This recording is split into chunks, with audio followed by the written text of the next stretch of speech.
lights runs out again, would you be able to? Absolutely. Yeah. Okay, great. Thank you so much. Very springish. Shelf has a presentation on a flash drive. Is that Okay. something you? I mean, I can. I certainly can screen share it. She doesn't want to screen share it herself at the podium. Or? Oh, how does she do that from the podium? Oh, well, if Like if it's she or so. She doesn't seem to have her. Okay, so sure, I can. Do you mind? This is her. No, not at all. Her keys too. I'm going to do that for the police chief tomorrow night. So. Okay. Do you mind? No, I Okay. don't. Because I could try. Laura has the What are you looking for? Power strip for Charlene laptop. I just set up the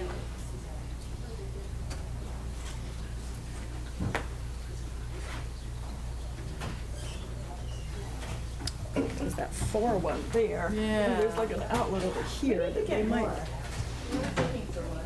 shower strip. I'll bring in this one. I bet they. What's next to the power strip? Yeah, but that's on the desk. That would be nice.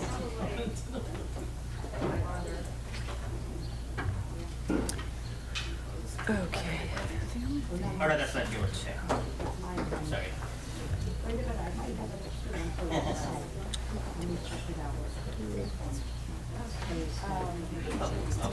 That's okay. I have it online.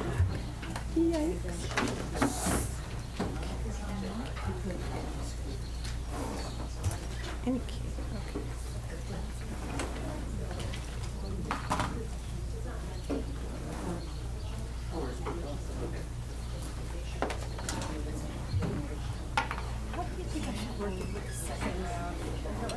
Sign up again if they're in person. Maybe I'll be informal about it. Like I can have them sign up the first time, but that's maybe I can. I was talking with Laura, like, which one of the signs? Yeah, I didn't think about that, they could want to speak, that maybe it was a better idea not to have one out, or maybe I should have had two, one for, but But how will I do it without having them sign up? Line Just up? raise. I could have them line up. That's not weird. You just say next. Yeah. Next. Raise hands. but they won't know who's next on the list, if you go by the list. I hope it doesn't get violent. Oh, thank you. I like these too. I got them from Urban Exchange. Do you ever go in there? They're great purses and shoes. What's that? Can't you get rid of the prices or something? Oh, yeah, yeah. They have like nice higher end purses and shoes. Yeah, yeah. Don't need to repeat it, but they want to. It's so hard to find good earrings. Right, actually. okay, yeah, I have that part. I'm just trying to figure out in person, because we have to sign up now, they might, they have a second round, I don't want to make them sign up again, or maybe I do, yeah. Maybe I'll just make them raise their hands.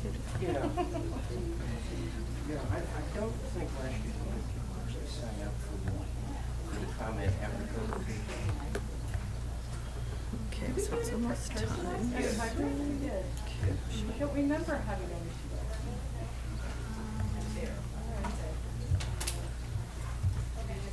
Oh wait, I actually have to sign on to the meeting. Captions.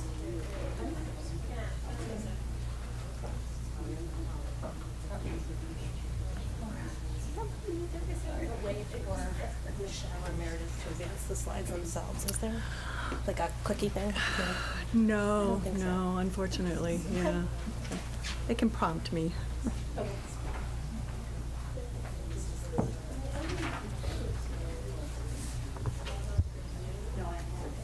Stan. There it is, show captions, okay. He just goes and we answered their questions and everything. I told them they can go. I mean, when the schools start, they don't need. Recording in progress. I'll get the sign-up sheet, I guess. Because I'll bring in the sign-up sheet and people want to do this. Yeah, I think maybe we'll try hands. In 1 minute? Yep. It might get too confusing with the sign-up sheets. We're all here. Since they signed up, I gotta do that. Yeah, yeah. I'll ask them which one they. It's only two, thankfully. And would you admit me? Sure. Are you ready? Yeah, I just want to be admitted. Do that. Yeah, ready. Are you an expert on using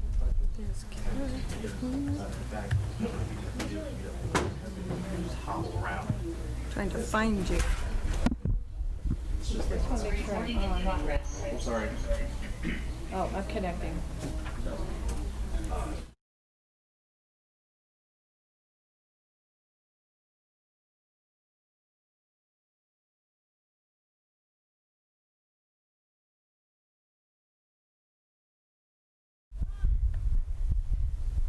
Welcome to the special meeting of the Northampton City Council. I'm Alex Jarrett. I'll be presiding for about 30 seconds or so before we recess for the Committee on Finance for our first of 2 nights of our budget hearings. Laura, would you call the roll? Sure. Counselor Dobbs. Here. Counselor Elkins. Here. Counselor Jarrett. Here. Counselor Clemmer. Here. Counselor Labarge. Here. Counselor Maori. Here. Counselor Moulton. Here. Counselor Perry. Here. And Counselor Rothenberg. Here. Council President, you have a quorum. Thank you. And I don't think there's anything on the agenda except for recessing for finance, so Right. let's go ahead and recess for a Committee on Finance. Okay, roll call, please. Thank you. Counselor Maori. Here. Counselor Moulton. Here. Counselor Elkins. Here. And Counselor Labarge. Okay, we have a quorum. Can you talk into the mics? Sure. Can you hear me now? Huh, okay. Bring out the volume. Yeah, I don't know. She has a little. Yeah, these don't project. Do you have your? I got it as high as it can go. Okay. Let's pause. Just try to speak up. Okay, we'll check it. Why don't we try for a few minutes and check in? Okay, there we go. So I need a motion to open up the public hearing. Open up, make a motion to open up the public Okay. hearing. Second? Motion made by Councilor Labarge, seconded by Councilor Elkins. All those in favor? Aye. Finance Committee? Aye. Aye. Okay. So I'm calling to order the public hearing on the FY 2025 budget. We are holding tonight's hearing in accordance to the City Charter for Northampton, Article 7, Section 4. The City Council Committee on Finance will consider the proposed FY 2025 budget and hear all persons who wish to be heard thereon. So welcome everyone on Zoom and in the room. I'm glad to see so much obvious engagement in the budget tonight, as this hearing is for the public. Public hearings are essentially information gathering. While the council will be discussing the budget, and at the end of the second night, the Finance Committee will vote on a recommendation about the budget. For us, this is really a time to get questions answered for our later deliberations and budget vote on our June 6th council meeting. So the plan is a department will give a presentation, and when they are done, I will open up the floor first to councilors for a round of question and comments, but I would like to quickly get to the public. And then, so while a member of the public can make any comments that are related to the budget, I encourage you to share your comments after the relevant the department has presented. I ask you to state your name and address, or city or town, and to keep your comments and questions to 2 minutes. I think what I'm going to do is, if you're on Zoom, you can raise your virtual hand. If you're in the room, I see a couple people have signed up. I'll get to you, but I think that we might just try raising hands because we have 2 different departments presenting, and it will be confusing to know which department you're here to comment on. So after each department, I will ask to see what interest there is in public comment. So my plan is to hopefully allow for a second round of questions or comments. All questions should be addressed to the council, and Councilor Moulton has graciously agreed to gather and track questions from the public. And then we'll kind of pause periodically and direct your questions to the appropriate city and relevant city staff. If time allows, yes, we'll circle back. And finally, all of us, I just want to just take a moment to realize that we are all in community together, and democracy means nothing without public engagement, so thank you for being here. Okay, without further ado, our first presentation and department tonight will be the Department of Health and Human Services. Welcome and good evening, Commissioner.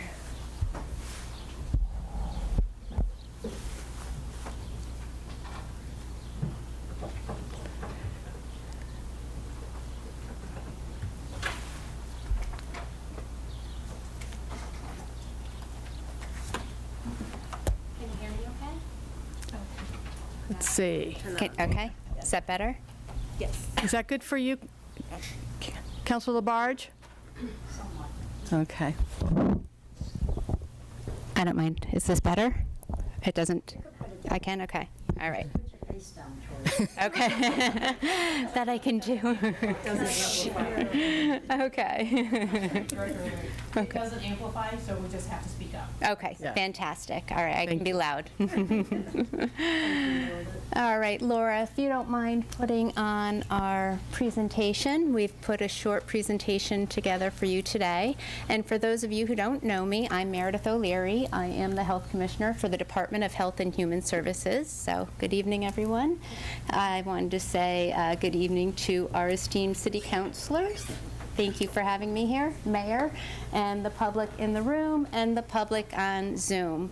Thank you for all attending. So, the Department of Health and Human Service, you can go to the first slide, Laura. Oh, I'm sorry. That's okay.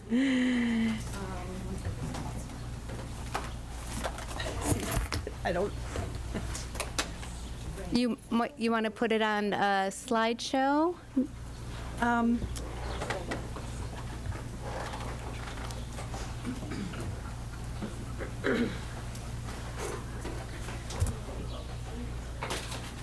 yeah, it's actually advanced on my computer. I don't know why it's not screen sharing to the monitor, so. Technically, yeah, so. Got it? Okay. Yes, I believe that's.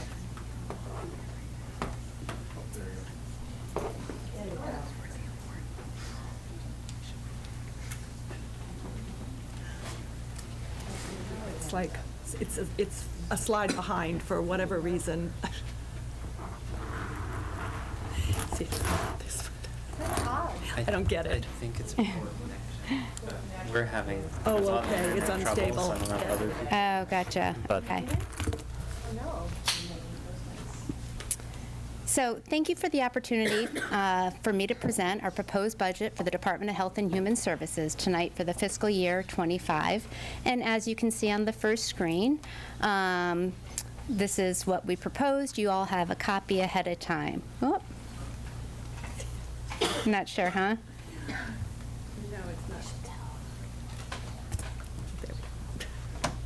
Michelle, you want to? Just a little behind me, because I'm actually on the second slide right now.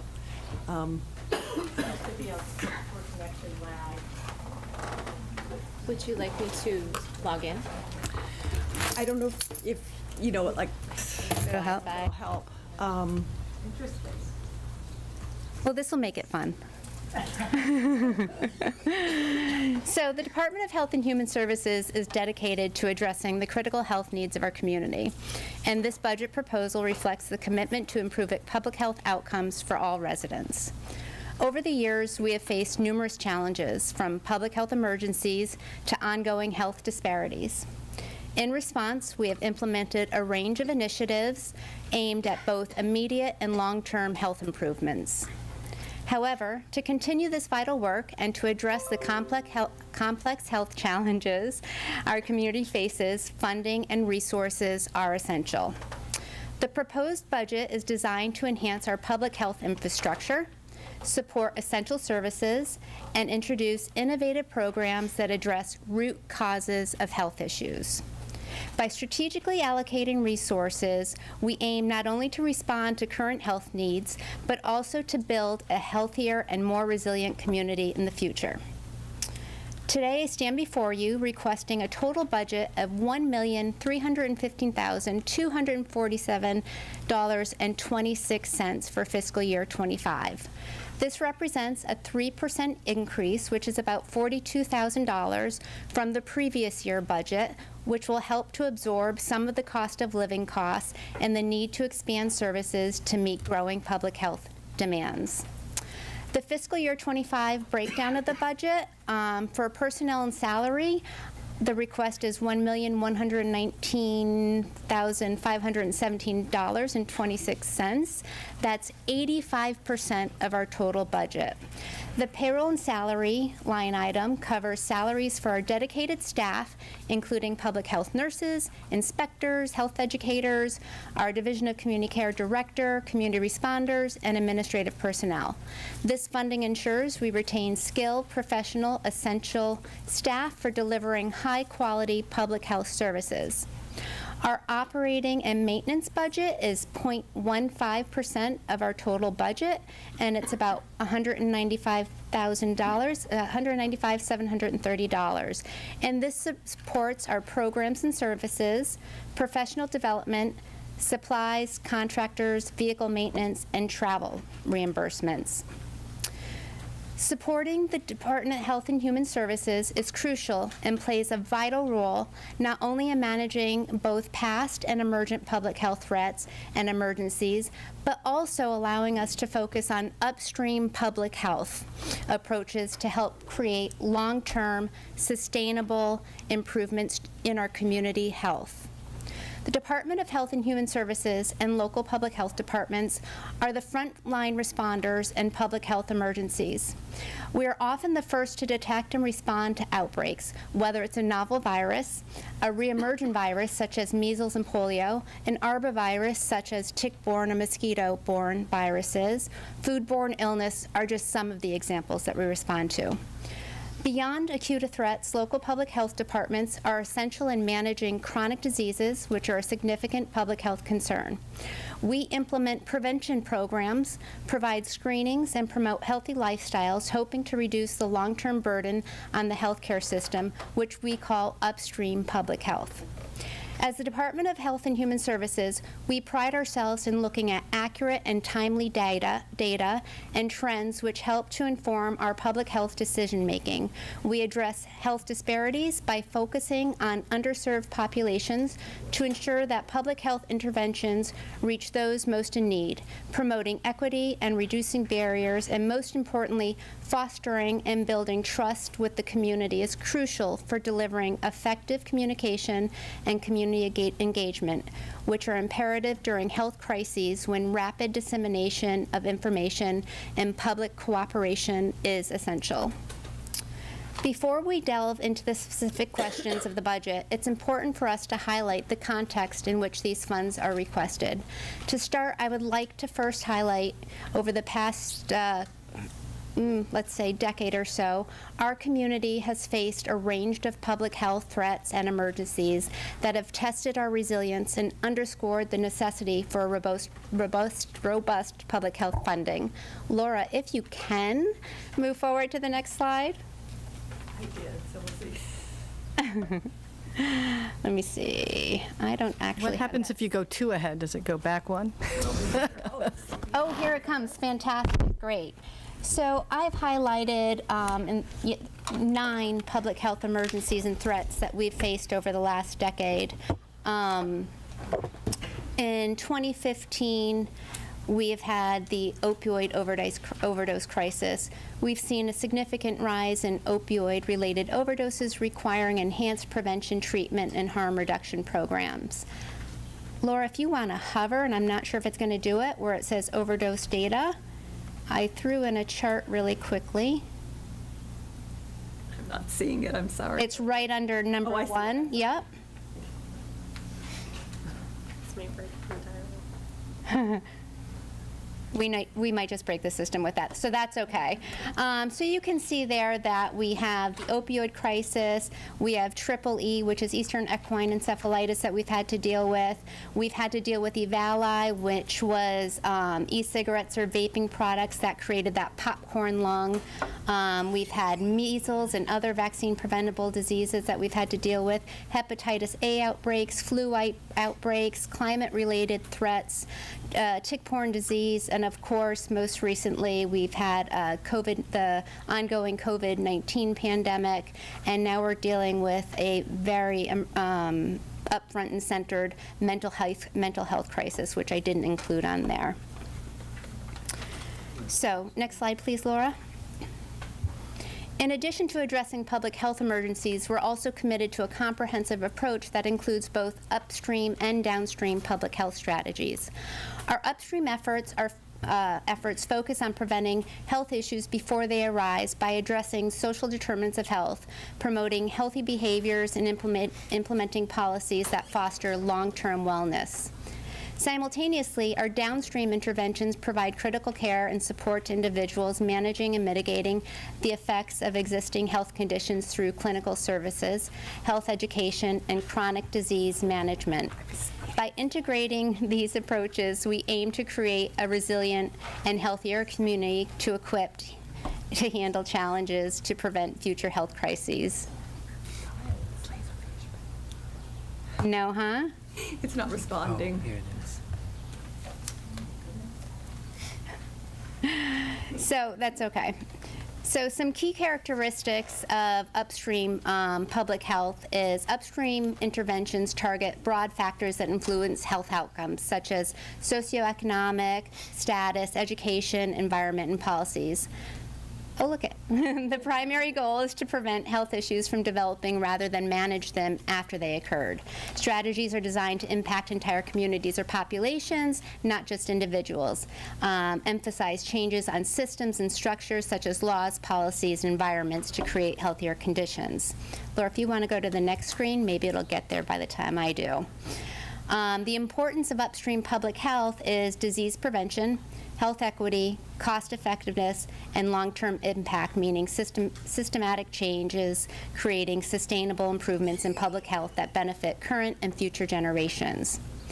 Whereas downstreams, and you can read on the screen there, I've outlined some of the public health upstream and downstream interventions and strategies that we do out of the DHHS. Downstream public health refers to strategies and interventions that address health issues at the individual level, often focused on treatment and management of disease and conditions after they have developed. This approach typically involves direct healthcare services, medical treatments, and behavioral health interventions aimed at mitigating the impact of health problems. And the key characteristics to downstream public health is interventions targeted at the individual rather than entire populations or communities. The primary goal is to manage and treat health conditions, often after they've been diagnosed, and these strategies often provide more immediate relief or benefits compared to the upstream interventions. So there are limitations to downstream, so that's why we're really we're changing our focus, not only our focus in public health, but the medical community is also really focusing now on upstream interventions because of the limitations of downstream public health. It's resource intensive, it has a limited scope where these interventions might not address the root causes of the health problems leading to reoccurring issues, and also health inequities. Access to downstream health services can vary extremely. So if you want to go to the next screen, please. Great. To effectively address complex public health challenges we face, we not only need the fiscal support of the city, but also require additional funding and staff. This support is... Recording in progress. That's okay. This support is crucial to sustain our programs and drive the innovations necessary for improving health outcomes across our community. So right here, I've showed you two graphs. The DHHS has a proved track record of its ability to seek and sustain funding, grant funding, to support and expand the services that we provide to our community. As you can see, I've highlighted the last 6 years, but to date, the DHHS, which used to formerly be known as the Health Department, has secured over $15 million in funds. In the last 6 years, in the last, I don't know what that says, from 2019 to 2023, we procured $6,533,000, and I kind of broke it down between salaries, program costs, and the host and fringe that we give to the city. And then in 2024, we have procured $2,700,000, and I broke it down in the same way for you to get a visual that way as well. So we do have a proven track record. I've never once had to lay off a staff member because of a grant fund or not being sustainable. Sustainability is important to ensure the long-term viability of our programs. It provides a roadmap for continuing the work, securing additional funding resources, and integrating initiative into the broader public health framework. Grant funding has allowed us to expand our team of skilled professionals, enhance our capabilities, and implement innovative solutions. With the support of grants, we can ensure that our public health initiatives are robust, sustainable, and capable of meeting the diverse needs of the populations we serve. If you want to go to the next slide, Laura.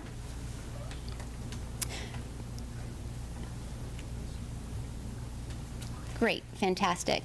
So on this slide, I wanted to depict our current staff. We have 16 positions that are funded by the FY25 Department of Health and Human Service budget, and that's $1,119,000, et cetera. And then in fiscal year 25, we have 56% of our salaries are funded by grants, which is 19 positions. And then you can kind of see in the middle, there are 3 positions that are people that are a little lighter in color than the dark blue and the royal blue, and these are hybrid positions. These 3 positions are, some is grant funded and some are city funded. So more than half of our staff are funded by grants that we ascertain in the health department. So as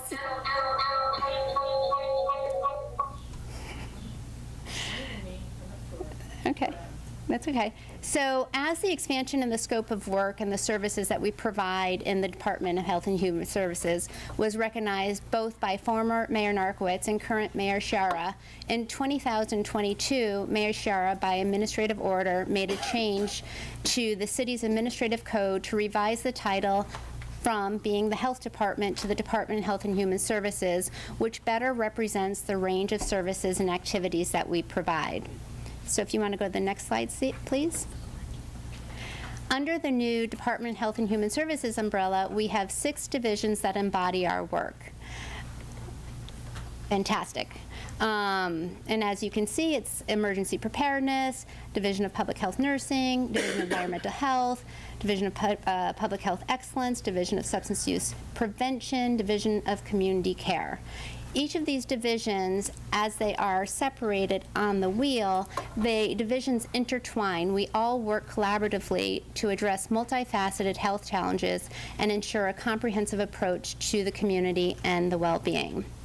So at this time, I'm going to invite my Deputy Commissioner, Michelle Fari, up to talk a little bit about our programming, and then we will close and open it up to questions. So Michelle? Thank you, Mayor. Good evening, counselors. Thank you for having us. We are going to, if you could advance the slide for me, Laura. So thank you, Commissioner and Mayor, and for all of the public that are here today, because we are often thinking about all of the intersections of how we move through our days with work, school. Every intersection that impacts our lives are something that we call the social drivers of health, and we'll get there when the slide comes up. And one of the other terms that people commonly use is the social determinants of health. And at a recent presentation that I had the pleasure to give a City Council subcommittee, I discussed what the social determinants and social drivers of health can mean for us and what risk factors can look like that can predispose us to health, wellness, and quality of life. And here in Northampton, we have a very caring and generous community that thinks often about our neighbors, our friends, our coworkers. And at the health department, we look to consider all the factors of who our community is made up of, what the fabric of that community can mean, and what kind of impacts they may be experiencing that we can help improve quality of life. One of the programs, and you can advance, Laura, because it might take a few minutes, is we were developing our Division of Community Care as a mandate and a mission in the city of Northampton to address people's health, wellness, and safety. Just gonna use my handy printout. In doing the development of our DHHS and our 6 divisions in the Division of Community Care, we also needed to build our capacity. And we looked to do that through academic partnerships and through strategic interventions that we could design to build evidence-based practices. Thank you, Laura. Of those, and ways that we increase our capacity and workforce are by working with our colleges within the area to look at medical as well as public health intersections. We have many interns and many programs that we support and mentor, as well as the ability to have those excited, young, and eager minds that are learning on who will be our next workforce in the variety of different health, wellness, and intersecting public health initiatives. We right now have currently 4 full-time medical students for 4 years dedicated to the mission and values of the Department of Health and Human Services. As a matter of fact, today they participated in a community encampment cleanup, as well as received bloodborne pathogen and sharps disposal training. So our engagement with interns, academic partnerships, collaborations, and research has a wealth of history, and we continue to evolve it moving forward along with the new innovative programs like the Division of Community Care. Making sure we're addressing building evidence-based practices in the innovations Northampton's putting forward. In the next slide that we'll see in a second, we're exploring right now with the Division of Community Care how to baseline the assessment over the past 2 years for the Division of Community Care's impact in the public safety infrastructure system within the city of Northampton. Currently, we have fire, EMS, police, a collaborative co-response, which is a behavioral health clinician with police officers that respond to emergency 911 calls. Additionally, we now have in the city since September of last year the Division of Community Care. And what the Division of Community Care is attempting to do is to mitigate any harm, look to restore and provide equity, and really represent within the people that we saw displayed on the commissioner's slide, embody a new public health workforce that's looking to not only demonstrate through the individuals who are performing and working as community responders and administrative leadership of the DCC and DHHS, but diversity, equity, and inclusion efforts. There's been a very collaborative with multiple city departments effort to explore how we can attract people with lived and living experience, people that have peer backgrounds as well as clinical and non-clinical expertise, And during this process of developing the DCC in the past 2 years and the opportunity to present our budget to you tonight, it's very exciting because we can report that the diversity within the public health workforce alone within the City of Northampton's Health and Human Services Department represents the community we intend to serve. And in doing that, we hope to embody best practices, principles that look to reduce, mitigate, and eliminate harm when we know that the justice intersection often can cause harm. And we want to protect people from having to be intersecting with the system at all, help to reduce capacity broadly for all of our first responders that are working very hard here in Northampton and have a dedicated passion to the quality within our community and the care people receive. But also with understanding that by creating a new opportunity for the way we can help people feel safe, we can help people access care, we also can avoid expenses such as emergency department, transportation, and access to providers, which oftentimes is a result of a 911 call when there's very few interventions that you can do within the public safety landscape. What the DCC embodies in the Health and Human Services principle and prevention and all of the efforts that we do intersecting with the community is to offer time, to value people, to listen to what they need, and help provide autonomy in whatever issue or challenge or need that they may have. And we're finding great success already in doing this, and we're very thankful for the privilege to be able to offer that to Northampton. In our next slide, what I wanted to give a highlight of, and I presented at a recent presentation, was how we looked at the past to be able to inform our future work.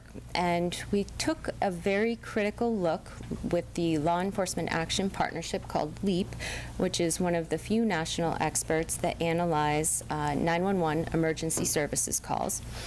And we identified where in Northampton, with particular calls we imagined would be served by the Division of Community Care and community responders, and isolated a geospatial location using that data. So what you see on your screen is a concentration of where the Division of Community Care's anticipated call responses might be. And so far, although we've been open since September, we have had very robust engagement by the community.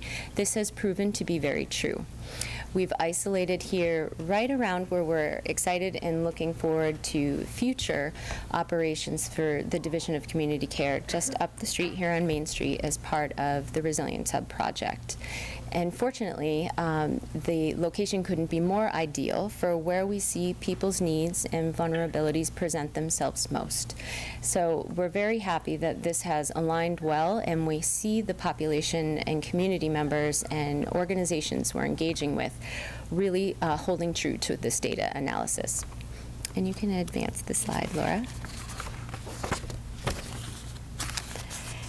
In the next slide, we're going to just talk a little bit about the top services that the DCC is currently providing. Of them, we see frequently people requesting emergency access and assistance to housing and shelter needs. This is a very common conversation that's happening across the country, and especially here across the state of Massachusetts. It's been a very difficult time in navigating how we help support community members with a very significant limitation on housing access and availability. The cost of living has risen, and wages have not necessarily increased alike. And so what we see are an increase in people who have become unstably housed, are facing eviction, and or are in transition in search of housing. And we do find people self-present at the DCC in our community space, which is a way for them to be able to access emergency supports. We can help them navigate applications and looking for assistance, and also to the right and correct organization and partner that takes leadership in this role and space. We also provide a tremendous amount of checks, or wellness checks as they're better known within the public safety world, which means I am seeing something, I'm concerned about someone, I haven't heard from another individual. Can you provide a check-in and make sure that they're okay, or see if they require any assistance? And this often is a service that we provide for third-party bystanders, which are a very significant amount of our 911 callers within Northampton. Because we have such a caring community, as I mentioned earlier, people are aware of those that may appear to be vulnerable or in need of some support or services. And I'll tell you a little bit more about that with some data towards the end of my part of this presentation. But what we do during those wellness checks are often establish relationships, build trust, provide ongoing support, and if that is something as simple as providing someone a chance to speak and have a conversation and build towards a more meaningful engagement that could be a care continuum need or social service or transition to additional supports, that's what we will start with often, is a wellness check.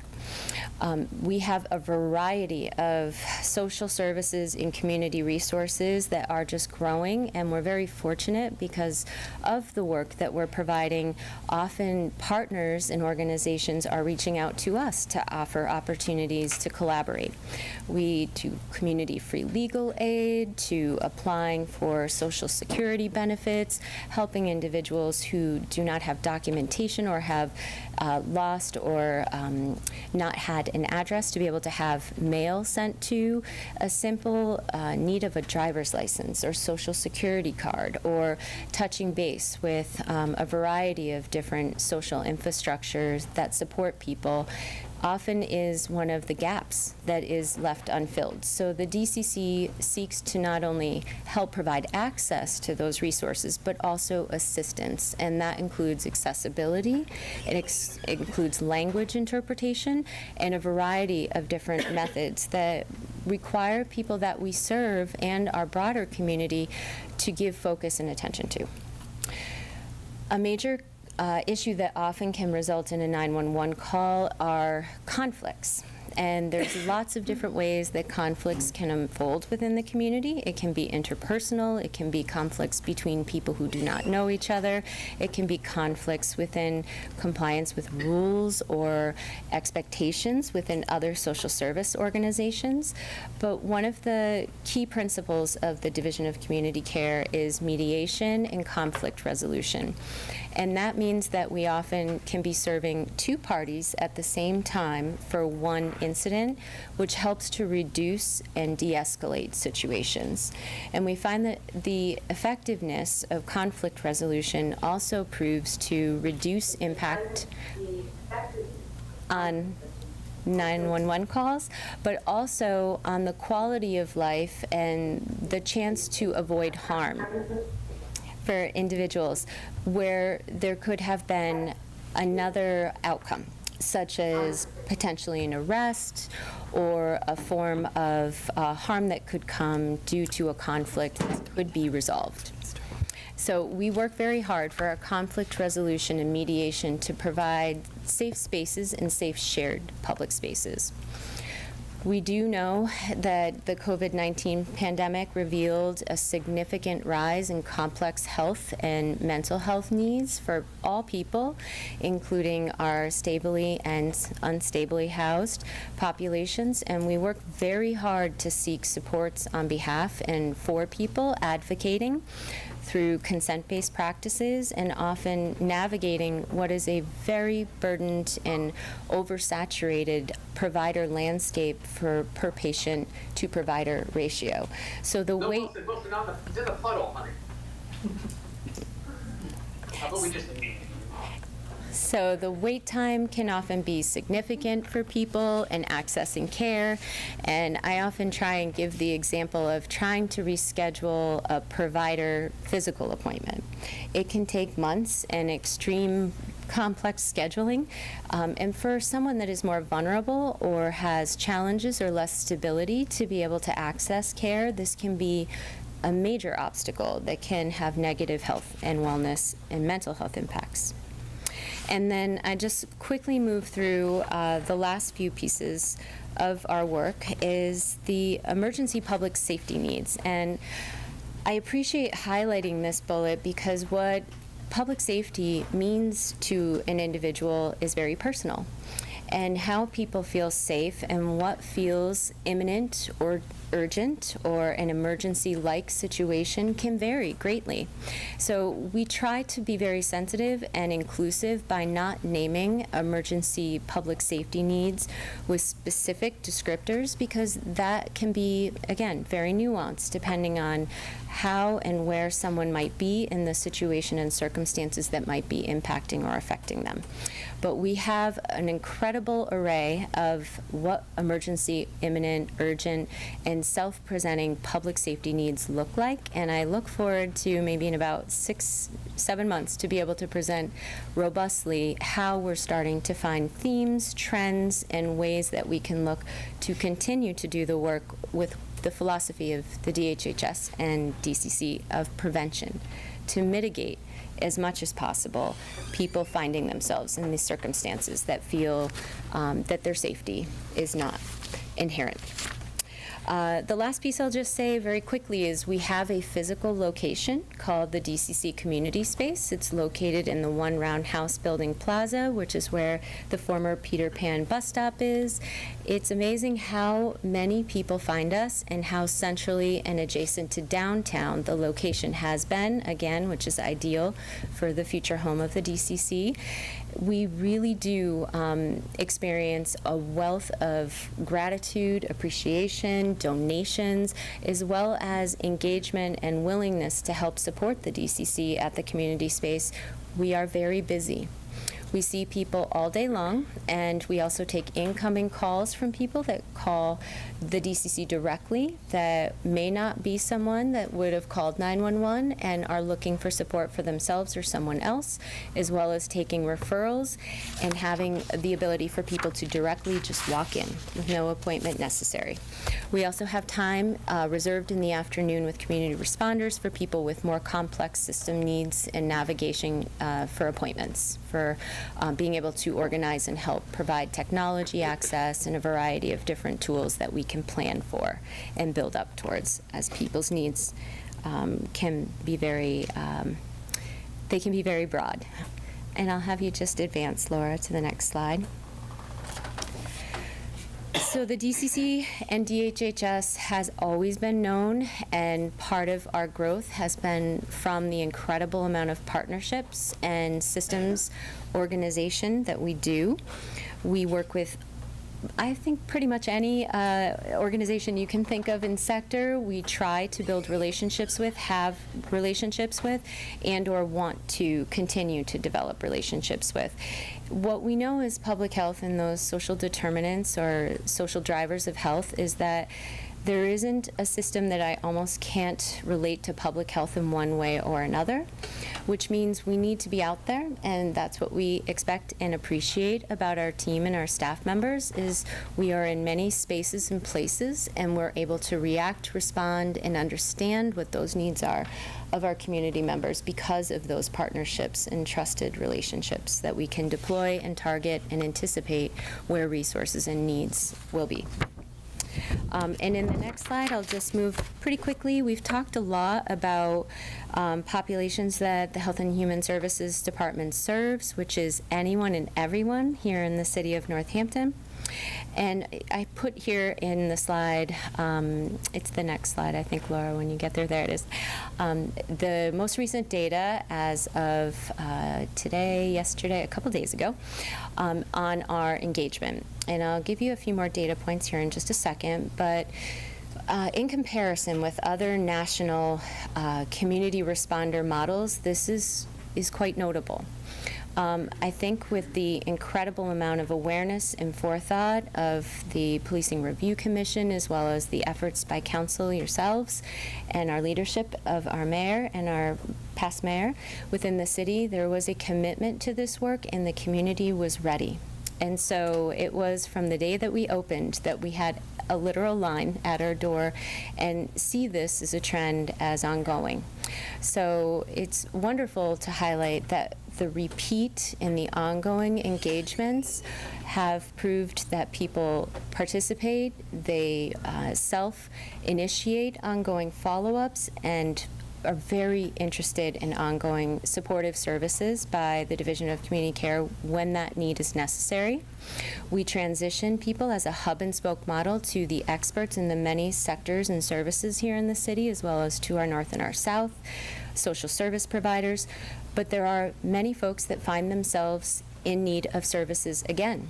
And after 6 to 8 months, we've had some incredible success stories, and the team takes a lot of pride in really providing the kind of care that people need.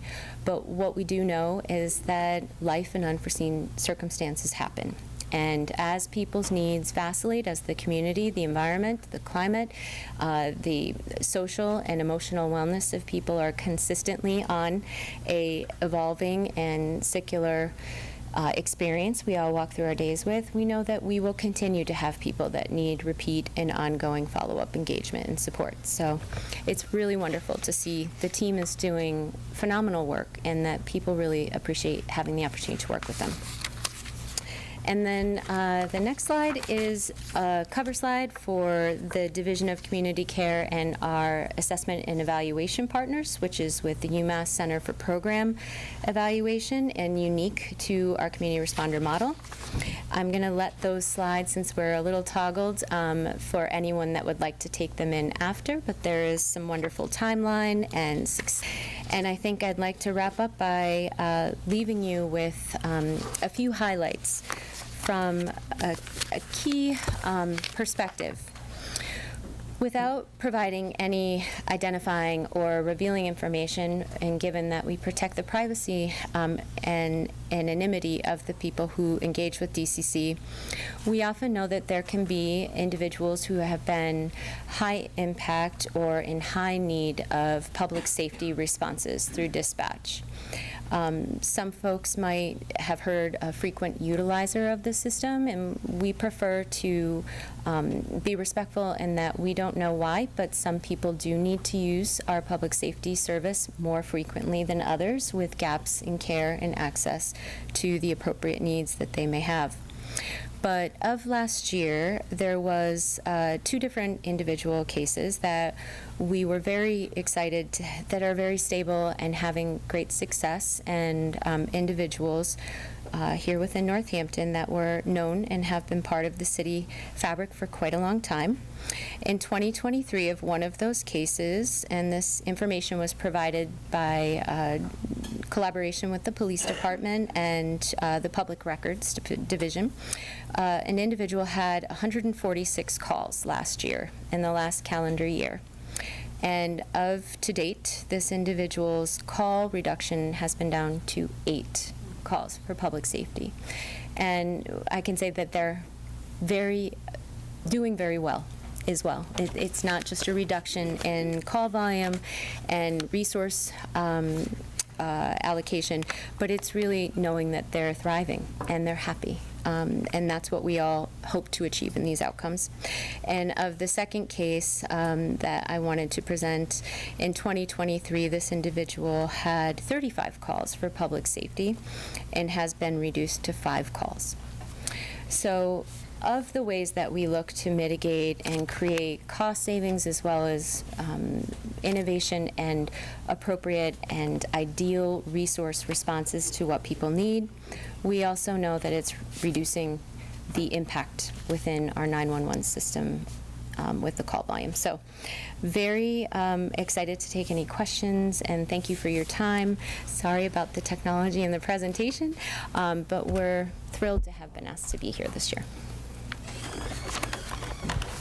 Thank you so much, Commissioner and Deputy Commissioner. So, councilors, we're going to do a round, and then we'll go to the public on Zoom and in person, and then I can check back in with councilors to see if they have any follow-up questions. Before we go, I found a clipboard. So I'm going to pass this around the room. If you would like to make a comment on the Department of Health and Human Services budget, please sign up.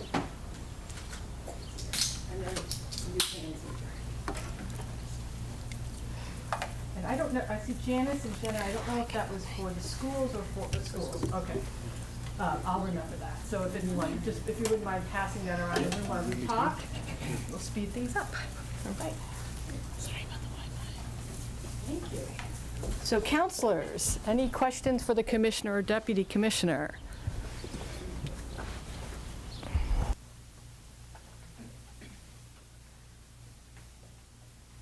Counselor Moulton. Thank you. Thank you both for your very detailed and very. There's a lot of data in that, and I think we all appreciate the amount of data that you gather and present to us. I want to talk a bit about the grants. The additional personnel this year, some 13, 14 positions. That's largely a result of grant funding. That's not just new for this year. This is over time. That's how many grant-funded people that we have. So they're not new hires. Right, but I'm looking at the FTEs for the additional FTEs for fiscal year 2025. There are 13.8. Mm-hmm.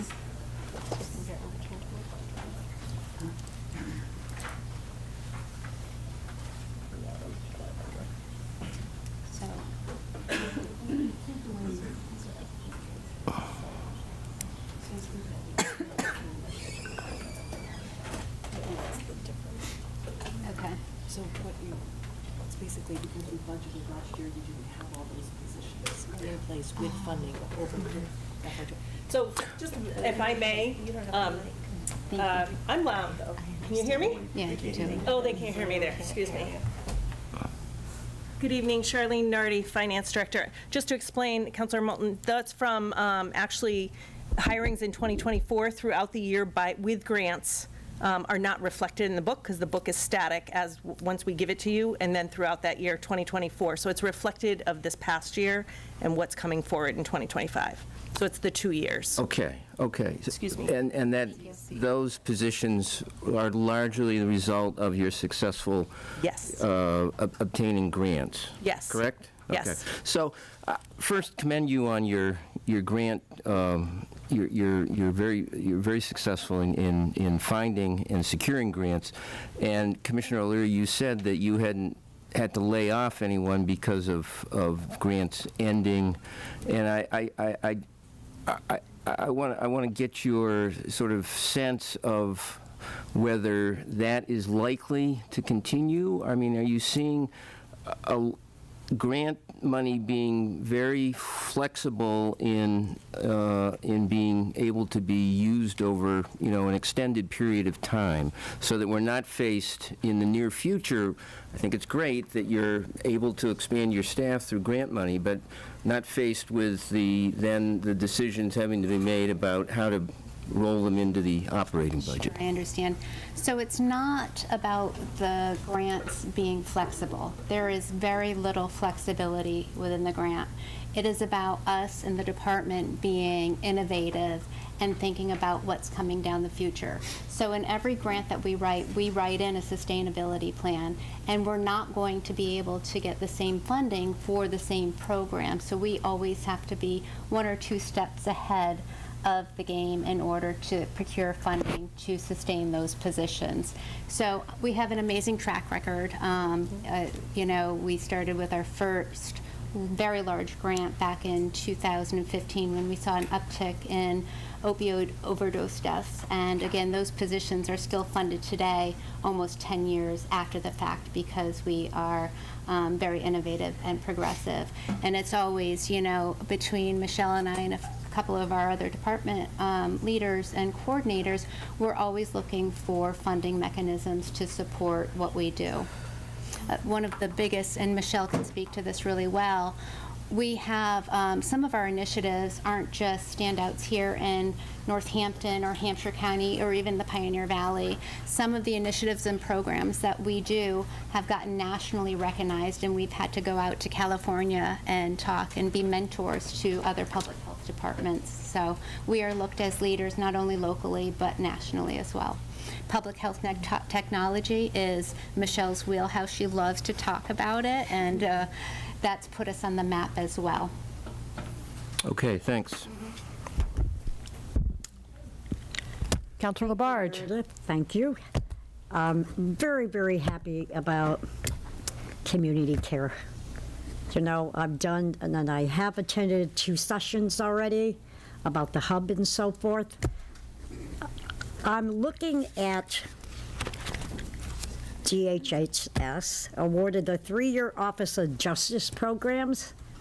Can you mention that a little bit here? Sure, you want to go? What's that?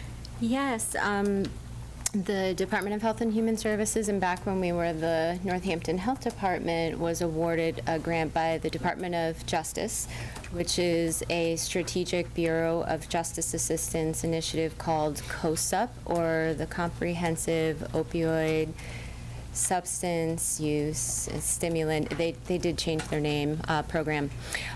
It was a 3-year grant that was added in addition from an FR-CARA SAMHSA grant to expand one of our substance use outreach programs.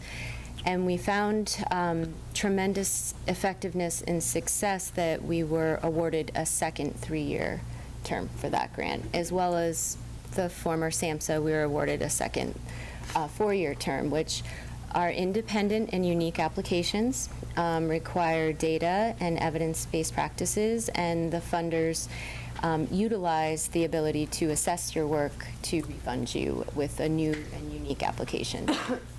So Who does the grant writing? it's a collaborative process within the Health and Human Services, and depending on the objectives, it can be multiple different team members that work on our grants.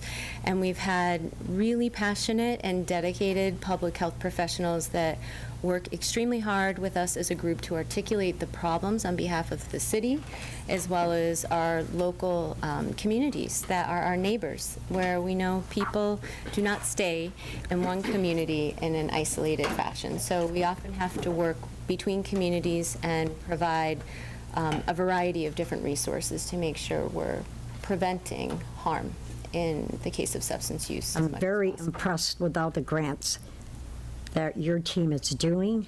It's fantastic. We're coming a long way. Also, too, in question, I see that we have 15 care responders. And there was also an opening, a vacancy. Has that been filled?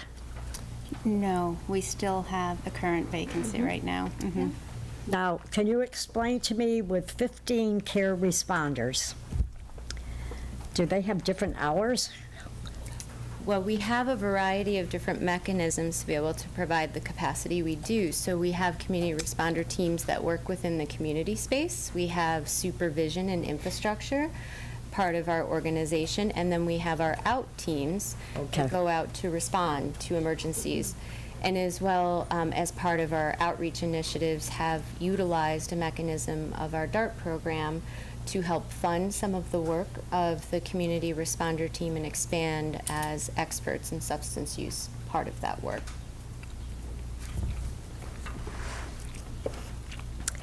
I think I've gotten it. So you still have that one vacancy. Now we have 4 public health nurses, correct? Correct. And are they in the office, or what are they doing? So they're home, yes, their office is in One Roundhouse Plaza. 2 of the public health nurses are dedicated to Northampton alone, and then we have 2 other public health nurses that support the region. So one of our divisions is the Public Health Excellence Division, and COVID exposed really highlighted the fractured public health system in Massachusetts. We are very unique where we don't have district health or county health. We have 351 communities, and we have 351 health departments and/or Board of Health. So as we learned very quickly, communicable diseases don't mind their borders of their community. And what had happened during COVID was the smaller communities that didn't have the infrastructure or the professional staff really leaned in heavily on the communities that did. So Northampton was a leader early on, even before the state was doing disease investigation and contact tracing. We were doing it, I think at that that time for 21 communities in our area, not just Hampshire County, but also Hampden County, because we had the infrastructure and the professional staff to be able to deliver those services. So with that being said, the state has caught on finally, and we've been saying this for years, that we need a more unified, uniform system within public health for the state of Massachusetts. Because we have seen things like policies that would happen, again, being a very progressive and innovative community, and Health Department or Department of Health and Human Services, we're one of the first to pass a policy that affects the city of Northampton businesses and constituents, but might not affect East Hampton. So there could be, unintended consequences. So we are looking to have more consistent, uniform policies across the public health system within, within counties. So our 2 regional public health nurses serve 14 communities, including Northampton. We are part of that collaborative, and they do the same type of services that our local Northampton public health nurses provide here. And that's communicable disease surveillance investigation, that is public health education, going out to the senior centers, the housing authority properties, talking about the upstream public health prevention models that I was talking to, framework that I was talking to you about. So. Okay, and I have one big question. All right, say with community care, perfect location, don't have a problem with that. How many have you helped with the needs that they need, the right agency that they're sent to? How many within the time that we've opened? Could you say unique individuals? possibly? So we've broken it down Because you can see a significant difference. Oh, thank you. Yes. It's not just our organization alone. We are an extension of many existing organizations here in the city of Northampton. A lot of people are doing the great work. We are just an additional resource to our Right. first responders here and to the organizations that are doing the work. But we've broken down the data where we have the number of unique individuals that Okay. have presented to, or we have helped mobile. I like that. Yep, and then the total amount of engagements is that unique individuals may have come back repeat times and gotten services from the DCC. I can also say that our data is very conservative on its accuracy, so there's very likely many individual data points that are not included because we are very conscious of making sure that we take public health data practices very seriously. And just to circle back, and thank you, Councilor Labarge, for your comment, I just wanted to reemphasize that part of the public health excellence, the shared services, the work that Commissioner O'Leary has really proven such an amazing impact for the state to be recognizing comes with grant funding for that work in those positions. So the State Department of Public Health is providing grants to help with that Well, capacity. I think your department, I think they're fantastic. They're working hard. You're all working together and with our mayor. And to me, that's critical, and I have to say many people, which I know in Northampton, has said they have noticed a significant difference, especially like at Pulaski Park and so forth like that. We still need to do a little bit more in there. There's no question about it. But I want to thank your team. Appreciate that. Thank you for this detailed presentation, and I'd also refer, and I'm sure some of this was also included in that previous community resources presentation, but that's also worth a look to the extent it's there's some new information here. I am so proud of this department, and I'm so proud of what the city has achieved in putting it on its feet. It cannot be stated enough how much of a lift it was and how important it was that Northampton succeed at this, because no joke, the state is looking to us, right? This in terms of when and how they'll fund programs like this in the future, and how we what the models, the successful models look like, and so I can't commend you enough. I wish when I'd started as a public defender many years ago in the Northampton District Court that this resource had been available. I personally have directed people already to these sources, to your resources, and I know I'm so excited to hear that you're adding the third cohort to expand the hours. I just this weekend talked with a constituent who wanted to know why there wasn't somebody to call on the weekend, and so I'm very I'm hopeful she's on and listening and hearing that that is going to be the case.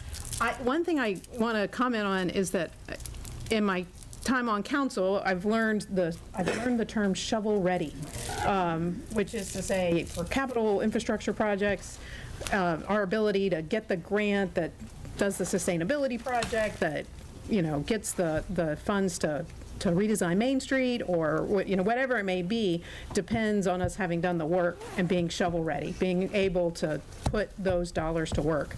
And this is, in terms of human capital, shovel ready, and you've demonstrated that, and I just can't commend you enough for that.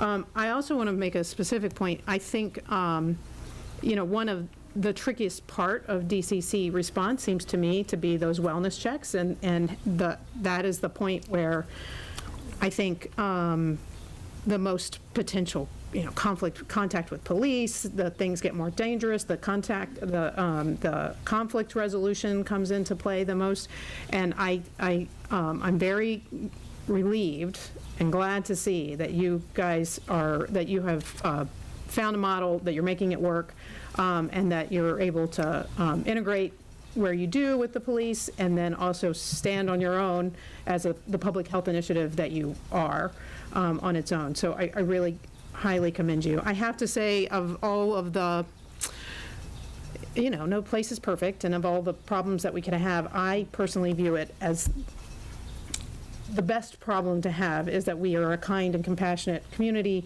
that people find they can come to because we afford resources, because we won't turn people away. We will try to make neighbors of everybody who comes here.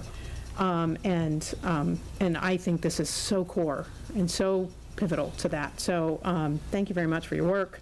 I am glad that we have a budget request that is more than half funded by grants, and that you are telling us that it's sustainable. I feel like we get a lot of bang for our buck with the work that you do and the programs that you put together. So thank you. Thank you, Counselor.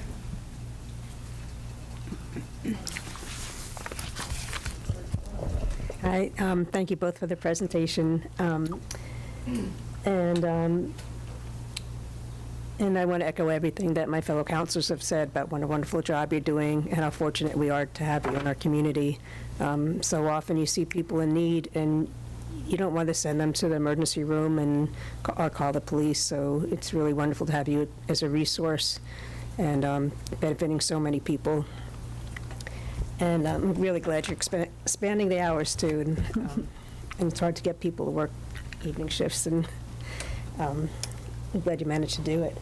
I'm just looking here, and you said you're going to integrate and collaborate with NPS by hiring school committee responders who have expertise in school settings and provide an additional emotional support outlet and harm reduction model within the schools. Could you just talk a little bit about what that entails?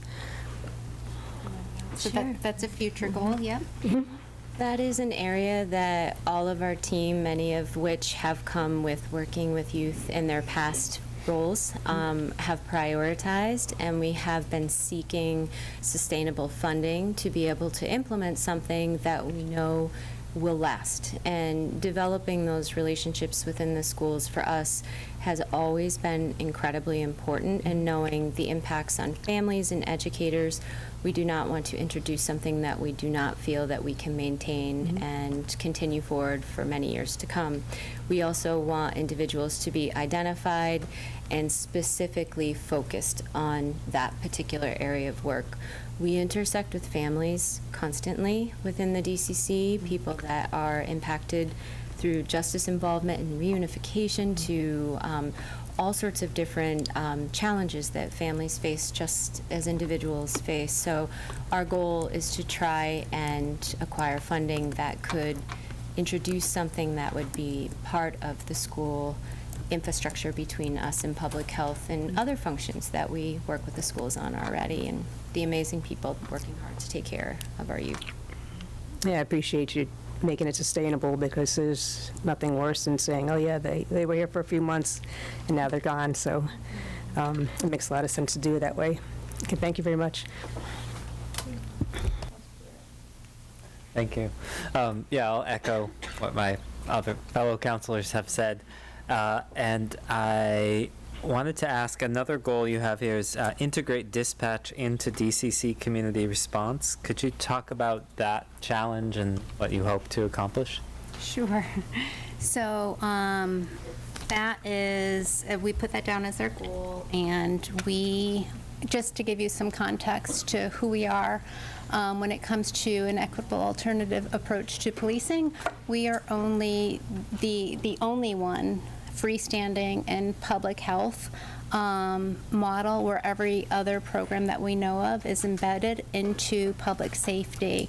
So when we thought about the DCC and being in public health, we didn't know enough. We didn't know what we didn't know. We thought it would be easy as, talking to our two chiefs, chief of police, chief of fire and EMS, and to dispatch and say, hey, why don't you divert some of these calls to us? But in reality, you cannot. OEMS has very strict regulations on what calls can be given to another organization. And if a call falls under medical, which is behavioral health, mental health, substance use, that all falls under medical, they cannot go to another organization. So we have found that there is a small little road bump in getting calls direct from dispatch, even though we are getting calls referred from dispatch at that point. I don't want to discount that. We've gotten 46 to date, but we have to work on the larger systems here when it comes to being integrated into dispatch. And, as public health, we have a lot of liberty, and there's laws that we feel, as we interpret them with legal counsel from the state, that will allow this to happen, but we just have to make sure that we have buy-in from our departments that we're working with, buy-in from OEMS as well. So we're looking, working with our state legislators, working with our state public health attorneys on finding an avenue to put us in, so we'll be able to get these calls, more of these calls from dispatch. Hey, thanks for that update. Mm-hmm. Rothenberg. Hello, thank you so much for your hard work, your great work. I was impressed to hear that you almost made as much in grants this past year as you did in the 5 years preceding it. That's very impressive.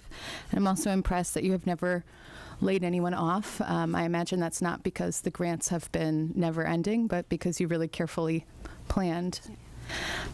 I was interested in some things that Councilor Clemmer mentioned about the school response that you're looking into.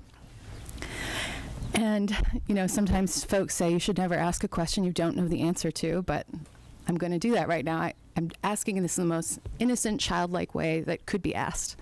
And anything you can give me sort of thoughts out loud about it would be great. At the school, we do have some great responders, right? As we've got tiered support. And we have a lot of mental health, and we've got psychologists and BCBAs, which help the autistic kids a lot. Of course, we have school nurses, right? So there's already a lot of health built into the school system. And I'm wondering, with your great track record, what kinds of financial collaborations there could be that could be possible. How much of that has to be housed in schools? We know when my kids get BCBA services, it comes from our health provider. So I'd love to just hear your thoughts, and you could educate me a bit on the barriers or the opportunities. Happy to speak to that. I had an experience myself with my own child in school who is a buddy to an individual that was having a very difficult day and required a police response in our community. And I recall him saying that he felt a lot of compassion for the youth, and there was also a lot of anxiety and a little bit of uncertainty on how that would impact his friend that he cared very much about. And we were having a conversation about the community responders. And at that time I said, well, we're really hopeful that from all of the things that we're learning and developing our community responders, that we can assist and help mitigate some of that fear and discomfort when schools are doing so many challenging and difficult things. And with the complexity of, we know, individuals within the community are having, those are also parents and caregivers and grandparents. And often when challenging situations arise that escalate within schools, it's our first responders that come in to give that extra support, which is very difficult and challenging sometimes for the school and the community within the school, as well as on the outside, of making sure we are able to provide the care and what often is an ongoing support need. So what we hope to do is, when we implement and develop the community responder collaboration we very much are dreaming of with the schools, that we do that with the ability to share some resources between us, to be able to have time within the school dedicated by professionals that know the school community well, that can help us identify what those needs are. We also have a prevention department within the DHHS that has a very robust and active youth health coalition that are advocating for youth and youth safety on the streets of Northampton as well as in the schools. And so we really look to build something that is equitable, makes sense, isn't a burden, and also can provide additional layers of de-escalation and support from a public safety service that wouldn't require necessarily having outside response come in and be unfamiliar with youth and youth within the community. So, thank you. And Director O'Leary, could you speak to what would be financially possible in terms of being able to fund some of those health roles in the schools through DHHS? So currently we don't have a funding mechanism for that. It's our hope within this upcoming fiscal year that we find a funding stream that fits best both for the school department and for us. We would never do this in a silo. We would work with the school administration to make sure that it's a good fit. Mm-hmm. Oh, so I'm sorry, to be clear, I'm talking about the existing services at the schools. Okay, you would say it one more time? Mm-hmm. The health services that are already in the schools. Mm-hmm. Is there any possibility to fund those through DHHS? Are there any legal barriers? I don't think that there are legal barriers, but the funding and grants that we seek really to obtain with strategy are identified in collaboration with partners and organizations, and those funding mechanisms are procured by ourselves through seeking that funding and in collaboration with our partners. So in sense, we really hope that there are more funding sources available that would allow us to be able to allocate and support resources where DHHS services can be available within the schools. A good example of a sustainable program with the schools is 13 years ago, there was a drug-free community grant that the schools held, and come towards the end of the grant, it was a 10-year grant with no chance to renew. I knew and valued how important the work was, and it was called the Northampton Prevention Coalition back then. And I went to former Mayor Narkowitz and I said, you know, the school's losing this grant and they don't have a funding mechanism to support the work and the coordinator to keep this program going. And I said, I have a prevention team. I think it would be in the best interest of the city, the school community, parents, guardians, to have this work continue, and asked him to fund the department, well, it was the health department back then, and take the coordinator's position on and integrate it into our prevention team, which he did. So today, we've evolved from the Northampton Prevention Coalition to the Northampton Youth Coalition, which is an intergenerational community for health and action, which centers the youth in the decision about them. And one of the things that you might have noticed that the Youth Health Coalition has done, and is really important, is they just had a photo voice exhibit. I think it's still on exhibit right now, maybe at Forbes Library, but it's nothing about us without us. You know, that goes back decades. You know, really hearing from the voices of the youth is super important how we move forward. So, you know, it's again, making sure that not only do we find the correct funding sources, but we are partnering. It's not top-down, that we're partnering with the people that we're serving, making sure that it's a good fit with the schools. Mm-hmm.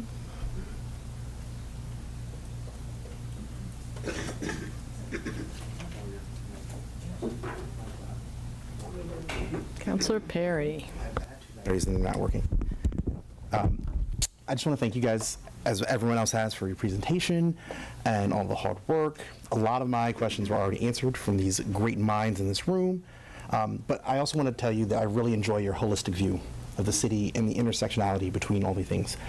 Even looking at school community responders is really important, seeing ways that you can work upstream to fix the downstream things.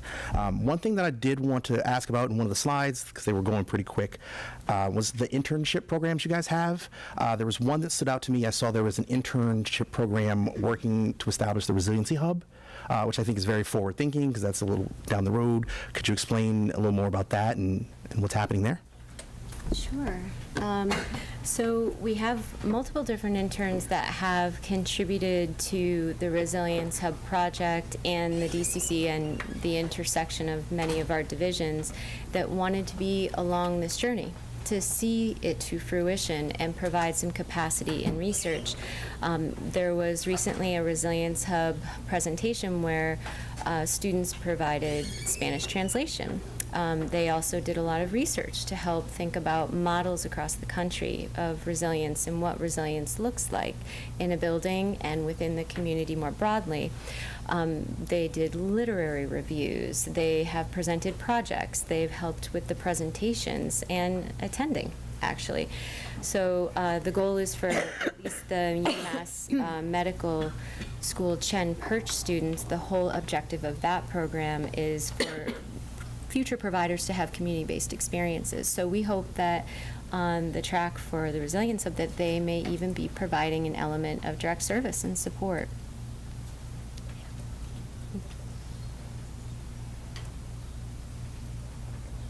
Okay, thank you. I have just one question about you.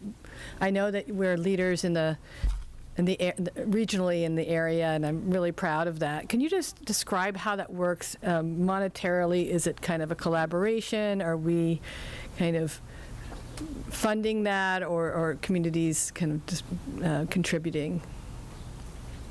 So it depends on the program and project. I think it varies, on the funding source and what we write in. So we, the public health excellence work that we do with the 14 communities, it's a collaboration. And we are just the host community, and we have the infrastructure to be able to do that and hire the staff. But we're building the program together. We're not actually giving money to the communities to do anything or to purchase goods and services. It is a shared service grant where we kind of are orchestrating the workflow, but it's all being built together. But then we have other programs through different funding mechanisms where we have provided some of our partners with actual funding stream as a subrecipient in order to maybe pay for overtime to come to the meetings, or we're looking to have a data agreement which they need to shore up their IT and HIPAA compliance. So it really depends on the nature of the grant and what we write into it, if we're funding communities or just funding a project that serves a community. And I hope that answers your question. It does. Thank you. Councilors, are we ready to move on to the public? Let me see. I'm going to try to find the clipboard. And, and folks online, I'm going to go back and forth with questions, comments for the DHHS online and then in the room. I encourage folks to have questions now that relate to the Department of Health and Human Services. So I'm going to start in the room. 2 minutes, right. Sorry, Councilor Mary. Yes. So may they be seated while we take the questions and comment? I mean, the only thing is the mic, but. Well, I thought we would go back to answer questions? Right. Okay. Or collect questions? It seems like, yeah, they could probably take a seat. Okay, in the room. Excuse me. In the room, Michael Ronco. Michelle? Is it Michelle? Yep. And I said Michael. It's okay. It's easier on you. So my name actually that my reading. Yeah, you get used. You will get used to my name. I like it. Okay. My name is Michael Ronco. I live in Ward 1. So the question is for you. Thank you very much for all the work you do. I didn't know about all of this. I'm really proud of the work you do and what you do for the community. So keep going. And also for Northampton being a leader in public health for the Commonwealth and nationally. I have a simple question. Do you think, foreseeing the needs of the community, at least for next year, do you think that you are properly funded for what you have to face? Or you would need more funding? That's my question. Thank you. Thank you. So Councilor Moulton is tracking all the questions, and then we'll take a few more comments, and then we'll pause and ask the questions. So you can address questions to the councilors, and then we will address them to the commissioner and deputy commissioner. I see a hand online.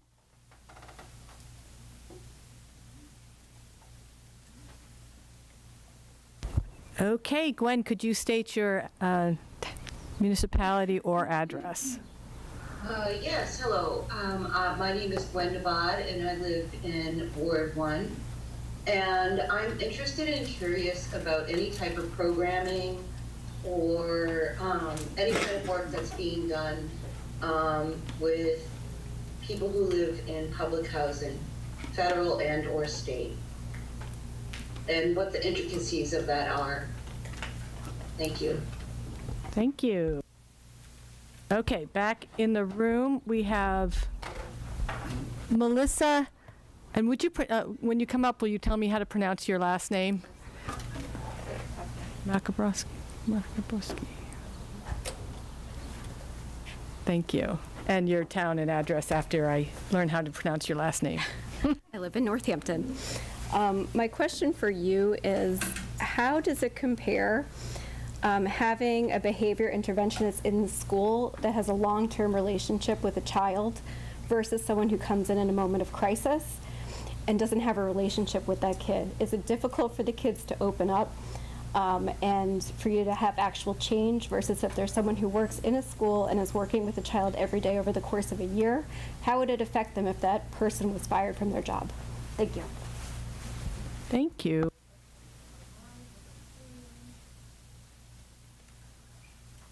Okay, so back in the room, Lee Anderson.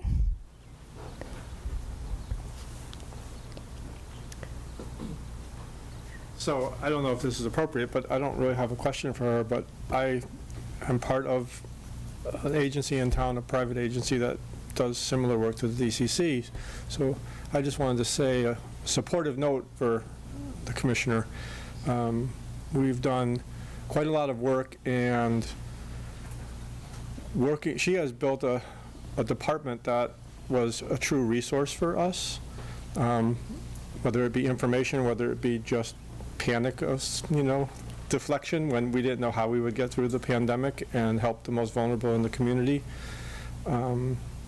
I've heard her picked on a bit, or her department picked on a bit, and as another person that's working in this community with the most vulnerable, I would say that, I have interfaced with her in a most helpful way, and I'm quite optimistic as a resident of Northampton that she's doing something, the mayor is doing something that hasn't been done before in the state, and we've tried and thrown money at people for decades and still had a very grim outlook on the most vulnerable in our society. So I'm quite optimistic to be part of a system that is looking for new ways to take care of people, and I just wanted to have some positive thing here. So that's all I have to say.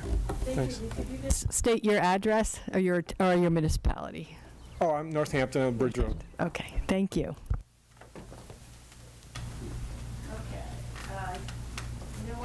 And let's see, I see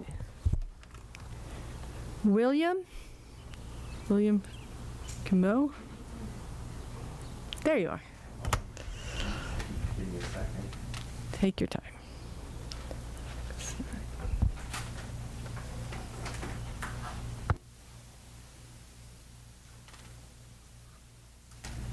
My name's William Como, and I live in Ward 5. I'm a teacher at JFK Middle School, and I would really rather not use my notes, but I'm afraid I have a lot to say, a lot of feelings about this, and I really believe strongly in what I'm going to talk to you about. So I think that I'm going to have to rely on my notes. First of all, I want to give an example of the impact of a teaching position that will be cut currently under the current proposal. First of all, a little bit of background. I currently work as a math intervention teacher at the JFK Middle School. My position survived the first round of cuts, but in order to restore a position at the high school, I didn't survive the second round of cuts.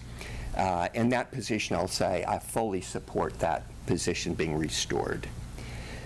But I want to talk about math intervention. I do not believe that it should be cut.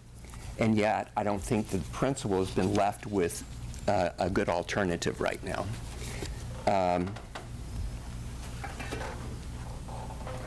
So math intervention is absolutely crucial in our schools, and my position and the elementary school position should be restored, in my opinion. This is not about me having a job. I have a job. I did not get a pink slip. The math intervention position got a pink slip, and another one in the district got a pink slip. So I need to impress upon you how crucial math intervention is to the education NPS provides at both the elementary and middle school level, especially at a time when math teachers face increased class sizes due to the budget cuts. Students who are 1 to several, and I'm not going to get into more than that, grade levels behind, and who do not receive special ed services are left on their own to bring their skill levels up. Their core teachers do incredible jobs providing what remediation they can, but the need is so great, and the immediate demands upon the teachers' time and attention make providing effective, sustained remediation impossible. That was time. Whoa. Yeah. If you could just, you can finish your sentence if you'd like to. Okay. I believe that in order for them to be prepared to graduate from high school, whether it's NPS or Smith Voc, and be prepared citizens and be able to handle the financial responsibilities a mature adult needs to have, they need the intervention, and they need it right now. And I don't know if it's going to take 1 year or 2 years or 3 years, but keep in mind that these kids, they might have been absent from their online learning because they were already behind, and a lot of them have attention issues, and that's why they're behind in the first place. And the kids with attention issues in the classrooms they're going to be lost. Thank you, William. Distractions and so forth, okay?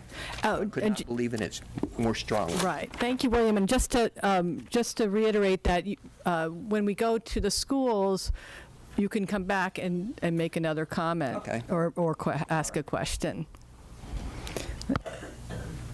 Okay, we have a couple of hands online. Let's see. Isabel? No, is that the first? Yes, Isabel. Let me unmute you. There we go. Can you speak? Yeah. Hi. Isabel Miller, Franklin Street, Northampton. I just have a question. I don't know if this applies to this coming year, although I could see it, or future years, but do you have a plan in place if the school budget doesn't get increased? It has, I have numbers written down, 31% are low-income students and 40% are high-need students. And in your spreadsheet, you had that, on the one where it had a little person, you said 40% is important to have education and income for good public health. And I was wondering if you have any plans for increased possible students who drop out, start doing drugs, possibly increase in teen pregnancies, possibly increase in poor mental health because they don't have the support at school, and possibly increase in suicides. Do you have any plan for how you're going to handle that? Thank you.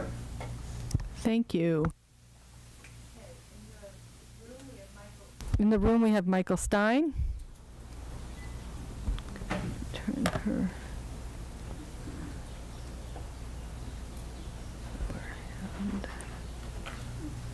Thank you. I'm Michael Stein, Columbus Ave, Northampton. I have a few comments with some questions sprinkled in. I'll go through them quickly.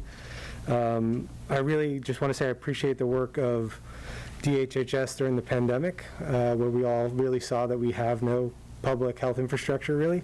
We have pockets, and they stepped up and provided some amazing services to us and to our surrounding community, and really reminded us of what we need.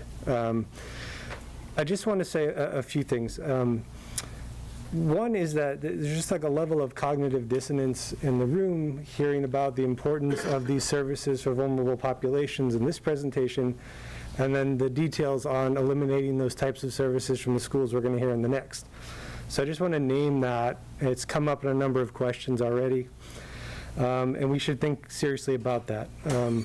The other thing is, this is along the lines of Councilor Moulton's question regarding the grants. As someone who works professionally in grants, they all end. Things shift, things change. We just heard about a 10-year grant that ended and how we had to absorb that. So if you're building a department and going to house it in a very expensive building we don't know how we're paying for the renovation of, and more than 50% of your staff is grant funded, you better have a plan on how you're going to fund those positions when the day comes and those winds change. As the director said, there isn't wiggle room. You can't be, these grants are very specific. And when there's new administrations and there's new priorities, grants end. So be prepared. I know there's a love of real fiscal conservatism here.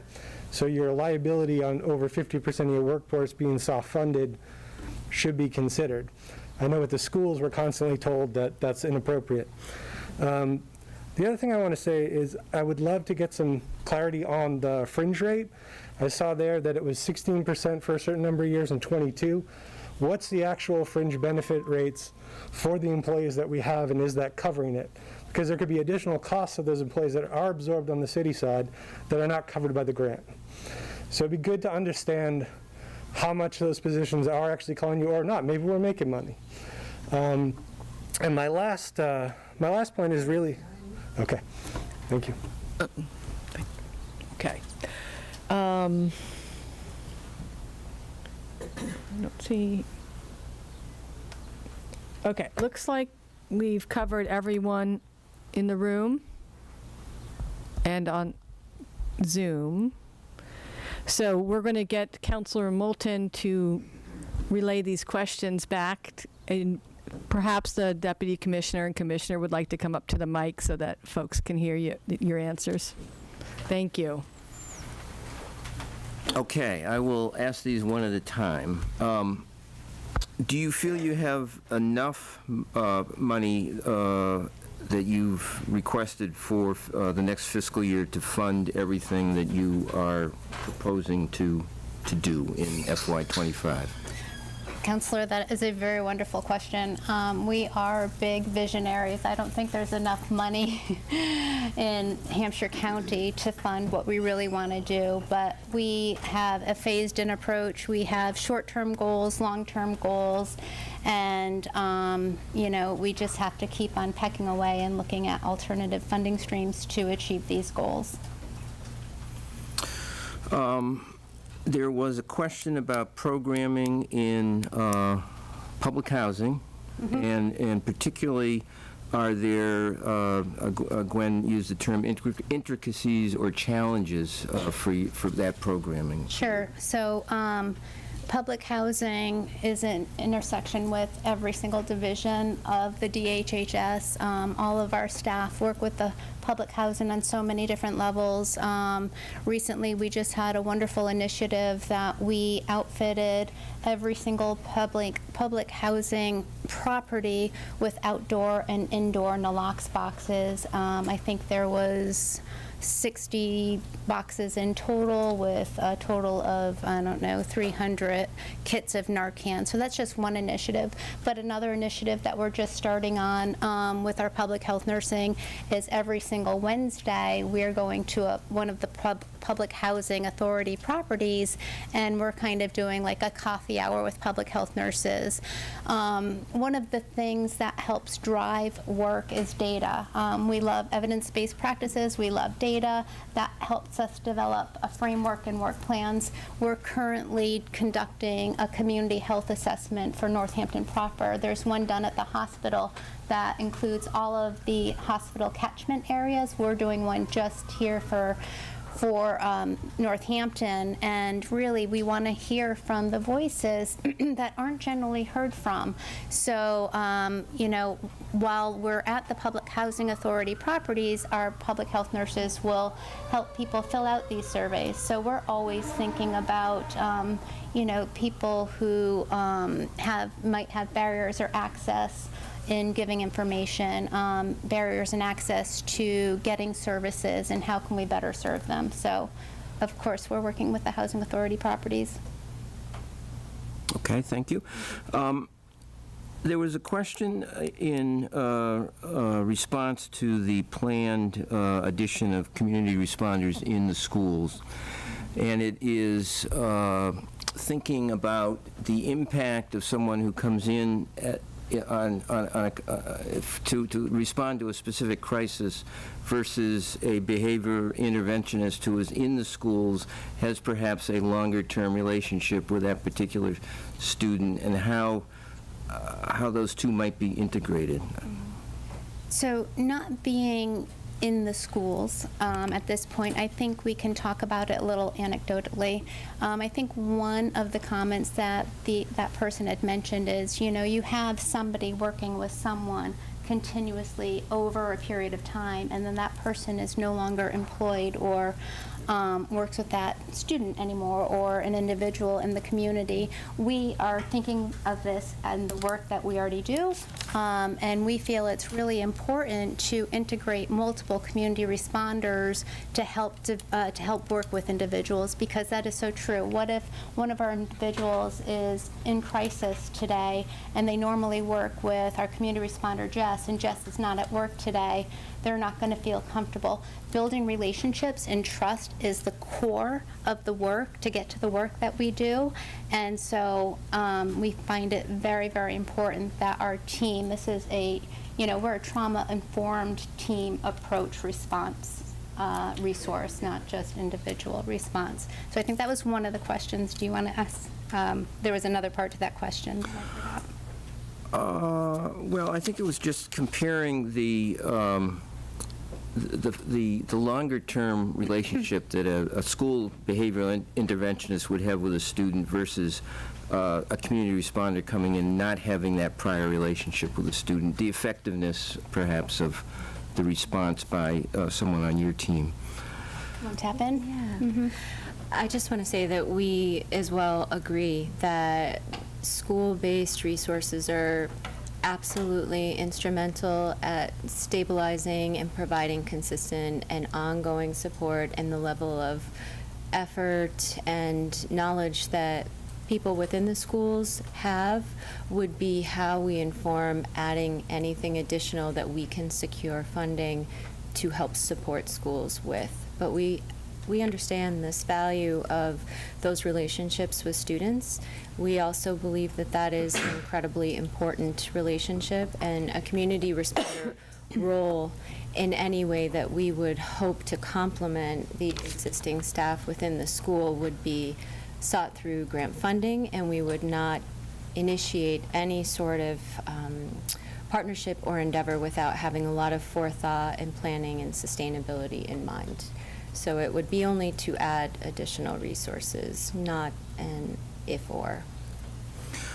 There was a question, a concern about whether you've begun any planning for responding to potential impacts from school budget reductions that might affect services, intervention services, behavioral, and so forth in the schools that might have an impact on the health of children, increase potentially in mental health issues, teen pregnancy, that kind of thing that you might be asked to respond to.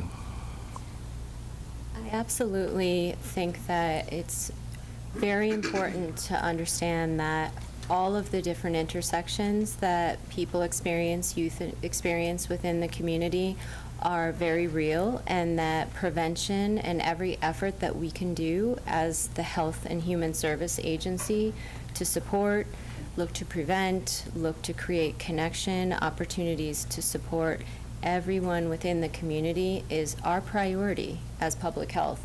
And that isn't contingent on this year's budget or past year's budget or next year's budget. We're really focused on the community at large and looking to do everything we can to help bring any additional resources to the city's community members, whether they be our youth or adults and seniors. That's another population that we didn't mention tonight that is also very vulnerable, and we're seeing incredibly high impacts on our seniors. So we need to focus on all populations within the Health and Human Service Department inclusively. And of course, youth is definitely a priority for Health and Human Services.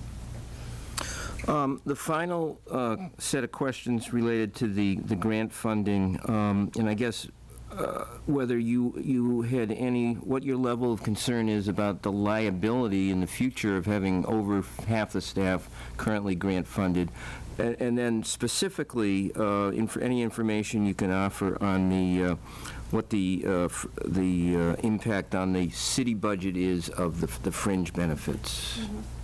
Wonderful questions. You know, I'm not going to stand here and tell you that I never worry about sustainability with my staff. I care for my staff as if they're my own family, so I would hate to ever have to lay someone off because I didn't secure funding.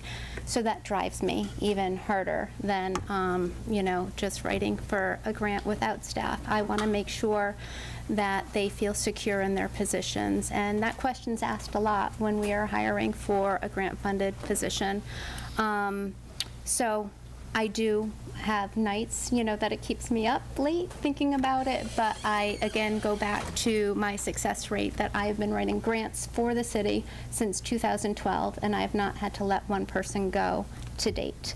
In fact, we just, you know, we are building and creating and being more innovative than ever, just because the state of the world that we're in right now, we have to. We are faced with huge public health challenges, and we need to meet them. We need to help our residents, our businesses, our community. And without this grant funding, we wouldn't be able to do that. We would have to go back to a health department which had 2 mandated services, and that was disease investigation and surveillance and inspectional services. And that is such an antiquated thought of what public health is, and I think you all realize that. So grant funding is necessary. And for the fringe rate for the city is 46%, and I think maybe Charlene can verify that for me. Includes the taxes, workman's comp, health insurance, retirement. I build that into every fund. So if I hire a staffer, 46% fringe rate is built in, with the exception if they don't take the health insurance, then it's reduced a bit. I don't know what it's reduced to. I don't have that fact and figure in my mind.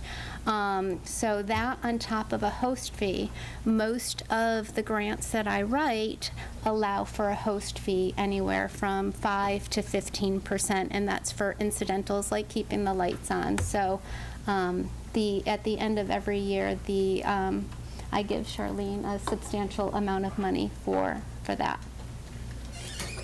Could I add just one?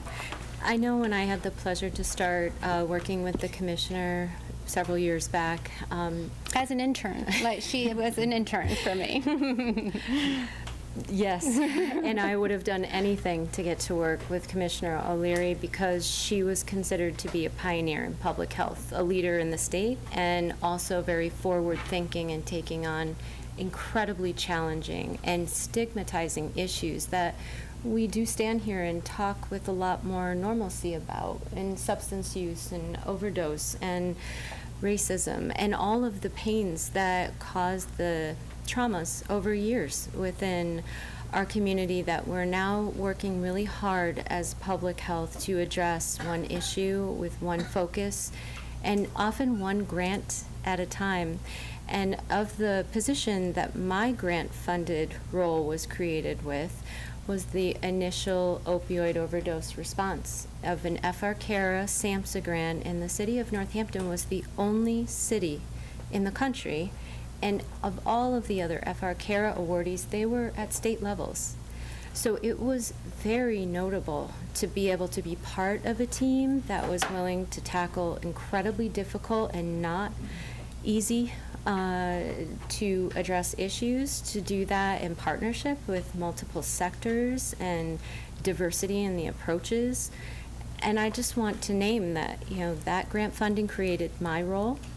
And my role has been able to allow to help create other roles. And it's a very difficult financial situation for every sector, every city department to need to secure grant funding for priorities and special issues. And it is a challenge, but that is the fiscal environment that we operate in. And we're fortunate there's very dedicated grant funding within the public health space that we can apply for and that we continuously apply for. And hopefully next year when we come back, we have fundings, applications in right now, we hope, prove to be successful. But we're very thoughtful about bringing on any team members, and we're very transparent about grant funding and our hiring practices, because we wouldn't want someone to be in a position without being fully aware of how we are able to create positions and what the objectives are around those roles. Thanks for all those answers. And Councilor Mayor, I think that covers all the questions that were asked by the public. Well, I'd like to move on to the schools. If anyone has a question that has not been asked, we can do that now, but it's getting late and I would like to move on to our next department. I'm just going to check online. I see one. Nope, went away. Okay. Oh, it's back. Okay, before you go, there's a question online.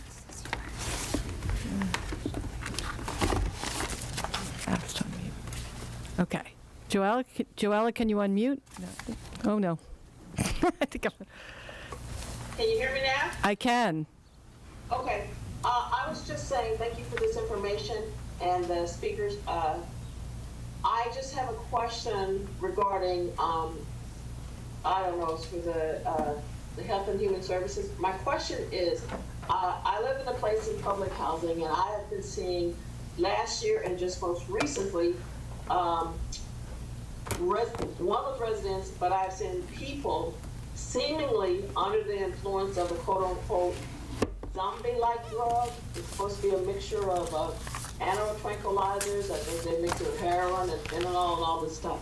Now, I've seen it, as I mentioned before, with residents, and I thought maybe they were having a seizure or something until I saw a thing on the news about how that came about during the pandemic. It was in Mexico and Philadelphia.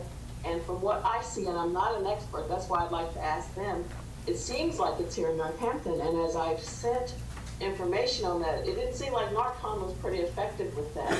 So I'm just curious, because I'd like to know, is that a problem here? Because I looked at it and filmed it and sent it in. And do we have this problem in Northampton? And so what are we dealing with this? And also, I'm really excited that there will be nurses here at the public housing. I'd like to see it. I haven't seen it yet. Not that means that they haven't been here, but I'm excited about that. But I'm also very scared. It looks like people in a trance and doing back bends, 15, 20 minutes. It's a very scary thing to see and to realize that my neighbors down the hall, I've seen at least one doing it 4 or 5 times last year. Thank you.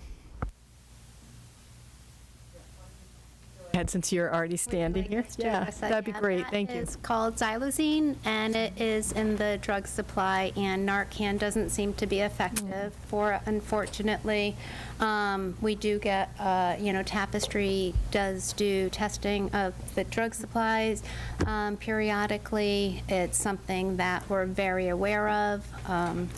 It happens to be that in Western Massachusetts actually was one of the earlier areas where xylazine and fentanyl mixtures were identified, and there's been many different kinds of iterations with other as well substances mixed in. What we encourage people is to use Narcan, administer more than 1 dose if it's available to you, and please also continue with rescue breaths. The xylazine causes the muscles to very much get still, so although someone has been reversed with the opioid within their system, they're still somewhat paralyzed and breathing is challenging. So you may not see the same response as what a reversal from an overdose has looked like in the past with xylazine as well in someone's system. So rescue breaths, Narcan, and call 911. Okay, thank you for that. And I think that we can bid you a good night. I would like to take a 5-minute recess before we start with the school. So let's say 8 o'clock. Thank you very much, Commissioner and DeBeck. Thank you very much for your time.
Muted. Okay. Okay, we're going to get started. Welcome back to the 2025 budget hearings in Northampton. We're going to hear from the school department now. Let's see. Welcome, Superintendent. Good evening. Thank you for joining us. Good evening to everyone. So I will not be long. I have my presentation is going to be in two parts, and there's no slides, so we won't have to worry about the technological glitches there. All right, so during this challenging budget season for the school departments, there have been many variations of the proposed budget. A first view budget presented in December tried to achieve a 4% increase to the base to stay within the fiscal stability plan's recommended target. It missed the mark by 3.97%. We, being the district, administrators, myself, we looked at ways to integrate current resources, build capacity of staff rather than hiring new positions, identified short-term infusions that could be phased out over time, and long-term trade-offs to sustain the shifts after ESSER funds were gone. The next iteration was the 4% budget, which required steep reductions in the workforce, including a salary freeze for all employees. At the request of NACE, who is our union, to ask to see the original draft budget that was the initial request of principals and department heads prior to the reductions, was a 14% budget was released, and this included the $1.2 million appropriation, that one-time appropriation.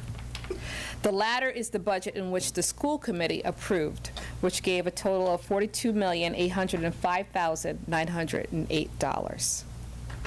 On May 16th, the Honorable Mayor Gina Louise Sierra presented her budget and announced a 5.01% increase with the proposition of a special education stabilization fund under Mass General Law, Chapter 40, Section 13E. In addition, a third of the Smith's $500,000 donation will be used for this school year. This yields a 6% increase over last year's appropriation. That is $40,041,029. Not surprised by the appropriation, former school and city leaders warned of the fiscal cliff in which the district was heading. We can identify the factors or root causes how we arrived at this point. One, the overuse of school choice revenue beyond sustainable levels. Our increase in staffing from fiscal year 2018 to fiscal year 2024. Thirdly, the last union contract agreement increases salaries exceeding city revenue growth.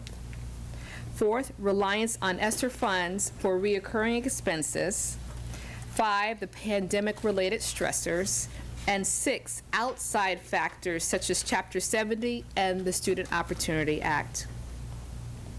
Outside of the school district's operating budget, the city continues to maintain health care plans that provide premium services and provide tuition for all out-of-district Northampton children, excluding special education. With the mayor's proposed budget and keeping within the fiscal stability plan, it will be imperative for the district to stay within the 4% over the next 2 years unless there is a new revenue stream that can absorb additional costs. Part of the strategic plan will be to design actions yielding cost-saving measures to meet these targets and increase efficiencies while maintaining a rich and robust educational experience for students attending Northampton schools. You have in your budget booklet from the mayor our actual presentation based upon the budget in which the school committee approved on April 11th. What I would like to do is to take you through 2 pages of that budget. And if you are looking in your budget booklet, it's pages 112 through 122. The 2 pages that I like to focus on deals with staff and student enrollment. So first of all, the staffing. So now remember that this is that 14% budget increase that is preferred by the school committee.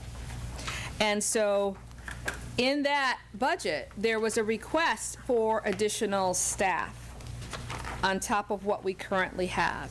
If you don't know, we have approximately 897 employees, which makes up 84% of the budget. If we were to make changes or have to reduce our costs, it would impact employees, personnel. Yes. Sorry, can I just interrupt? I think the page number you gave folks is not what everyone has, right? Is So this the? so let me give you, you guys have nicer books. I'm sorry, mine came from the internet. I had to download. Oh. So it is page 130 that I'm referencing now. Thank you. Thank you. So page 130 and 131 I'll reference. So there was a request for additional staffing at some of our schools to help with academic support. And these requests were not random requests. These requests were made by our administrators, our principals for those buildings. That's how we built the budget. The budget was done based upon the needs of every individual school building and department. The second chart also talked about some additional staff changes within some of the schools based upon the needs or the lack of that. For instance, the clerk at the Leeds Elementary School, currently they only have one administrative assistant and no clerk. The other 3 elementary schools have both. They have an administrative assistant as well as a clerk. So there was a request to restore that position that was cut or eliminated in previous budget seasons. So this is the request. And so if we look at what we need to do in order to get to the 5.01, which is actually 6.01, there are some things that will have to change in our buildings. And if you would just give me a few minutes, I would like to actually go through each of our buildings and to express to you what we are able to maintain under the proposed budget from Mayor Sciarra. Okay? So for Bridge Street School, which is known to be one of our neediest schools in the district, we will be able to maintain 2 sections of classes per each grade. And if you were to figure out what the numbers of the class size for those classes, you will note that we still are under 25. In some cases, we are 19 and 20. So we are also maintaining 2 tiered support specialists in this building. So with the help of the Smith donation, as well as hopefully the proposed stabilization plan, we on last week restored 3 tiered specialists to our elementary buildings. We were able to do that. Also in Bridge Street, we will have Title I support for reading. That's maintained. We will maintain 1 of the 2 academic supports for math. We will retain 1.2 ELL teachers. We will retain 3 of 4 regular education paraprofessionals. As you note, we did remove 4 paraprofessionals from each of our elementary buildings, and those were the paraprofessionals that were assigned to our first grade classrooms to assist. So those have been removed, and I am told by history that they were also potentially going to be removed on last season when we were looking at reductions. So Bridge Street also maintains 1 adjustment counselor, a 0.5 tech integration specialist, and 6 special education teachers. So I want to say very quickly about the integrated specialists. So we have, for the elementary, we actually have 2 integrated specialists. And what they do is that they share buildings. So that is a unique way of using a resource, but sharing the resource. I'm sorry, there was background noise. They share. So it's 0.5, but they're actually 2 individuals. So they share in terms of they're assigned to 2 buildings to make them full-time. All right. So that's what they're maintaining. We will be able to continue with the services that we currently have in that building. Jackson Street. So Jackson Street is a different animal in terms of the number of sections of classes that they have. So currently, right now, they have 2 sections of classes per each grade, with the exception of grades. I thought I had this down. For grades 4 and 5, and I believe grades 2. They will maintain a 1-tiered support specialist, their 1 adjustment counselor, 1 reading interventionist, 1 math interventionist, 1.6 ELL teachers, 6 of 7 regular education paraprofessionals. Again, that's that cut for the 1 paraprofessional who is assigned to the 1st grade. And then the 0.5 tech integrationist specialists and the 6 special education teachers. Now, I will say to Jackson Street, we did remove 3 full-time classroom teachers because they had bubbles in 3 of their grades. So it will make those class sizes a little larger than the norm for this district, but yet still under the number 30. Leeds Elementary School. They also have 2 sections of classes per grade, K through 4. However, they have 3 sections of classes for grade 5.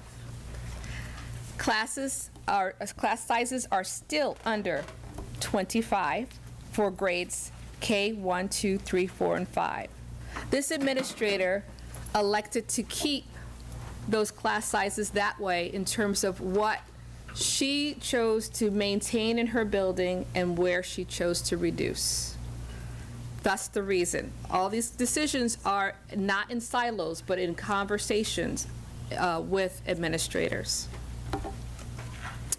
Also, Leeds will maintain 2 tiered support specialists, 1 adjustment counselor, 1.6 academic support reading, 1 academic support math, 1 ELL teacher, and then 3.5 of 5 regular education paraprofessionals, the 0.5 tech integration specialists, and 6 of the 7 special education teachers.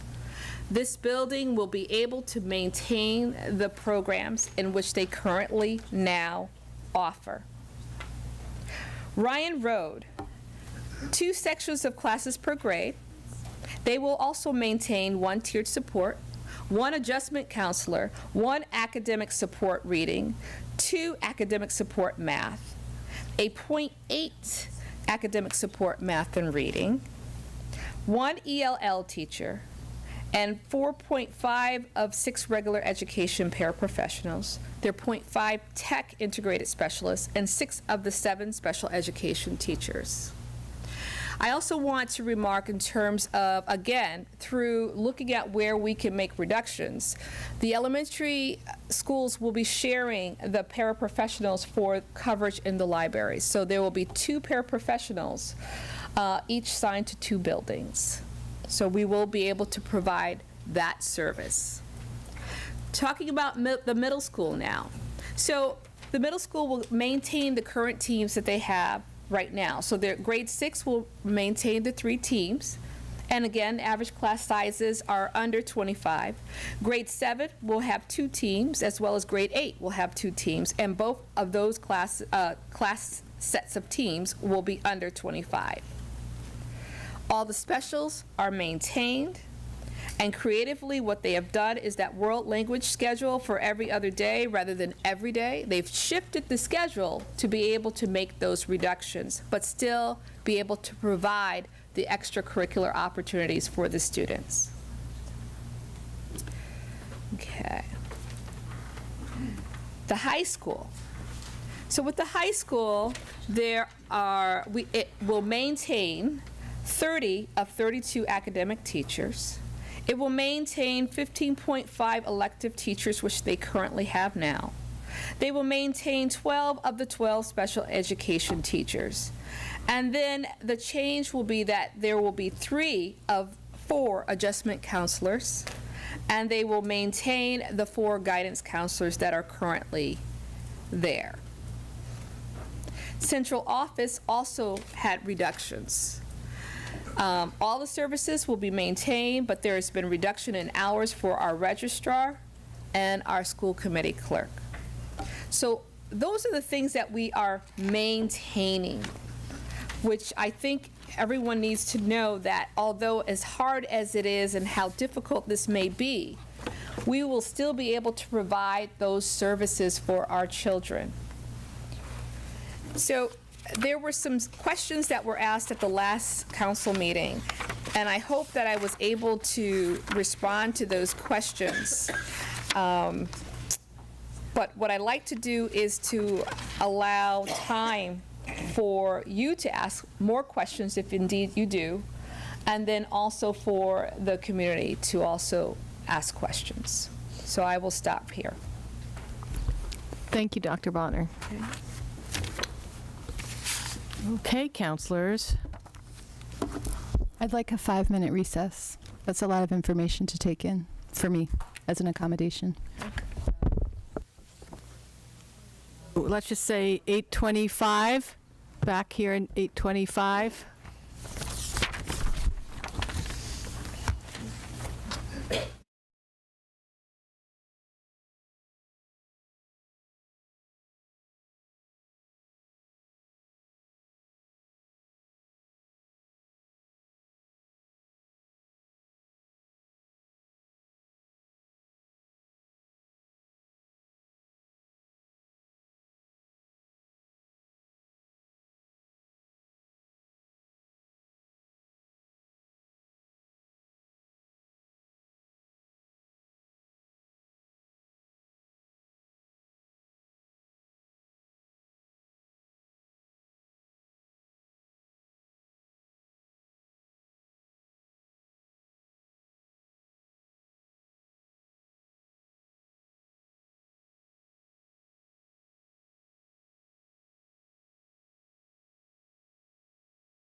Okay, we're back with questions from counselors to Superintendent Bonner.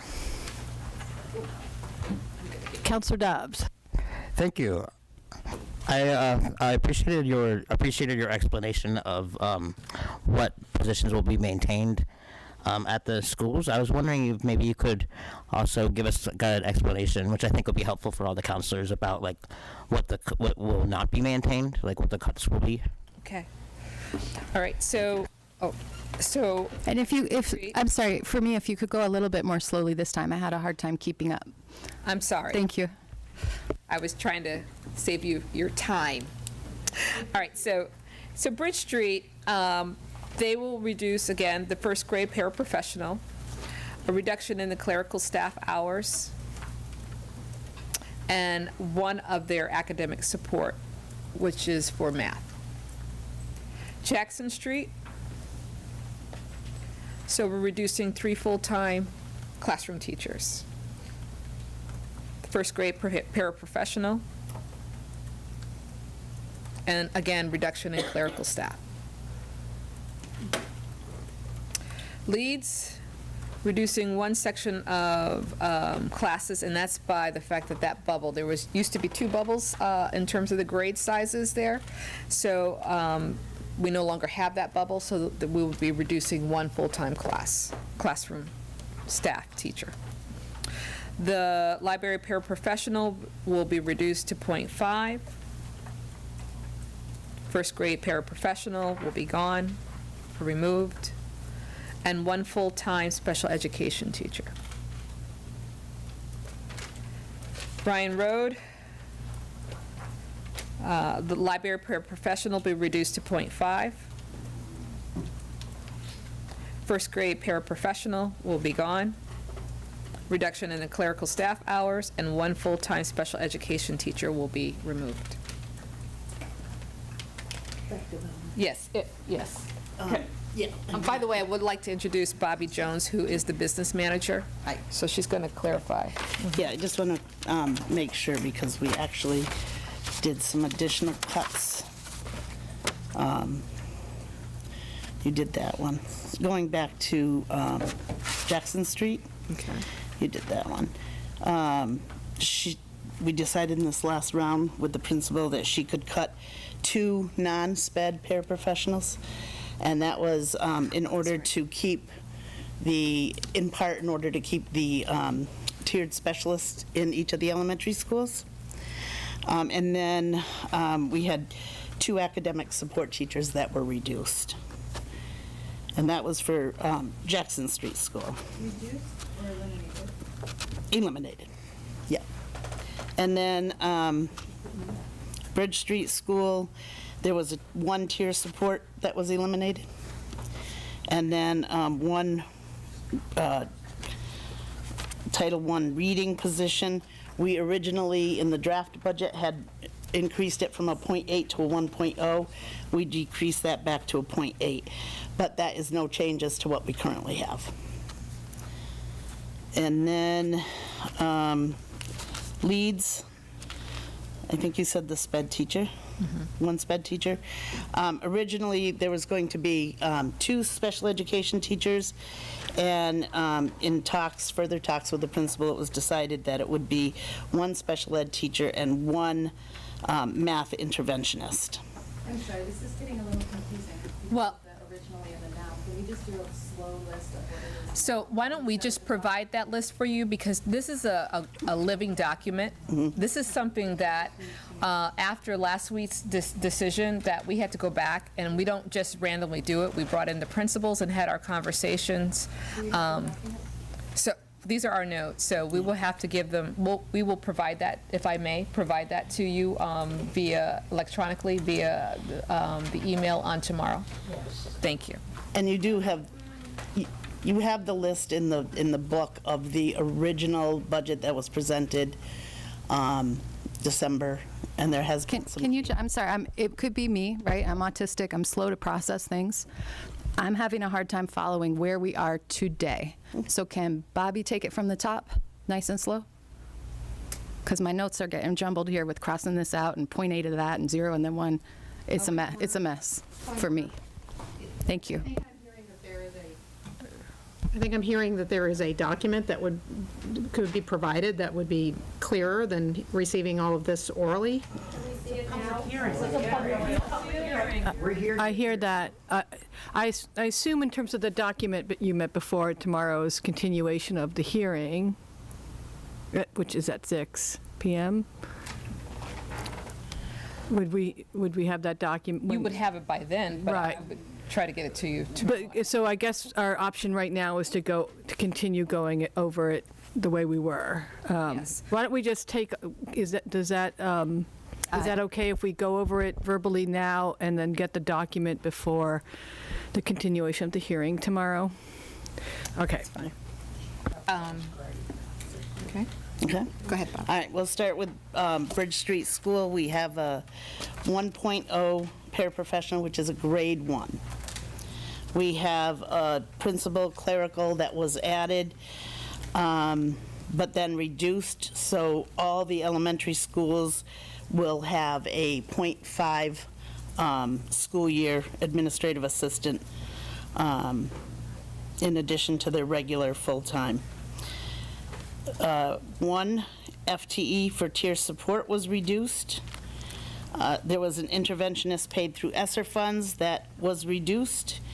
And then there was a Title I reading that remains the same, but we did attempt to increase at one point.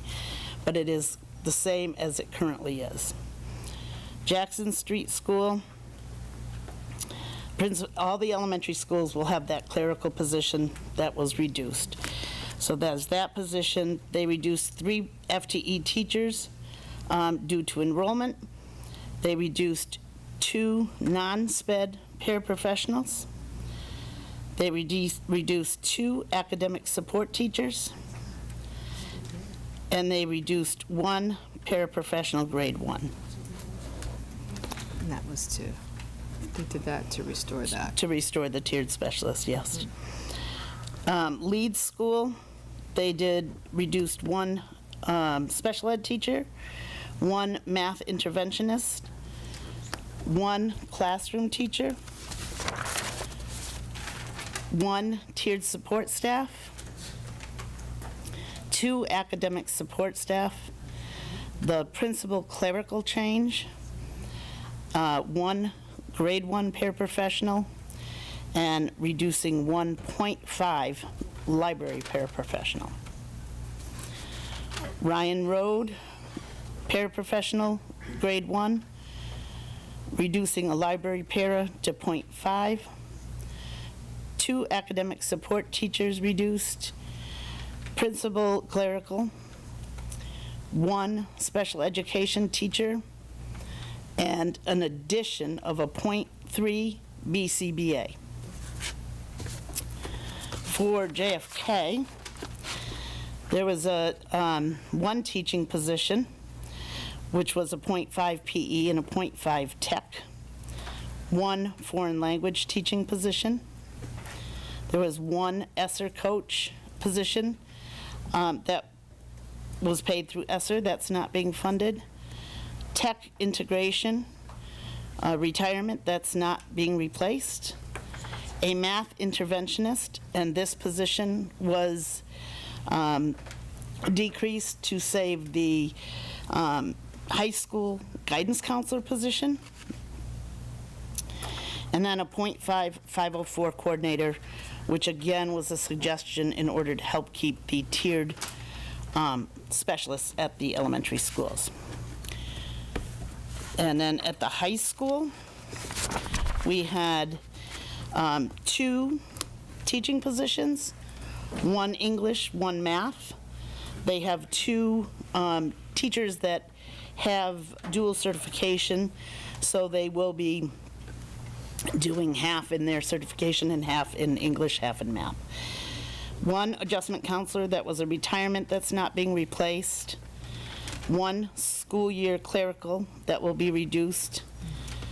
There is a 0.5 special education teacher being added, and there is a 0.5 BCBA being added.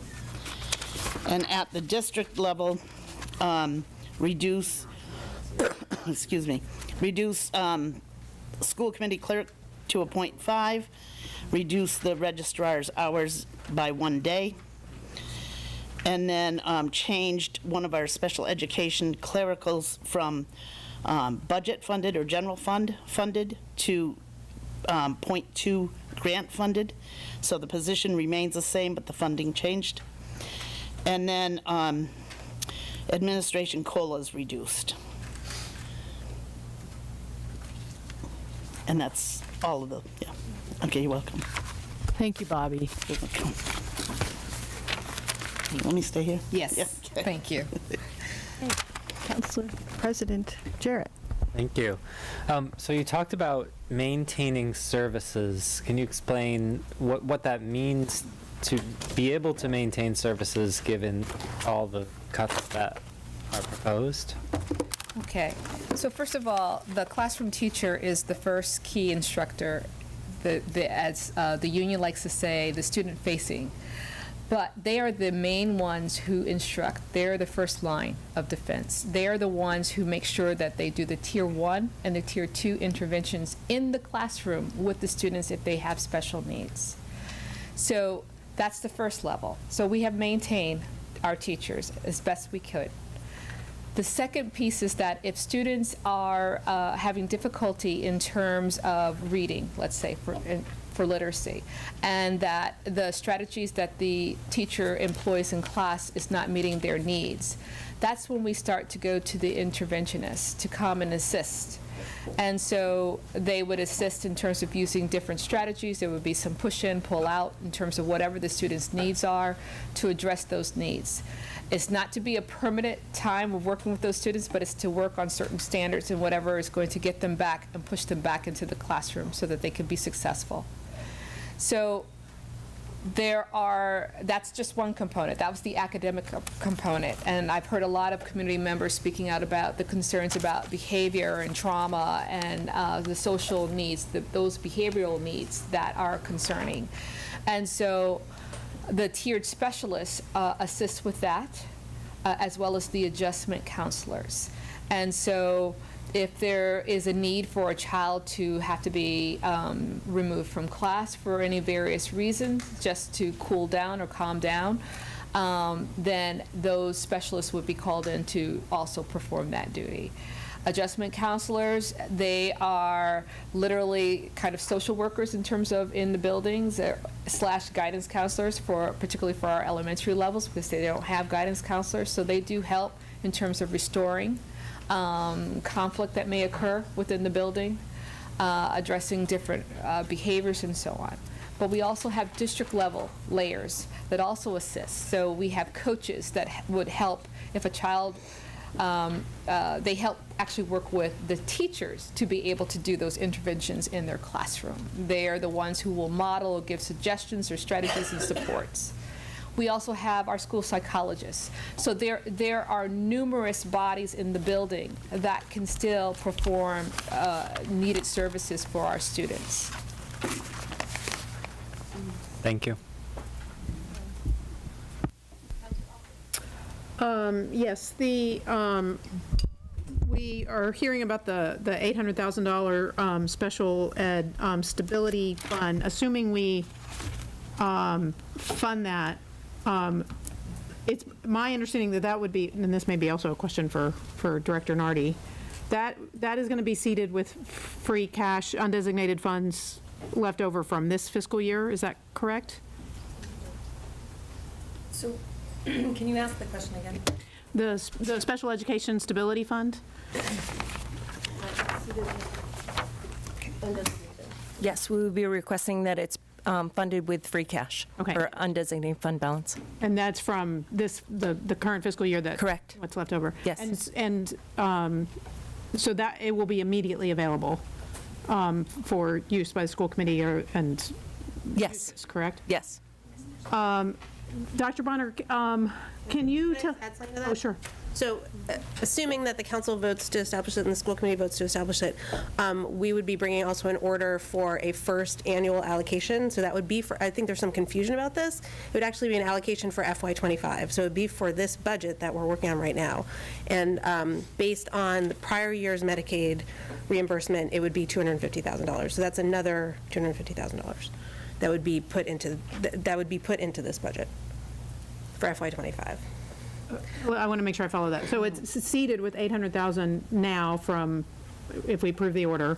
Right. And then we're going to be adding almost immediately another I will be asking the council to appropriate $250,000, and it also I have to ask the school committee as well, because both bodies have to agree to allocate $250,000 for the FY25 budget for an annual allocation. So this stabilization fund would give an annual allocation based on the prior year's Medicaid reimbursement. And then if there's an unexpected extraordinary expense that happens, then that could be requested as an additional draw from that stabilization fund that would have to then go to the school committee and the city council to agree to draw those additional funds. But it would be an annual allocation for the operating budget. For the operating, okay, that was my question, thank you. Sure. I just want to follow up on that before I let another counselor. So just to clarify, that stabilization fund, but that won't mitigate any of the cuts that were just listed. That's with that money, correct? Well, we did include that amount. We included it. If that does not go through, then we have to do. Oh, okay. So these are the cuts you listed are with that money already wrapped. Correct. Yes. Yes. Thank you.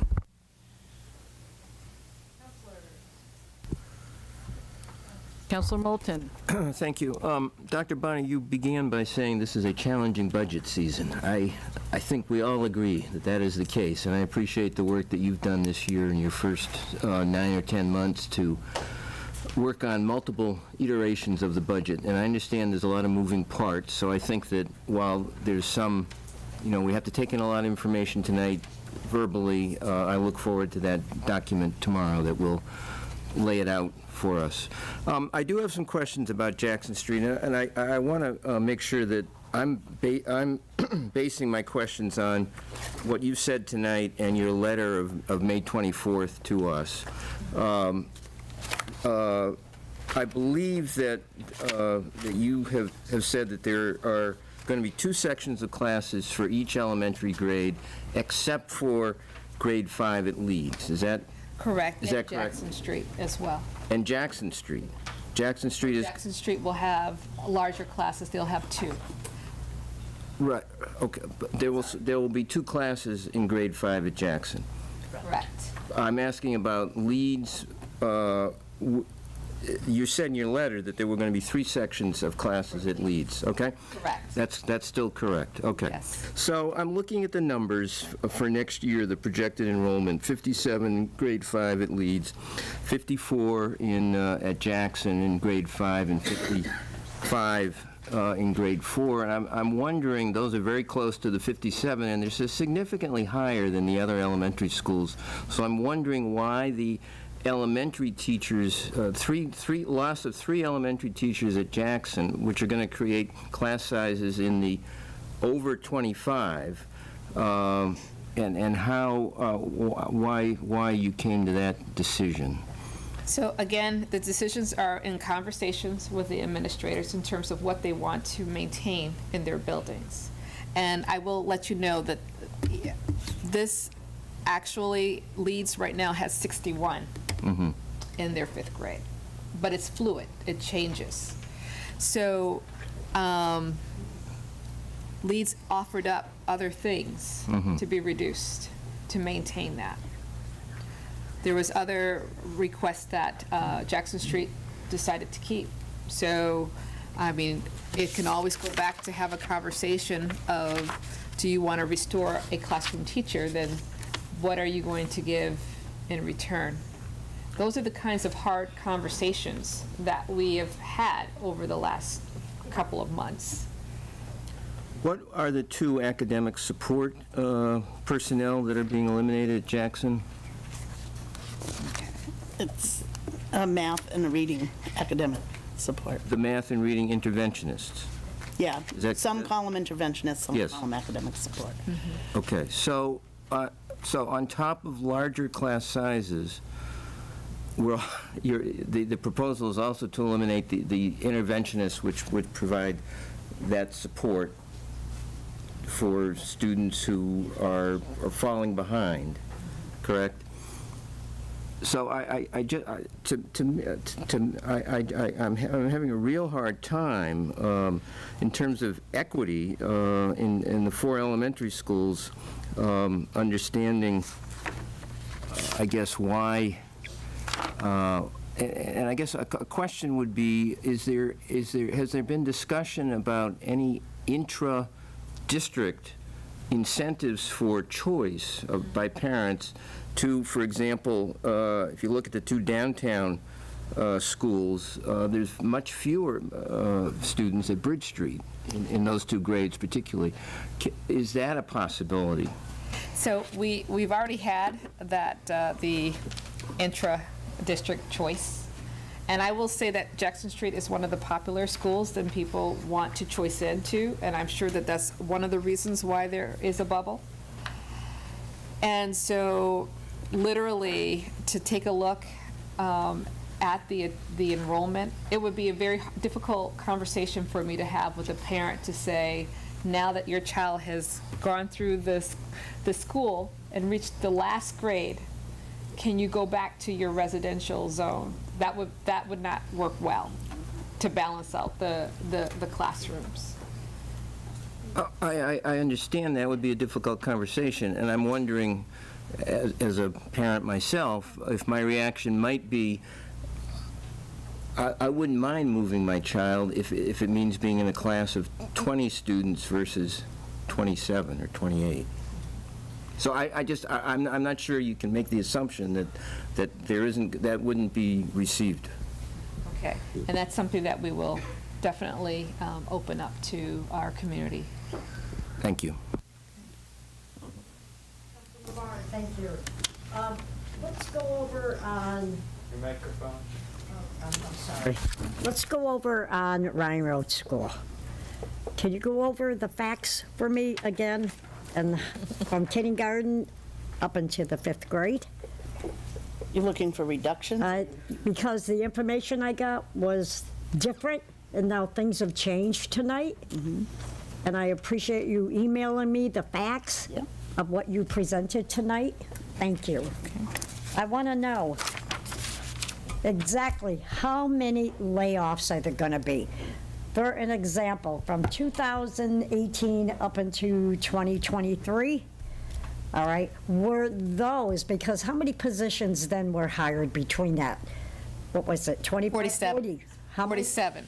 47, okay. I am asking for some help here. Some of the positions, were they temporary? When they were hired, were they temporary positions? I don't believe so. So they were all full-time? Okay. All right, so I would like you to give me how many in kindergarten, and I'm seeing that you're saying that there's going to be 2 sections, right? Okay. So read that off to me on the numbers, because this is critical for me. And this is Ryan Road. So Ryan Road, so currently we have projected 39 students, and so you would split it by 2. So you'll take that, half of that 39 and 2 classes? Correct. What am I losing for teachers there? For Ryan Road, so let's go to Ryan Road. For Ryan Road, you're losing 2 academic support and 1 special ed for teachers. 1 special ed teacher? Yeah. Okay, now I'm going to talk about people with different types of disabilities.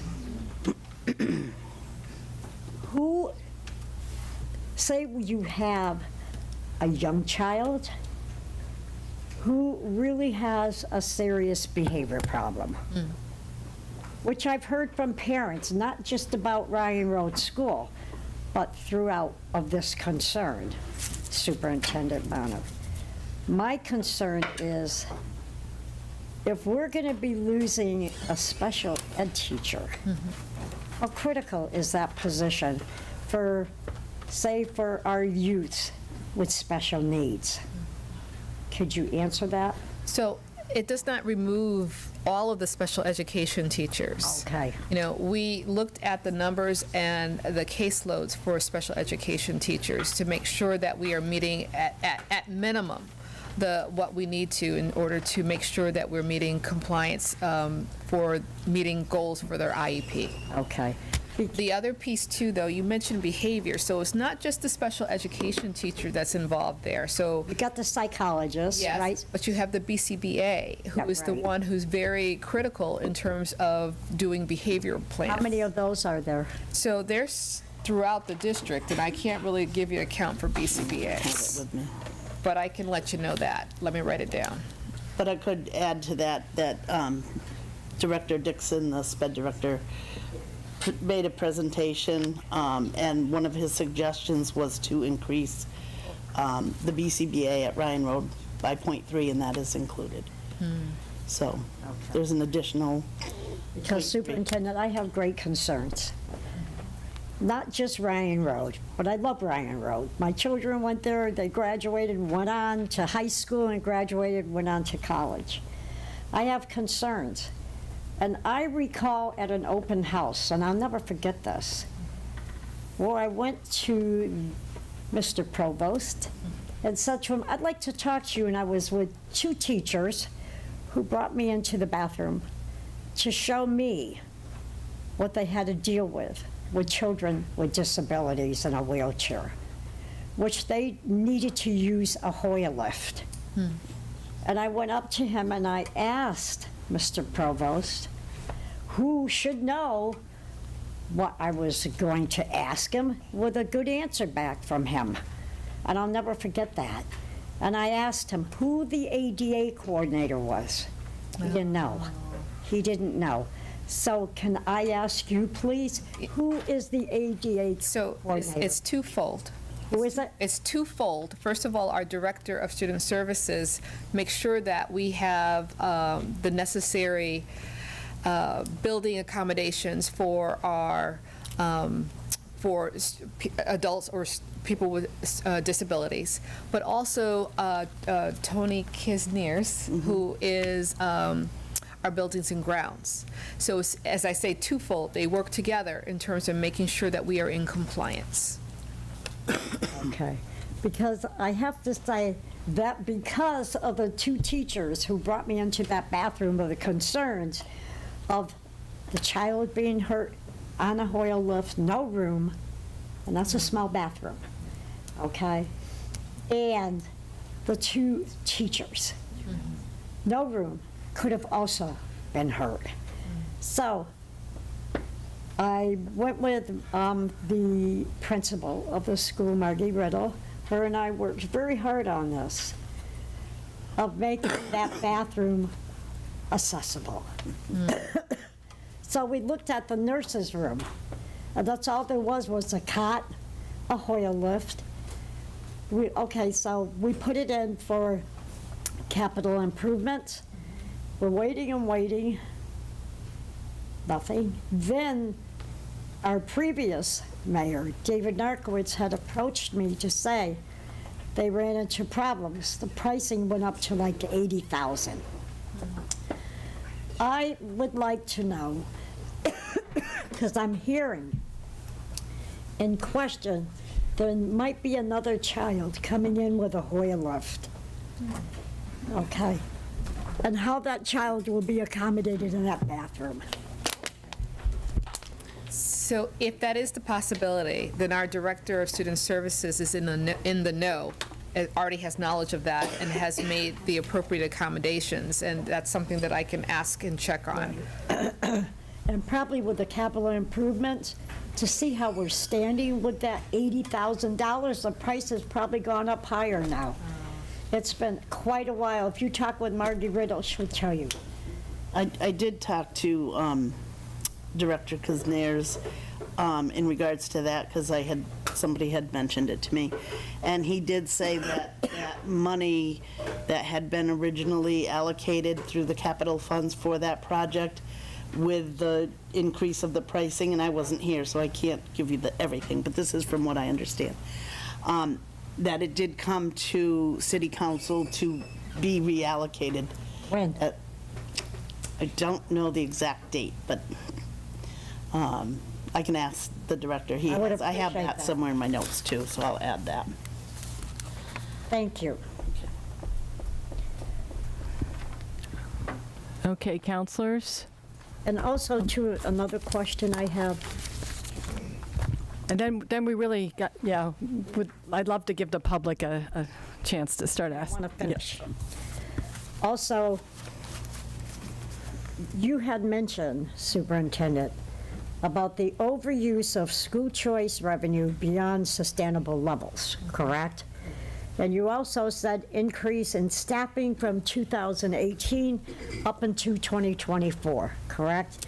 Then you are saying from 2023 to 2025, the union contract increases exceeded revenue growth. Can you explain that? Okay, so I'll start with the first. I would appreciate that. It's okay. All right, so I'll start with the first bullet. And actually, Bobby, do you want to talk about the school choice one first, and then I'll do the other? Yeah, just the school choice, this is prior to both Dr. Bonner's and my coming on board, was using more money in that fund to support the budget than they were taking in. And that was over a period of years, resulting in order for us to keep the current staffing levels, we had to put that amount back into the general fund budget, which increased it. I believe last year was somewhere around $1.2 million. And then again this year. So it's just, and it's something that was brought to school committee, I think, for several years. I know my predecessor had told me, or the predecessor before the last one had told me that, they had gone and shown what would happen by overusing the revenues coming in. So that's what happened there. And there is a chart, I think you were given the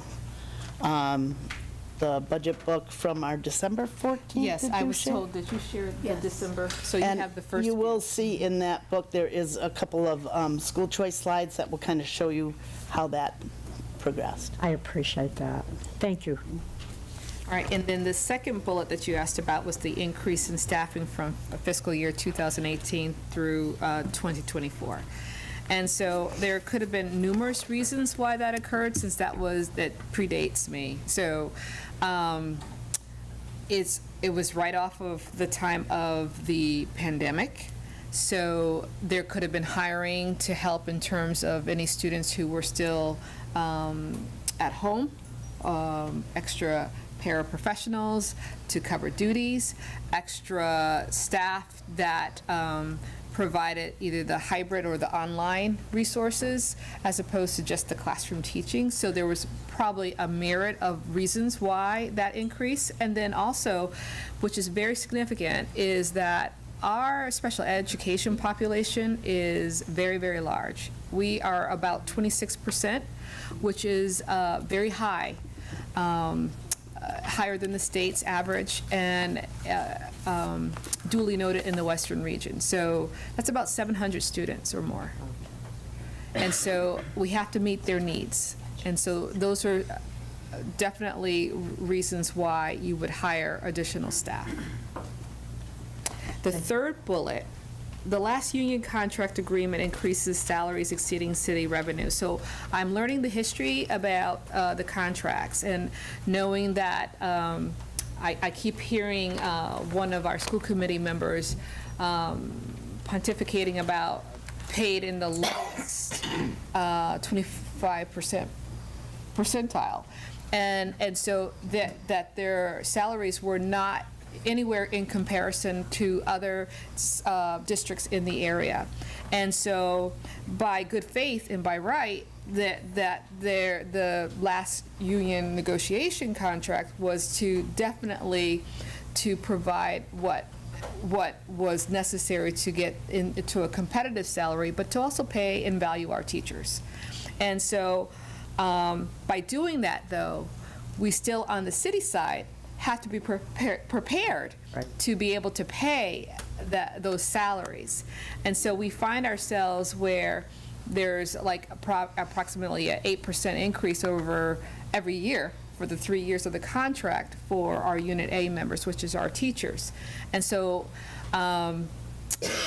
so there's definitely not, I'm not saying that they didn't deserve it or anything, but we need to be able to have a revenue source to be able to maintain it.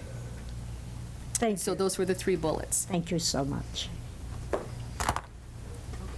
Counselors? Can we? Okay, if it's, yeah. Just the expansion of the staff, you know, our history, we all in this room know our history. We know that in 2017, when we quickly went to an inclusion model without proper staffing, it was true chaos, actually dangerous chaos that was all over our newspapers. So when the community's making veiled comments about their reaction to these cuts, it's because we know our history and we know what we're going back to. We took a long time to build up these supports to do special education right. And we know what it means to remove these because we've been there. So I just want to make that comment about the expansion. It wasn't COVID. We have a deep history here with special education and what happens when it's not done right. We've seen it. We don't want to go back there. Oh, good. Again, I want to thank you for your presentation, for some hard work in hard times. I just have one thing, and you know, there's talk about maintaining in-class resources, but there's been some talk about some outside of class resources, bathroom monitors and whatnot. How will these reductions affect those situations? The bathroom monitors are still in. They're under the para line. Okay. With the exception of With Jackson Street. Yes, The that's it. exception, okay. Yeah. So I have a bunch of questions, but I want to get to the public. So I'm just going to ask one now, which is, what is the projected, this is actually for Finance Director Nardi probably, what is the projected free cash total for this current FY24 budget that you're going to take the 800,000 from? Is that what I heard? So, yeah. And then you all want to sit down and take a break. Why don't you, Superintendent, why don't you, so you can sit down and we'll go through some comments and we'll gather questions and then you can come back up for, so folks can hear you. Thank you. So the undesignated fund balance currently, not including the ARPA lost revenue, is at 2.65 million. Okay. We take out the 800,000, we will be at 1.8 million. Okay, thank you. Okay, so counselors, we can ask more questions, but I'm going to go to in the room, and then folks on Zoom, I'm going to go back and forth from the room. Again, just a reminder for anyone who's just joining us, we're aiming for 2 minutes. We like questions, especially if they're relevant to the school budget. Okay, so first up here is Janice Toddy. I hope I said that right. You did. Thank you. My name is Janice Toddy. I've been a Northampton resident for over 40 years. I live in Ward 4. I'm also a retired teacher from Northampton Public Schools. I currently am an educator mentor. I taught at Jackson Street. I'm also a graduate of Smith College who believes that Smith and other large nonprofits need to do more for the city. I also respect the work and intent of every person in this room, whether or not I agree with you. Working in Northampton Public Schools means many wonderful things. It means working with our amazing and inspiring students and colleagues. It also means teaching all day and then coming and making signs and standing out for our budget and coming to meetings and asking for our schools to please be funded. Like many of my colleagues, over the years that I taught, I learned to somehow be happy each time the cuts were less than expected. That was what I learned to be happy about. We kept a running list of all the cuts that were made, It was not a short list, and we are here again. I'm not here to blame anyone, but I am here to speak passionately about what I believe. We all know Northampton is at a disadvantage with funding formulas and laws. We know these things. We know our city needs to stay afloat, but we can right now afford to do more, to buy time so that we can all find a sustainable way forward, so we can all find that way. Our city's children are exactly that. They are our city's children. It's time to put our public school budget at the center of the table and keep it there. And I don't mean taking away crosswalks, the senior center, the fire department, et cetera. I mean, if moving forward we can't afford things like Picture Main Street and what it will cost after the grants have been spent, then so be it. We cannot change inequities by using the same values that created them.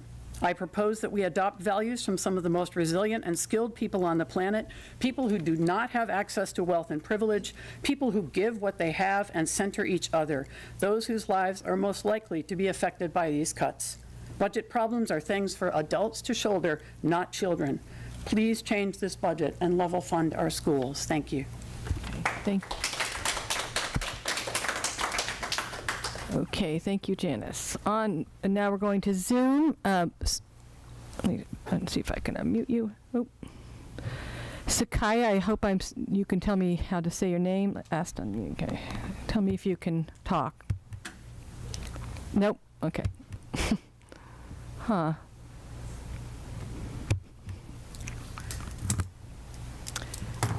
Can you hear me? Yes. How do you pronounce your name? You said it right. Okay.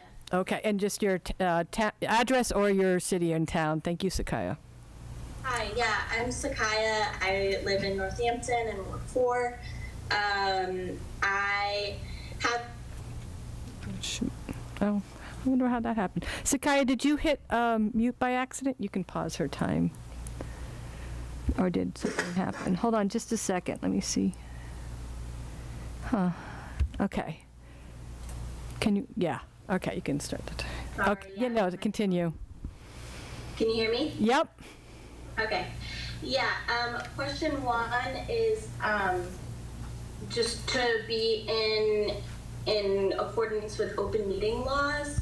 I'm wondering if the superintendent can share the notes that were being read from today that you said you would send out, I believe, to Councilor Quaverly. I think to be in accordance with open meeting laws, I think those need to be made public to everyone somehow. If I'm wrong on the law, sorry, but I think that's how it works. My other question is, why aren't we pushing harder for a level service budget that the school committee already voted to agree on? We should not be seeing any student-facing cuts. I'm wondering why, if there is a lack of money, there hasn't been cuts to the police department that is bloated and way more than we need. I think we need to obviously prioritize the safety and future of our children, which is done by teachers and staff members and people who interact with them every day, not by domestic military.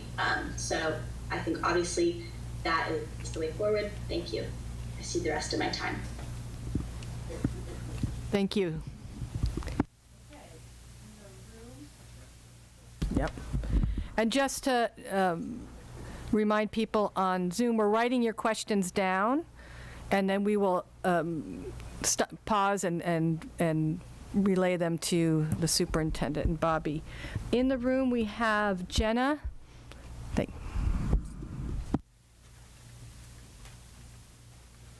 Hi, my name is Jenna Eidenward. I live in Belchertown, but I teach 7th and 8th grade ELA at JFK Middle School, which is a building disproportionately impacted by involuntary transfers in the district. I'm also the ELA department chair, and my department is losing 2 members with the proposed budget, including a passionate 6th grade teacher and an incredibly skilled 8th grade teacher with a new baby at home. I am here to plead for a change in the conversation around next year's budget.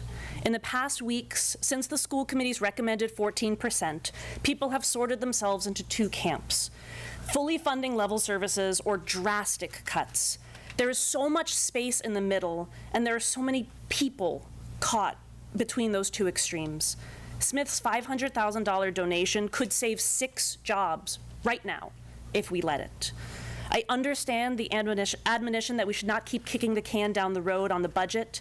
However, we do have options between egregious debt and gutted schools. If we add the additional stabilization funds now with a clearly proposed lean budget for the following year, our schools will have time to plan. Those impacted can consider new opportunities without a ticking clock of tightly scheduled budget votes, and the school committee can craft a path forward that averts this heart-rending budget roller coaster each and every spring.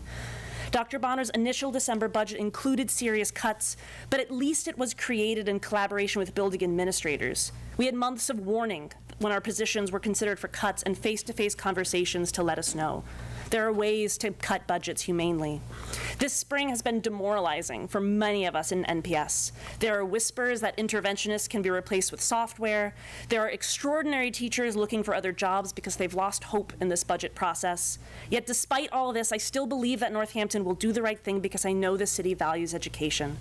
I implore you to consider solutions to supplement the school budget, even if it comes short of level services. Smith's donation could save 6 jobs right now. Fractions of percentage points could keep passionate, talented educators in the district. My question is, will you please consider those options in the middle? Thank you. Thank you, Jenna.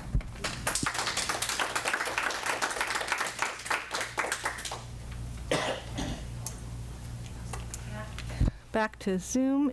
I see Isabel Miller. Can you unmute? No? Are you able? Oh, there you go. Yeah, can you hear me? Yep. Okay. Hi, Franklin Street, Northampton again. So I'm going to specifically talk about Jackson Street because that's where my daughter goes and that's where my son will go. The classes that are going to be reduced from 3 classes to 2 classes, they're going to experience a 50% increase in students in a class next year. And you, Professor Bonner, said that classroom teachers are the first line to behavior problems. They can't help the students when they have 25 to 28 students. It's absolutely ridiculous to think that one teacher can manage all the students and such a high level of special needs students at the same time. And I think also, in a Gazette article, they said that the mayor says that she has a sworn responsibility to support all the services of the city. And I understand that. But when you have, for example, children, you love and support them, but if one child is floundering, you bring them up. You don't say, sorry, I have to support you equally. You do everything you can to bring them up to where they need. And I think that Jackson Street has so many cuts, and that I don't understand why Jackson Street is getting hit so hard. And I think that they deserve 3 teachers for those grades. Thank you. Thank you, Isabel. Michael Stein?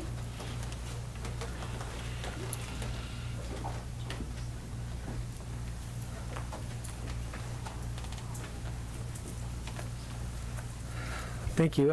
Michael Stein, Columbus Ave in Northampton. Just want to focus on a few things and then ask the chair if she'll recognize me to address an earlier question as a member of the Budget and Property Subcommittee. So the thing I want to say is I am shocked. I wrote to you all earlier. Thankfully, Council President Jarrett responded to me. Look forward to meeting with you. I want to say again that the school department does not report to the mayor. And yet the presentation we got seemed to be a presentation endorsing the mayor's budget. And some of the claims that have been made that there's a fiscal stability plan and the schools are somehow on board with maintaining a vision has never been voted on by the school committee. In fact, our most recent budget did something very different. We'll address this in the evaluation process of the superintendent that will play out by the school committee as we are the oversight. The mayor's one member of the body, not the boss. And we have had absolutely no involvement in the budget that was produced and given to you tonight, which was more than $1 million less than the first look budget that you saw in December. So there's been no budget hearings. Budget and Property hasn't looked at this. We've been given no lists of cuts. We were CC'd on we weren't even CC'd. We got a copy of the letter sent to you. So the idea that the school committee is somehow involved in this process is laughable. And the idea that we would somehow solve the process going forward, as you've all seen through this playing out, is also questionable. So I'm really frustrated by it. I'm really frustrated by the framing of maintaining. I wonder if we're going to maintain electricity and heat in the winter. It sounds really great, but what we're losing is the story. And I see a number of the questions you've all asked. It's dawning on you on how bad this is. My colleague, Member Agna, said during this process earlier this year, we're already cut to the bone. So when you ask why we're having these cuts now and why they're so bad, there's nowhere else to cut. And you have a choice. You just heard how much free cash you have. You can either fund the schools and save less money or lay off a lot of people and hurt a lot of kids. And that's a choice you all have to make. I'd love to be recognized to just answer that specific question. I'll recognize you with the caveat that you are representing yourself as a member and not the committee because it's a public hearing. Yep. So I'd like a vote on that.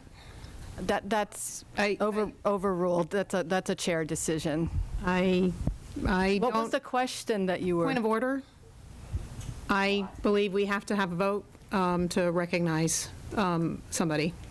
I ran that by Solicitor Seawald this afternoon, and he said we did not. That we don't need a vote to recognize somebody in our hearing to speak beyond the public comment. Yes. Okay. So what was the question you were wanting to? The question was about the number of staff that was added. So Councilor Labarge asked why so many and how so many staff were added over so many years.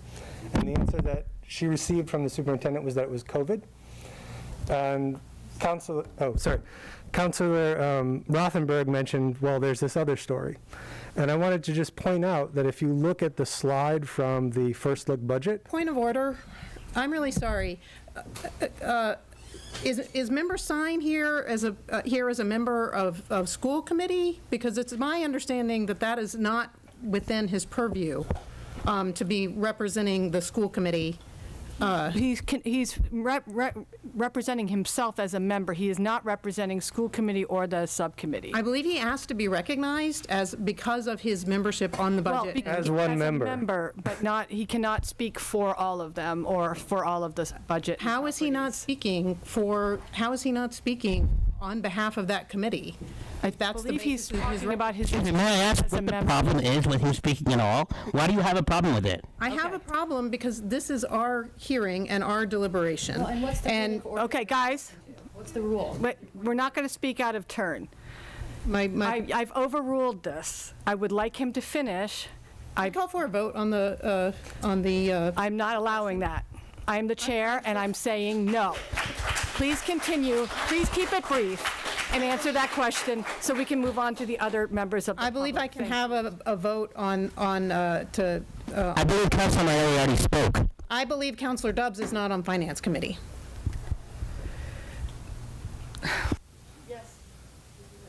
Yes. Thanks. I just want to, if we could consult with Ms. Kretzler, that my understanding is that if you disagree with the position of the chair, or of the rule of the chair, then it requires a 2/3 vote to overrule that. That is not what I was told by the solicitor today about the subcommittee. Specific. That may be what the rules are for full council. We're not. I was discussing it because I knew that Vice Chair Gwen Agna was going to be here, and there was a possibility we would want to recognize her. So I went through the scenario this afternoon with Solicitor Seawald. Could you, yes, if you could just. keep it, and just representing yourself, finish the question you were trying to answer, and then we have 149 people, so let's try to focus. Thank you. Yeah, so to be clear, I'm the Ward 4 school committee member speaking in that capacity, not for the body or for the subcommittee, for myself as a committee member. And I will tell you that if you look at that slide that shows the increase in staffing from the first look budget, you'll see the largest number happened in fiscal year 21. Fiscal year 21 was the budget we passed in 2020, just like right now we're passing fiscal year 25. That budget and the positions added were created and conceived before the pandemic began, even though the budget process played out over it. So to say that these positions were largely added in response to the pandemic is a distortion of the history. So if you look at those, you'll see the fiscal years, you understand the budget process, you can understand when the majority were added, it was before COVID. Thank you.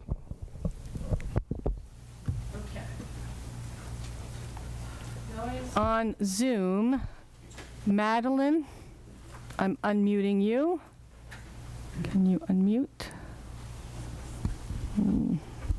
Oop. Yes, okay. My name is Madeline. Thank you.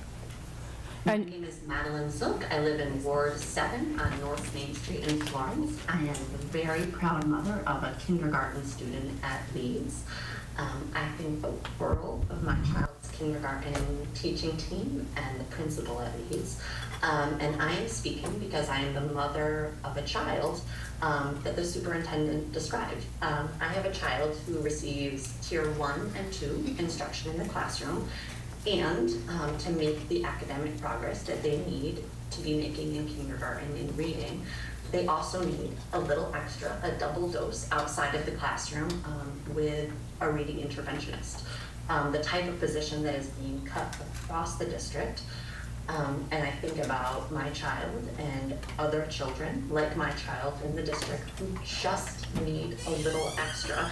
And without those positions, what that looks like. And I know for my family, what that would look like is a child not receiving that extra dose, falling behind academically, and families like mine are left with the decision of how to catch them up. Yes, families who can afford a tutor would get a private tutor. Those who can't will do their best at home.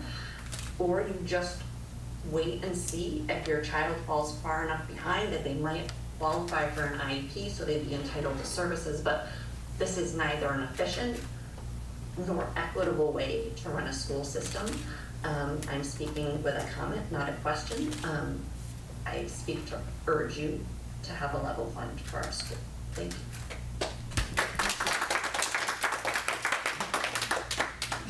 Okay. Back in the room, Justin. Giannison. I'll help you out. It's Giannison. I was pretty close. You're close. Thank you. I live in Ward 1. I am a public school teacher at Jackson Street School. I have 2 kids in the system right now, and I have lots to say, but I'm going to start with a couple of clarifications. So Dr. Bonner had mentioned, again, as an earlier commenter had said, that classroom teachers are our first line of defense. I would like to echo what the previous person said, that with larger class sizes, that's going to be much harder to meet the needs of all the kids in those classes, especially those kids who have incredible needs. And so that just needs to be stated up front. Also, just want to clarify that school adjustment counselors, I was a school adjustment counselor for 22 years. I'm now a phys ed teacher. School adjustment counselors and school psychologists in our current setup do not respond to crisis in the buildings. Those are primarily the tiered support specialists who do those responding, and sometimes our school nurses and other members of the team. But I can just tell you that our school psychologists and our SACs typically are just meeting the IEP needs and demands within the school. So to paint a picture that they are actually responding to crisis in the school is not true, at least in my experience. The other thing I want to just kind of talk about is that there's been a lot of discussion and mention about these added positions over the years. I was hired in Northampton specifically to work in the OUT program, which was the behavior program at the elementary level. And those programs were shut down by our previous superintendent, Dr. Provost. he had proposed that that was going to be a cost-saving situation for the district. Actually ended up costing more money. The reason why some of those positions were added is because when you integrated all of those students who were in a specific program into the general ed setting, which is a great idea on paper, but if it's not played out in a way in terms of the support that those kids actually need in the general ed settings, it ended up actually costing the district a lot more money because we had to add positions to help support those kids when they were not in some of those programs where they had the extra supports. And so I think that's a misnomer to kind of talk about these added positions as like they're kind of fluff or added fat on top of what we were already kind of dealing with. That's not the situation. I know my time is up, have lots more to say, but I just need you to understand that these are the most vulnerable people in our community, are our kids. And the fact that we're here having this conversation over and over again when I should be at home as a PE teacher planning for our field day that is in a couple of days, I am here doing this because this is most important to me, is funding our schools and helping our kids be the most successful that they can be. Thank you for your time. Thank you.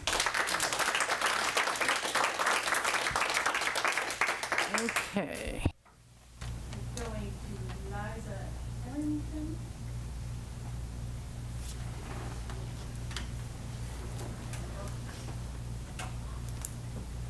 Hello, sorry, I'm on my wife's Zoom account. So it's actually Michael Sustick, if that's okay.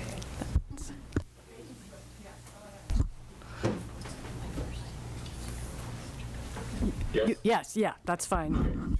I wasn't planning on commenting tonight.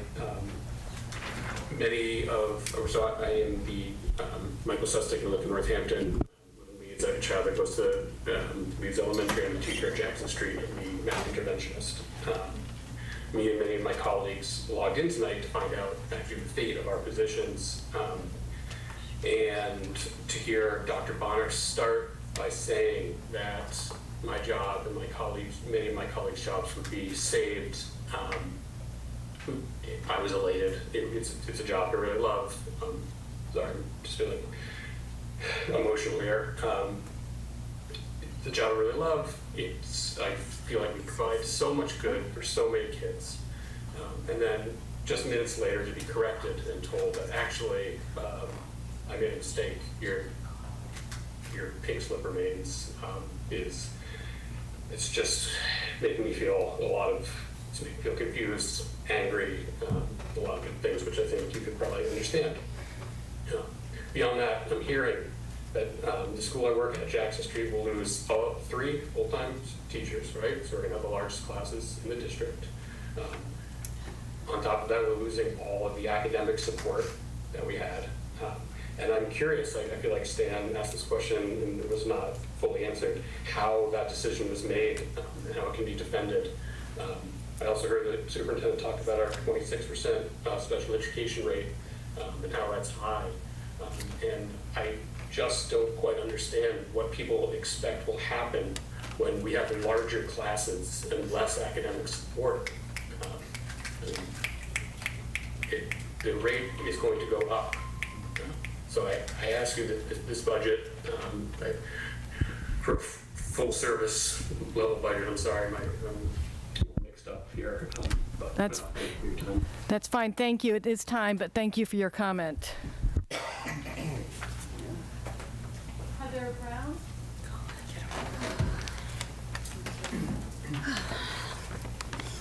I'm Heather Brown. I live in Ward 7 in Florence. I'm an English teacher at Northampton High School for the past 27 years. Michael Sustick, who just spoke, was in my first class. So that was really hard. But I just wanted to clarify a couple of things about what I'm noticing and give some pictures of what it would look like in classrooms when these cuts happen, or if they happen. So 2 of the things I notice is if you cut 2 teachers in the Northampton High School, a math and an English teacher, you're cutting, that's 12 sections, that's 12 classes that are not any longer with a teacher. And if you're trying to move a teacher from other departments, you're losing teacher, that affects 12 classes of students. So all of those classes, those kids need to go into another class. So those classes get really big. And right now, I'm teaching 2 classes with 27 and 28 students in them, and we can't walk around the room. Like, if someone needs to get up and go to the bathroom, people have to move. So that's what it looks like now, and if you're doing that, I don't even know, I can't even imagine what that looks like next year, to cut 2 core teachers from the high school. So that's just a little image that I'm trying to imagine. The other comment I wanted to make is about, it looks like the estimate of 9th grade students that are maybe coming to Northampton High School, the number looks really low.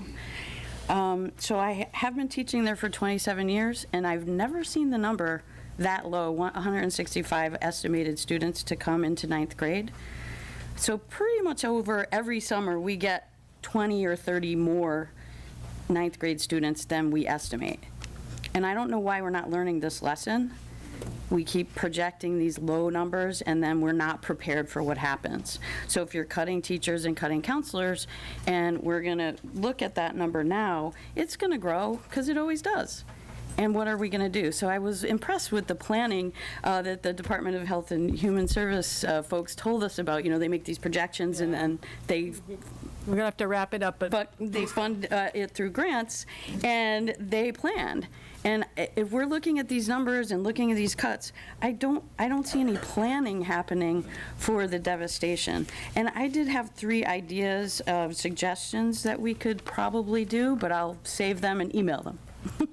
So to make time for other people. We'll have more time, but I don't know yet. There's a lot. Thank you very much. But thank you. Councilor Moulton, will you add that as in question form about the number, projected number for 9th grade? It has been noted on my pad. Why, thank you.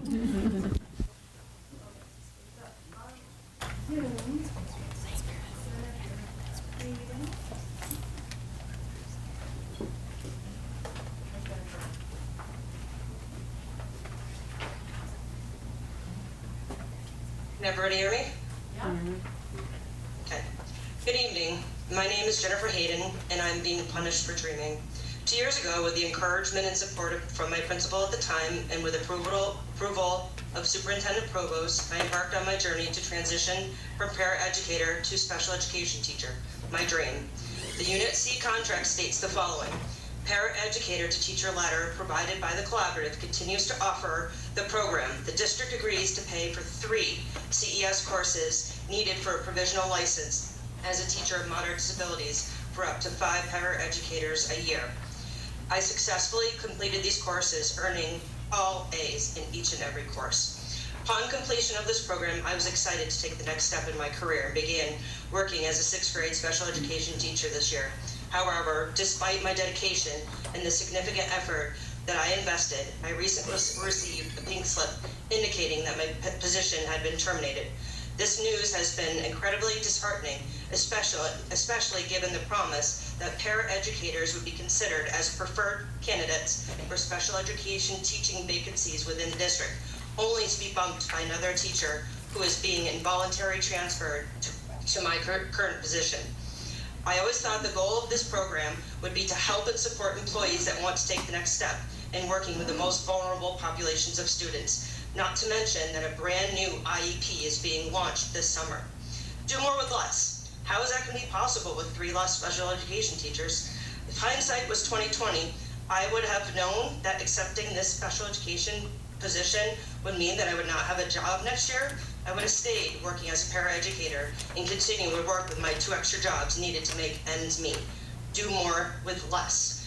I'm now gathering letters of recommendations, working on my resume, and applying to other teaching jobs when I should be focusing on relationship building and getting my students ready for next year. I am more than just a name on a page. I have a life, a family, a home here in Florence, which I pay a lot of taxes to stay here.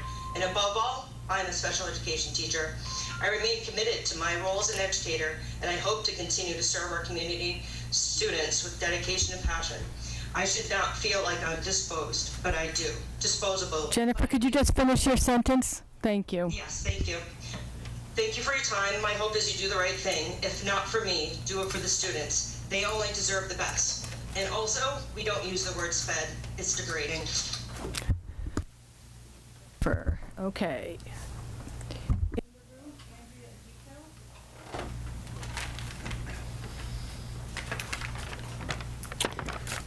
Good evening.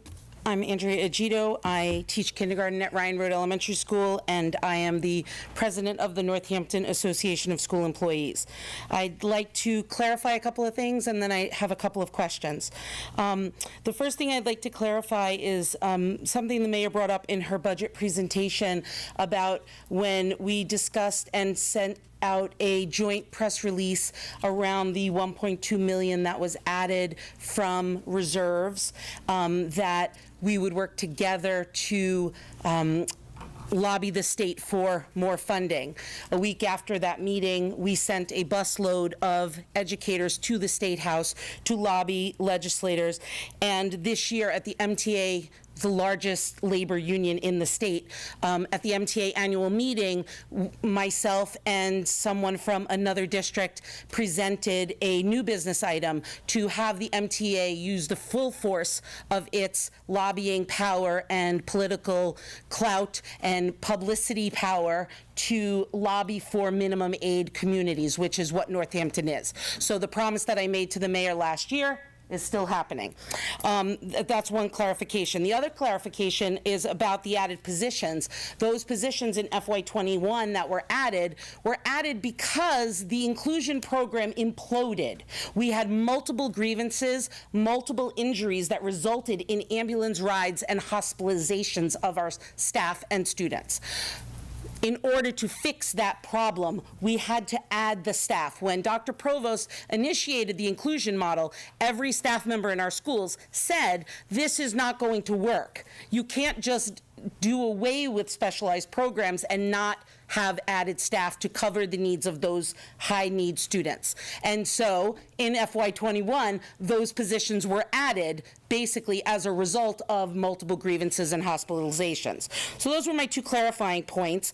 And the other thing I wanted to share is that since 1992, I just have two more things. Since 1992, the city of Northampton, and that's just as far back as we went in the Gazette archives, anyone else who wants to dig through that can, the city has been adding from reserved funds to the school budget. Almost every single year. And there's some articles, one I'm going to forward you from when Mayor Ford was here about her free cash use. The two questions I have, one, that I count the number of cuts as 32 full-time equivalents, and the superintendent was quoted to say it was 17 positions. So I would just like some clarification, because on the list that I was given, which matched up with what Bobby presented tonight, I count 32 positions being eliminated. So I'd just like with some clarification on that. And the second question I have is Dr. Bonner, in her response to you on how the district would handle learning loss from COVID, et cetera, that first answer, what she said, she listed a number of positions. Every one of those positions that she listed as a response to our students' needs are non-student facing positions. She listed coaches, she listed BCBAs, she listed psychologists and our district social workers, who, by the way, work incredibly hard and are on the run every minute of every day. They're not going to be able to add any more time. So yeah, what's the question you want for Council That is, what will be done to address the learning loss when our interventionists are cut? Those are the actual people that work with students, and our tiered support people are cut, because the list on there is only non-student people that just work with the teachers. Okay, thank you. Thank you so much. Be sure to ask those questions.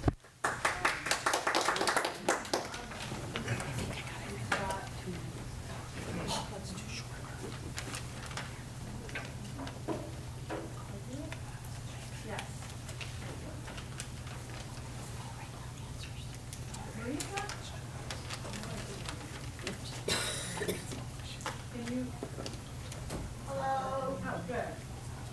How are you? It's been a long meeting. I'm just here to say a couple of things. Obviously, I'm a Black woman. Been doing special education as a para for over 20 years through various disciplines. And one of the things that I just want to touch upon is our students of color a lot of times get the raw end of the deal. And sometimes it's behavior, sometimes it's trauma, sometimes it's whatever it is. And so when we ask for a level funding budget, it is to protect those kids. Because honestly, there isn't anybody else out there to protect them. It's not the police, because we know what that looks like for a student of color. And that's the police, which we have gotten rid of our SRO. So we can't ask the police to come in, but you're gonna get rid of an interventionist, tiered support, and all of these things that make us who we are to support the students. Now, at JFK, there are no general education teachers who look like me. There are none. So even if I am not the tiered support person, many times I am working with students of color who need extra support, whether it's taking notes or walking them around the building, whatever that is, that's my job. So when you're talking about getting rid of the few people that we have with this kind of face, you are hurting those students. It is not equitable, and it's not. I'm telling you, as a Black woman who has raised 4 brown students, one with severe autism, that what you're doing is not equitable. It's not. And I am beyond frustrated with bringing up the race issue to people who don't seem to give a crap about it. And it's frustrating as a mom, as a person who sees these kids day after day, to not be able to know that they have the help, or for next year, may not have the help that they so desperately need. But I guess that's okay, because people that look like them are disposable. And that's what I've heard from my students. We're like, Ms. Wallace, they don't care about us anyway, and that's what you're showing. Thank you, Marita. If you can finish your sentence. Yeah. When we're talking about special needs students, and I'm asking, because language is important, that we don't use the term SPED. It's because at JFK, it's used as a slur. So I'm asking, as adults in this meeting, that we don't do that. Thank you so much. Thank you.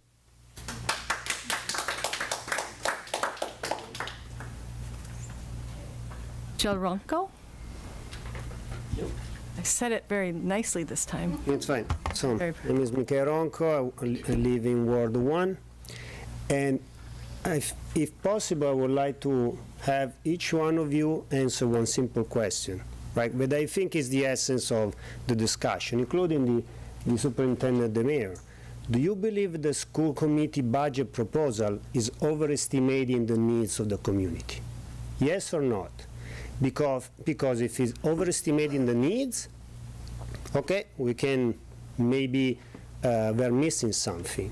But if we're evaluating correctly the needs of the community, I think that the next level is to see how do we fiscally responsibly finance that, right? Without going to being fiscal conservative, right, and make a decision that will lead to consequences for the kids, right? Either go to private schools who can afford it, or other consequences where we have additional cost because kids will perform less and the teachers will leave the district because, again, raising salary is also part of retention, right? We want to retain employees, right? So even having sometimes to raise the salaries is needed because you need to retain employees, right? We don't want to be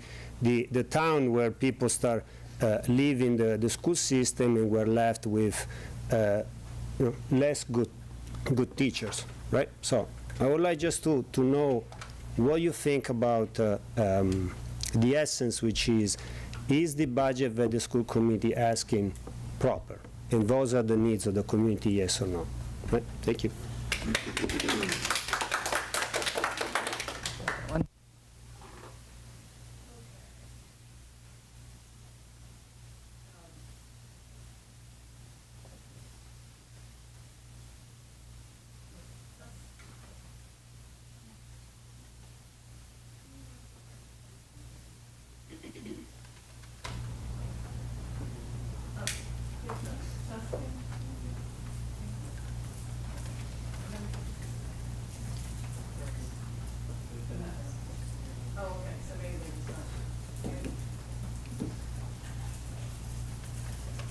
Sustington, are you there? Okay, I'm gonna circle back to you. I'm gonna go to David Cantler. David Cantler.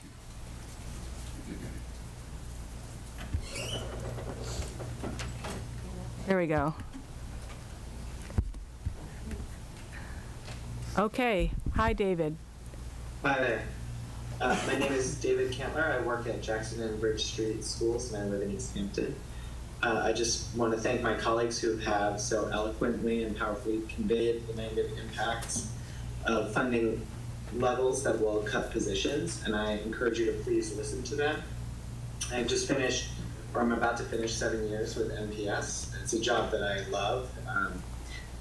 I really love supporting my colleagues and getting to work with students here and leading changes. I work with the tech integration specialist at Jackson Bridge, launching things like ParentsWare, a new district communication platform that has been very successful.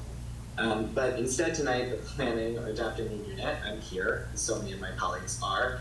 And I just want to highlight that every time we face one of these crises, as we have these meetings that our contract negotiations stall, it takes our attention away from the things that we love. That takes my attention away from the things that I love, which are working for the betterment of our schools and our students' achievement.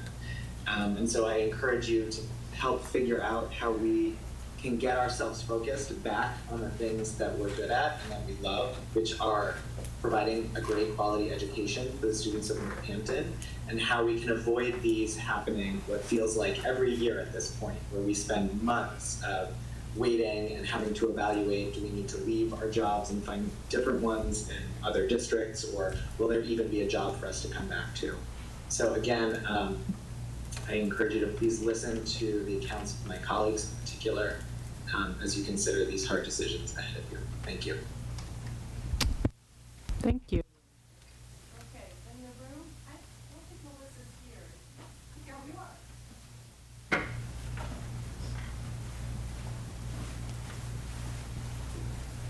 Melissa Macaborski from Northampton. I'm going to cut out some of the things I was going to say in the interest of time, but I will keep coming back until we fix this, and I will say the things I wanted to say another time. I'm the parent of 3 children in the district, but tonight I want to share my perspective with you as a pediatrician. In the past few months, we've heard from countless citizens supporting level services for our schools. City councilors have reported they've received hundreds of emails from their constituents also in support of level services. The facts are clear. The public wants the funding of our schools to be our priority. I want to take a moment to focus on equity, and not equity as a buzzword, but equity in the true sense of the word. It's important to know that just because you have children yourself, it doesn't mean you understand how these cuts will affect all children. I see this affecting 2 groups disproportionately. Many families wish they could afford to supplement their children's education outside of school with support services, tutoring, clubs, and activities, but they don't have that luxury. The barriers can be numerous, and they include money, transportation, and time. Those of us in different positions need to remember that. Those children suffer greatly from educational cuts. Another group suffers even more, and those are the children who do not have a loving advocate in their own home. For them, their school often acts as the closest thing they have to a home, and those kids deserve to have that. They lose the most when we don't fund level services. Preventative care is critical. Advocate is not a bad word. We need level services. So my question is, do we have city officials who govern and allocate funds based on the will of the people or not?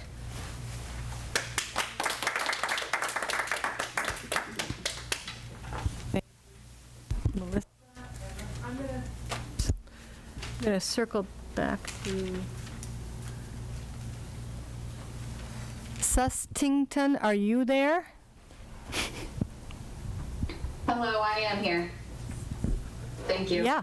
You have the floor. I'm sure this will make your note-taking complicated, but I am Liza Harrington, and my husband was previously on my computer.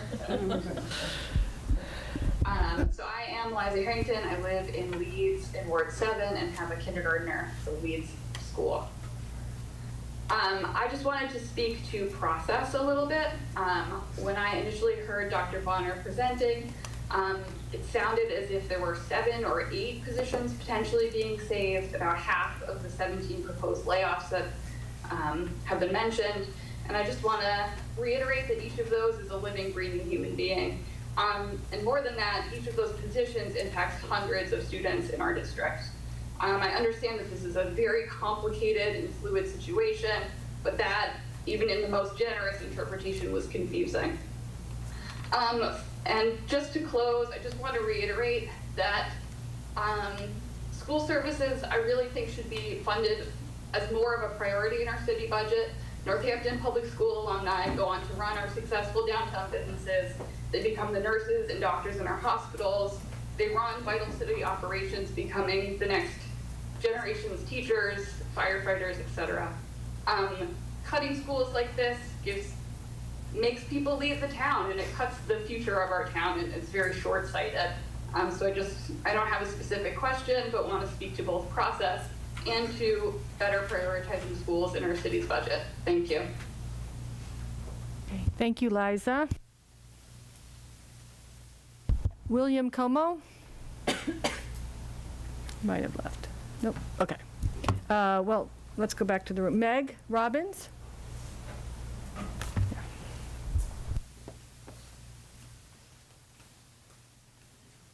Hiya. I'm Meg Robbins, Ward 4 now. And I have one comment and one question. And my comment is about the extraordinary teachers that we've heard from in these last few meetings. I was a teacher myself, but I worked for 20 years as a change coach in districts across the country. And I am so impressed with the young people who work in our schools now, and we should be so incredibly invested in keeping these human beings in our buildings now who have the care, the commitment, the education, the humor, and the intelligence to bring our children through the decades that they too will be in our schools. Teachers aren't yo-yos. They leave and they won't come back.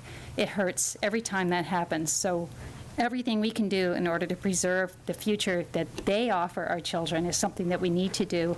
And I do think we can do it. We talk about our auditor said, you can't take money out of reserves without a plan. And I keep wondering, who's working on the plan? I don't see it in the school committee, and I don't see it on the council.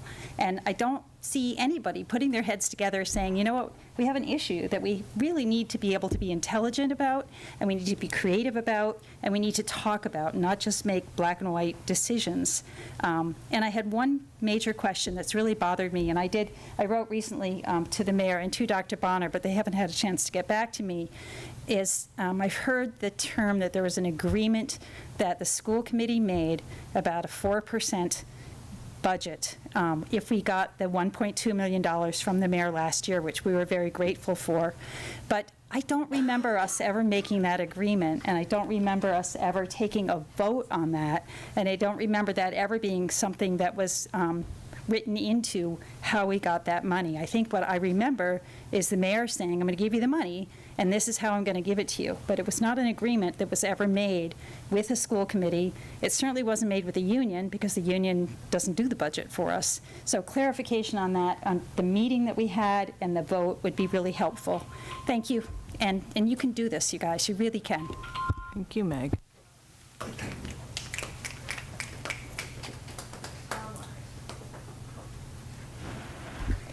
Karen Hidalgo? I'm actually here. I missed. Oh.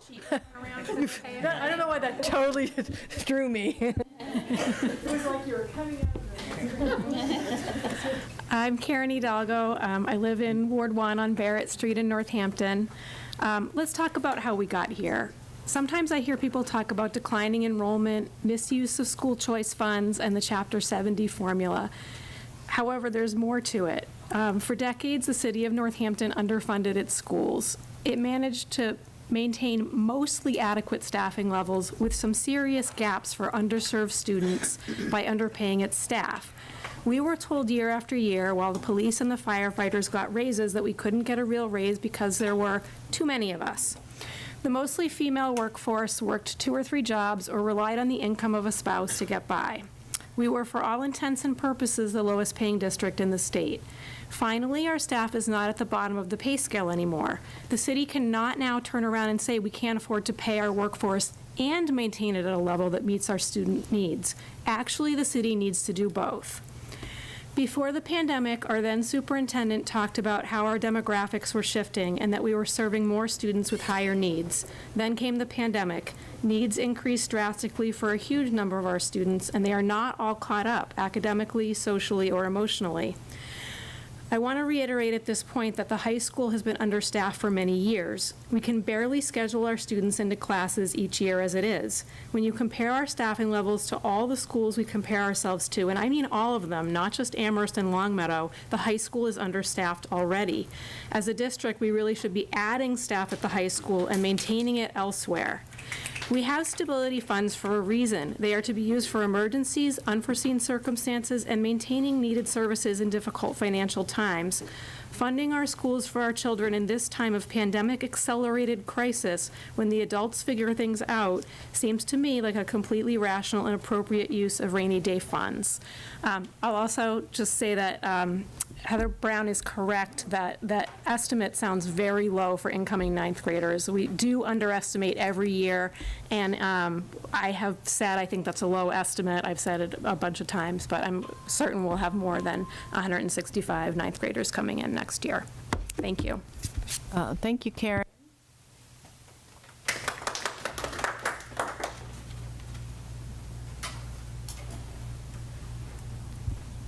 Karen Baker on Zoom. There you go. Hi. Hi. Sorry. It's okay. Okay. So yes, Karen Baker, I live in Ward 4. I'm the parent of a child who's gone through Northampton Public Schools and one who's currently at Northampton High School. And what I want to say, I find it actually kind of interesting. People have said similar things, although I haven't been having conversations with people, so I don't know if that means something, but the thing that I wanted to communicate is the idea of thinking in terms of short and then longer term solutions.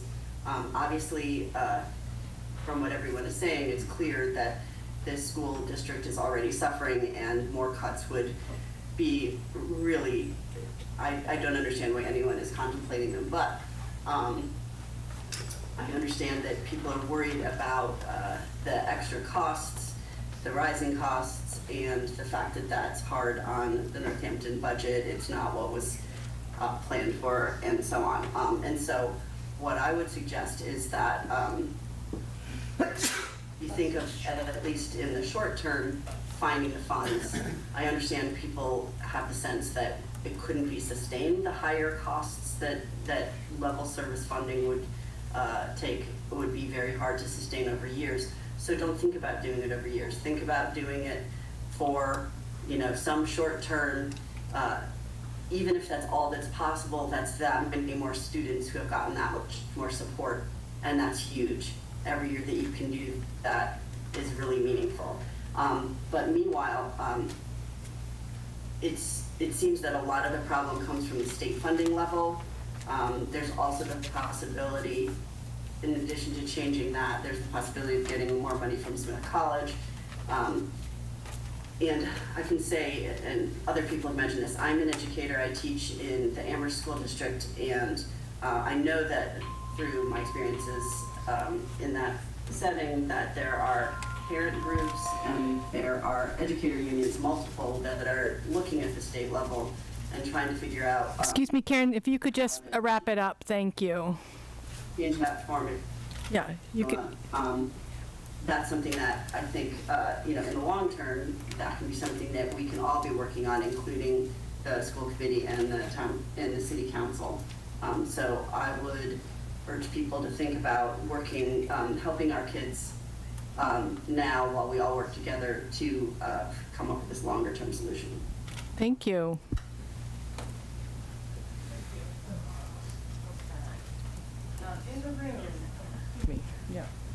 In the room, we have 3 left.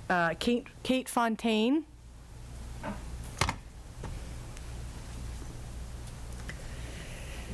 Good evening.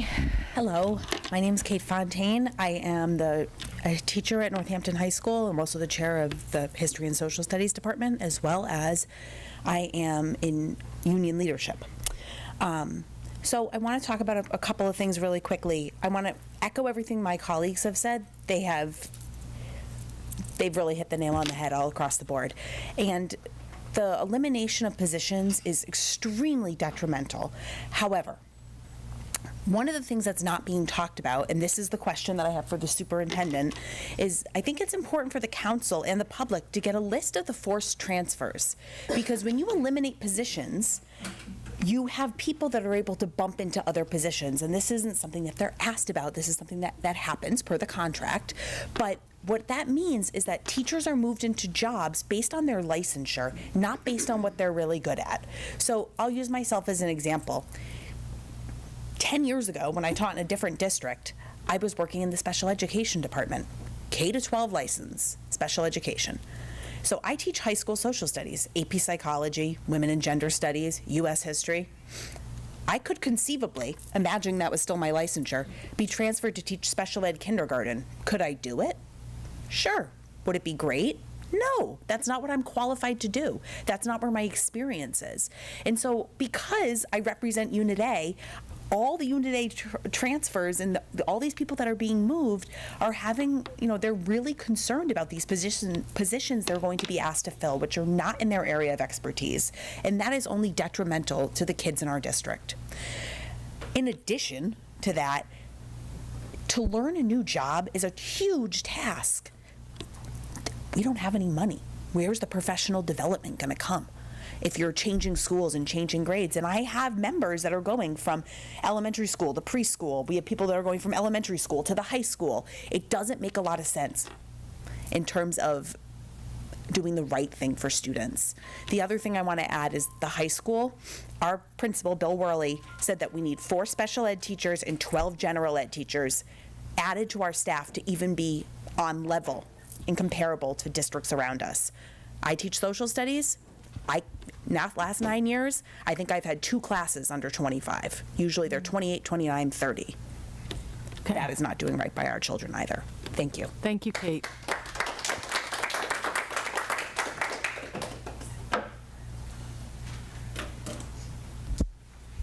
Valerie? Valerie Reese, can you unmute? Maybe you can.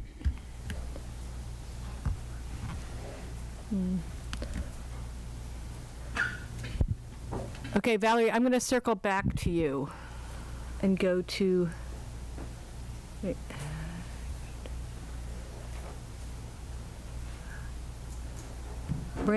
Let's see, Brandina? Hi. Hi. Sorry about that. Hi, I'm Brandina Jersky. I live in Northampton in Ward 1. We just wanted to piggyback off of Councilor Moulton's concerns and many others and make a note about Jackson Street losing 3 teachers. This is 3 whole grades of students, half of the school who's going to be impacted, and 2 of those 3 grades are the children who did kindergarten and first grade on Zoom at the height of the pandemic. And honestly, the way that it was presented is as if we're supposed to be relieved and grateful that the classes are going to stay under 30 students. We've been emailing and speaking about this at every opportunity, but really feel compelled to say it again. Many of these kids are very much on the cusp of needing additional support services, but currently don't have them because their class sizes are small enough that they can receive the social and emotional and academic attention that they need from their teachers, which means when these 3 grades of 3 classes each collapse into 2 classes each, there will be more children who need and seek additional support services that cost money from the school and the district. It's inevitable. It's going to happen, and it's going to cost the district and the city more money. We're just honestly baffled that cutting teachers and interventionists is even on the table as a solution that's going to save money. It's just really short-sighted. So our question is, what we heard from Superintendent Bonner is that the school administrators made these decisions about what would be cut in their respective schools. And if that is the case, what did Jackson Street administrators say they would rather keep at the cost of giving up 3 teachers plus a math and a reading interventionist? And finally, our last comment, Michael Sustek and all of the NPS teachers and staff who have and haven't spoken tonight, please know that whatever happens here, you and your colleagues are tremendous, and you are valued beyond measure by the parents in this community. And I don't want this discussion and this decision happening in the room to sound anything to the contrary. We Thank you. Honestly, thank you. Thank you very much.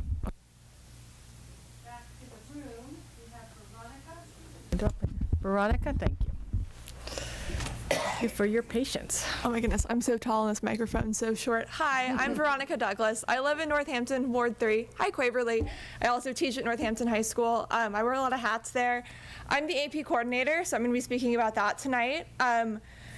Northampton is known for our academic rigor. We have a student going to Princeton this year. 68% of our students went to 4-year college last year, and I don't know, Karen, how many went to 2-year? Another 20%?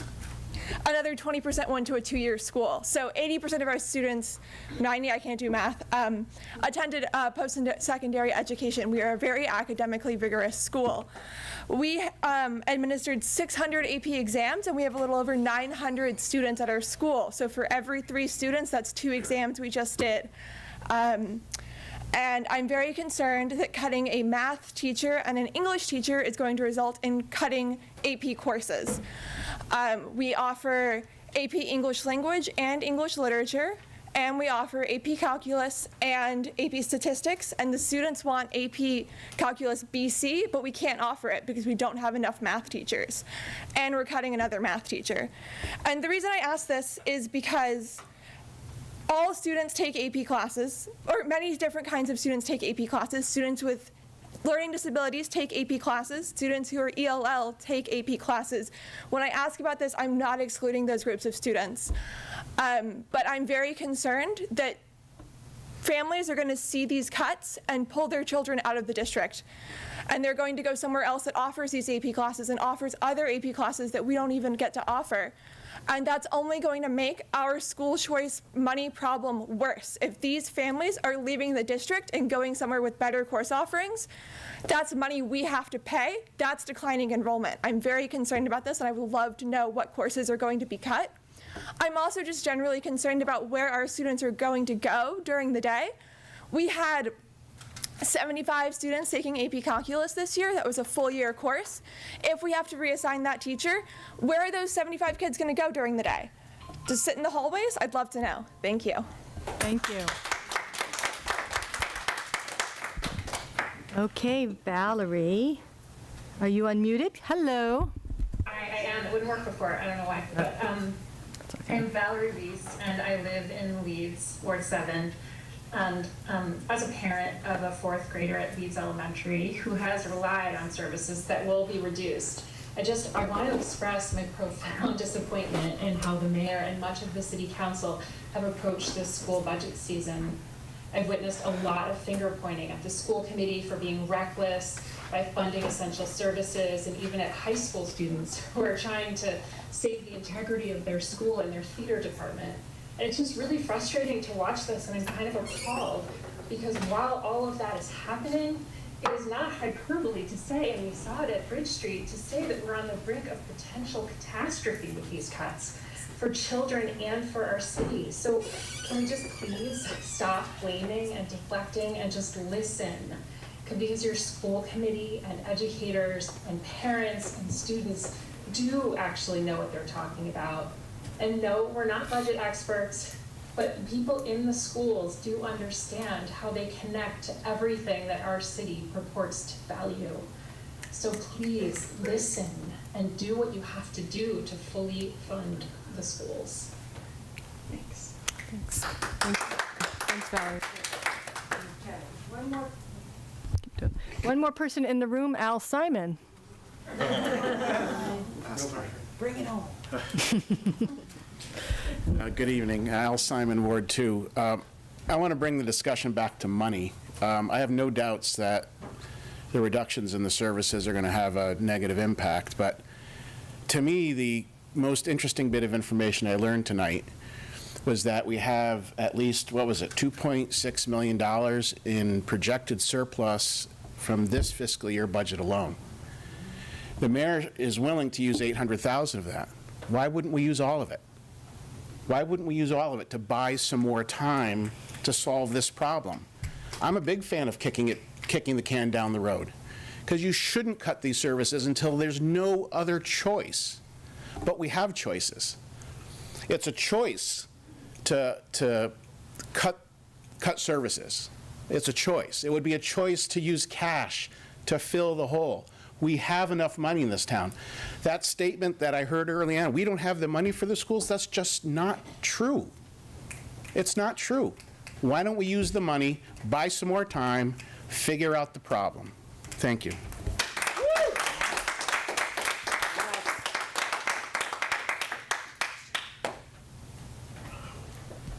Thank you. Al, Kristen. Can you, Kristen, can you unmute? Yeah, good. Hi. Thank you, Rachel. I'm Kristen LD, Ward 7 resident and parent of a 5th grader at Leeds. I, like many people in our city and beyond, think that education should be a high-quality public service, equipped to serve all kids, and by extension, their families, of all backgrounds, means, identities. And yet, as many others have noted, if we fail to adequately fund our schools with a level services budget, then we make our public schools less competitive with the privates and the charters that will increasingly draw families away from our district, taking needed funding along with them, as many have noted. I think it's also worth noting that it's predominantly privileged, often white families that leave public schools for other options, which tends to be a self-segregating move. Resource people concentrating with other resource people that steers us farther away from what I, like many, see as the ultimate goal, which is a truly integrated democracy, integrated with regard to race, class, ability, and more. By withholding needed funding from Northampton Public Schools, our city's leaders act in direct opposition to this. Lastly, I'd like to note my interest in moving money to the schools from the Northampton Police Department, which has seen a steady increase in funding over the years. Should the NPD be getting millions of city dollars when our public schools have such need? After all, the institution of policing is founded on deeply racist and other oppressive principles that continue to be reflected these days in the inhumane treatment of Northampton residents and others by local police officers. I would like to see funds pulled from the police department in favor of educating our kids and taking equally good care of the amazing NPS employees that show up for those kids every single day. I imagine the city could also apply additional funding toward making good on the insightful recommendations of the Policing Review Commission from 2021, which was mentioned earlier. And for anyone who hasn't seen it, it's well worth a read and can be found on the city's website by searching Northampton Policing Review Commission report. Thank you. Thank you, Kristen.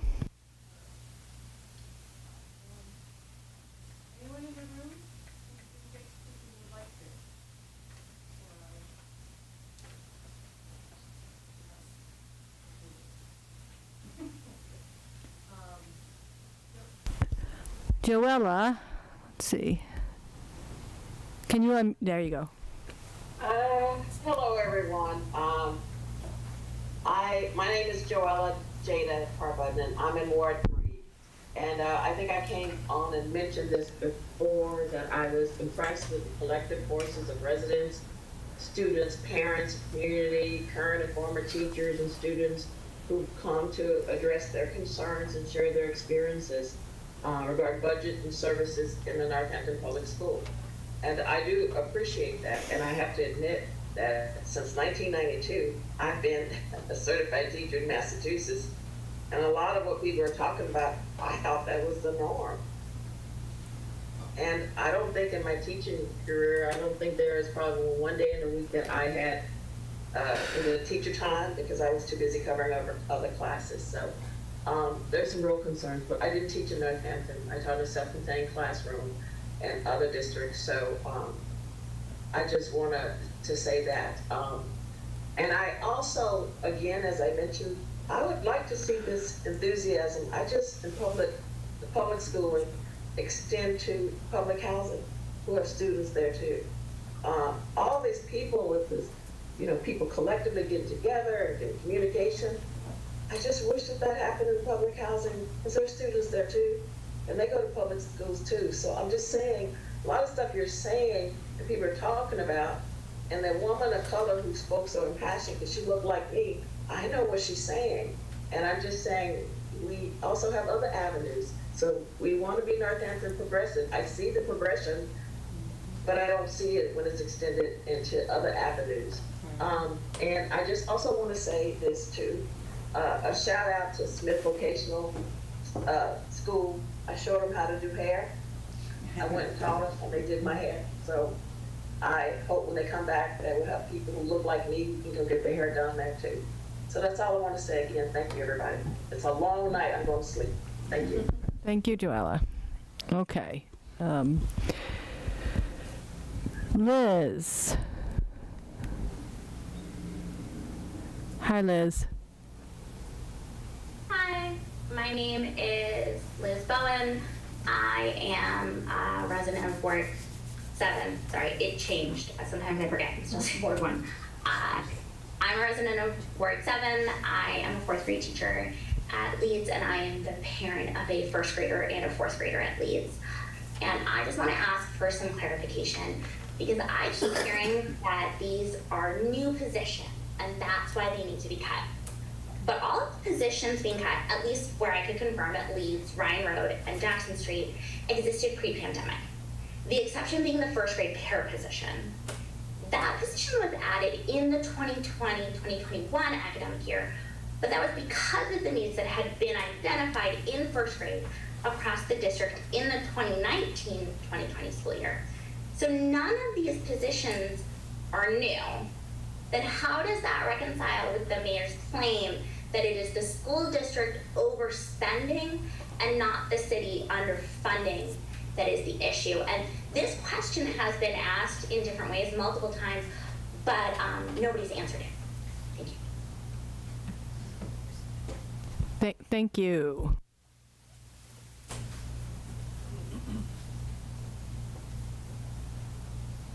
You wrote that one down, Counselor? Okay, good. Okay, thank you. I'm still here, Counselor I know. Well, it was kind of a rhetorical, so I wanted to make sure. I'm glad you're still here. I'm not letting you leave. Let's see. Katie? Hi, yeah.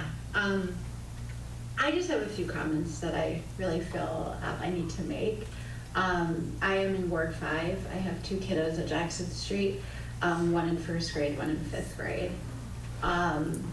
And I just want to start by saying, Dr. Bonner, I know your job is incredibly hard, but to start off by not having a clear visual for us of the cuts and really using so much time to kind of just go back and forth with your colleague feels not only confusing, but incredibly dismissive of the people whose life, whose jobs are on the line, the families who are dependent on that.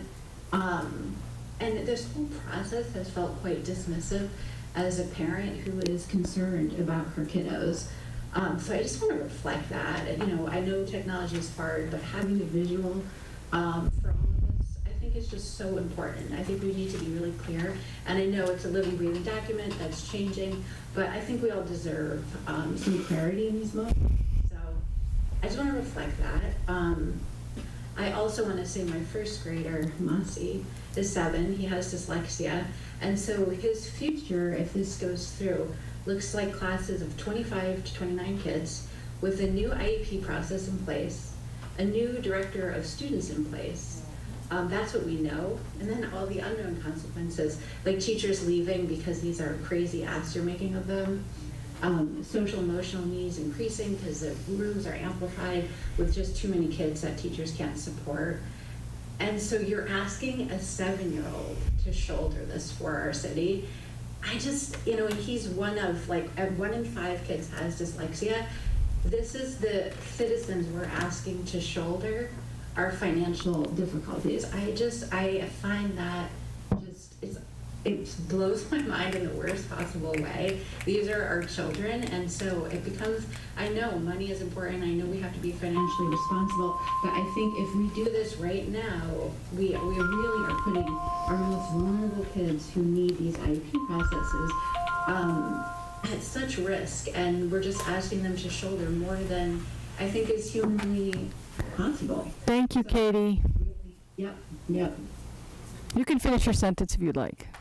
Yeah, I just want us to be really thoughtful and holding those children in mind when we're making these decisions. Okay, thank you. Rachel. Can I ask a question? Thanks. Paula Regano, I'm in Ward 1, live on Finn Street. I just had a question, a clarifying question, probably, about the $2 million free cash. Is that right now after the third quarter report by the auditor, or is that is that $2 million projected for after quarter 4? So is that available now, or is that what you're projecting at the end of quarter 4? That's my question. Thank you.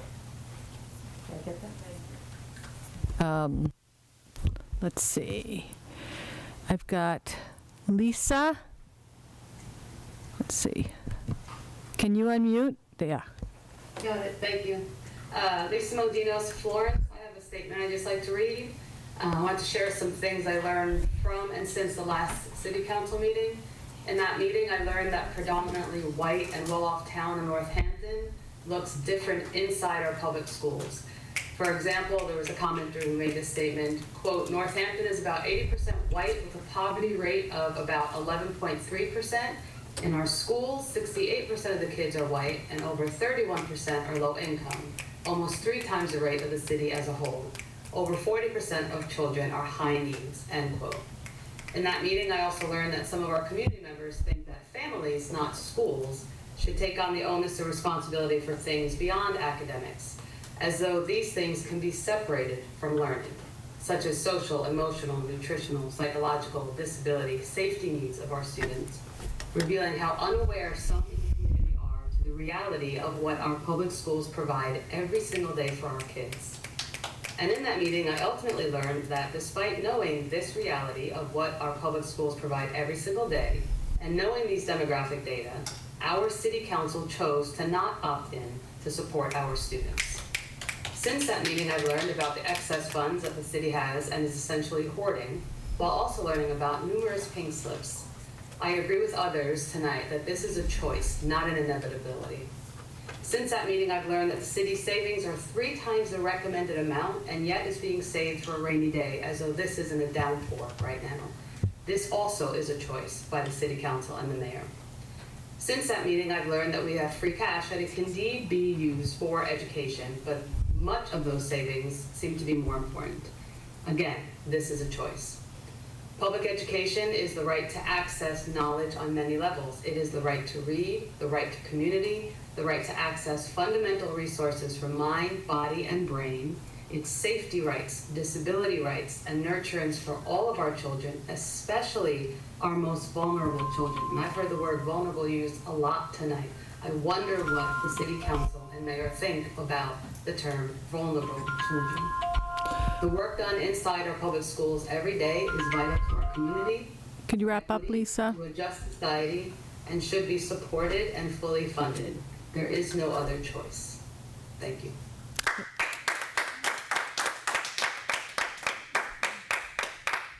Thank you, Lisa. To Kara?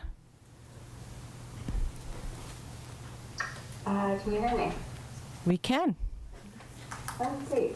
I'll try to unmute my screen. Sorry. Hi, thanks for listening to my public comment. My name is Karen McLaughlin. I use your pronouns, and I live in Ward 7, and am very proud, what's the word I'm looking for, constituent of Rachel Maori. Thank you for your wonderful leadership in this meeting. I'm calling, or speaking on behalf of my fourth grader at Leeds Elementary. She's been receiving services for the last several years. Student, and I want you to know what the cut would look like for a fourth grader.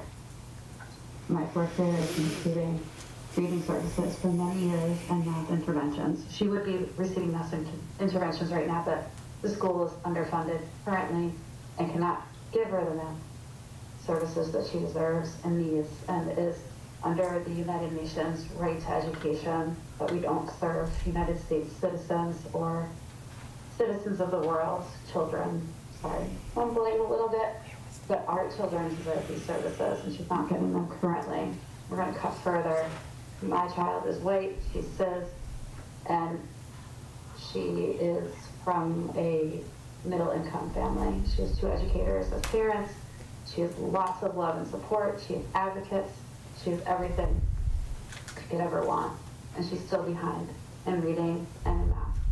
And when she talks about reading and math, she talks about Miss Burke and how Miss Burke helps her, and how Miss Burke has made reading like that she can actually be in class and understand what's happening, and that she doesn't fall behind any longer. And she talks about how in math she doesn't understand what's happening, and she phases out when it's happening because she's falling behind, she doesn't have those services. And that we are considering a tutor to help her because our school won't fund it, because now she may need an IEP because the services aren't happening. And then I think about what Maritha Wallace said in this room tonight about how my child doesn't look like her, may not have an advocate because of all the systemic racism. Cara, could you wrap up? I absolutely will wrap up. I implore you to consider the systemic racism that we can attempt to rectify with our most vulnerable children, I didn't want to use the word vulnerable children. I'm sorry, I'm having trouble articulating, maybe because I'm lacking sleep. I'll finish my sentence. That this is what rainy day funds are for, and that we should use them to fund children like mine and more vulnerable students. Thank you. Thank you, Cara.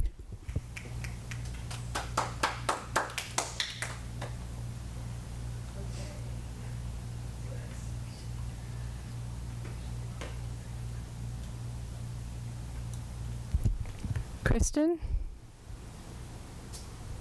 Okay. Kristen, can you unmute? Hi. Hi. Just sorry, pulling my notes up. I wasn't planning to speak tonight.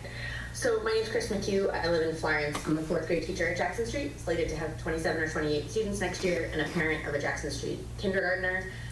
Thank you all for your patience and attention on this long night, and I'm just so proud to be colleague to so many of these amazing speakers tonight. My question or clarification that I hope you can get a straight answer for, just because it was so confusing in the presentation, is the number of interventionists left at each elementary school. And I want to clarify that these positions, academic interventionist positions, are 1,000% student facing. They work with small groups of vulnerable students all day, every day.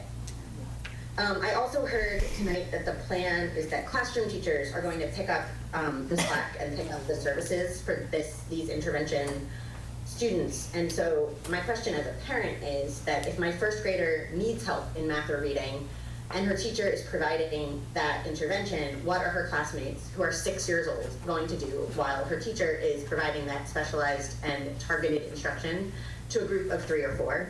And if my daughter doesn't need that support, what will she be doing while her teacher is doing that vital intervention for her classmates? It was also stated tonight, I just have a curiosity about this that maybe you can ask, in terms of that Jackson Street, that the principal could have made different choices to save positions. We're cutting 3 classroom teachers and both academic interventionists.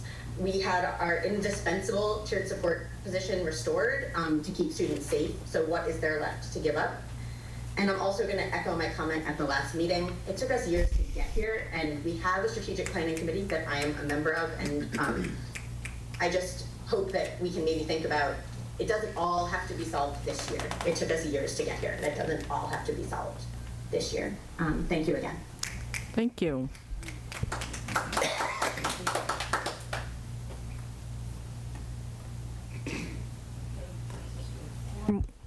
Round 4. If you could hang on. Let's see. Ezekiel. Hi, Ezekiel Baskin. I'm an NHS alum. So I have one question. I just want to start from the assumption that every educator in the district is working hard and is really busy during the day, working one-on-one with students or in groups or in full classrooms. And I just took note sort of frantically of all the positions that were being cut when Bobby was going through them, so apologies if I get anything wrong.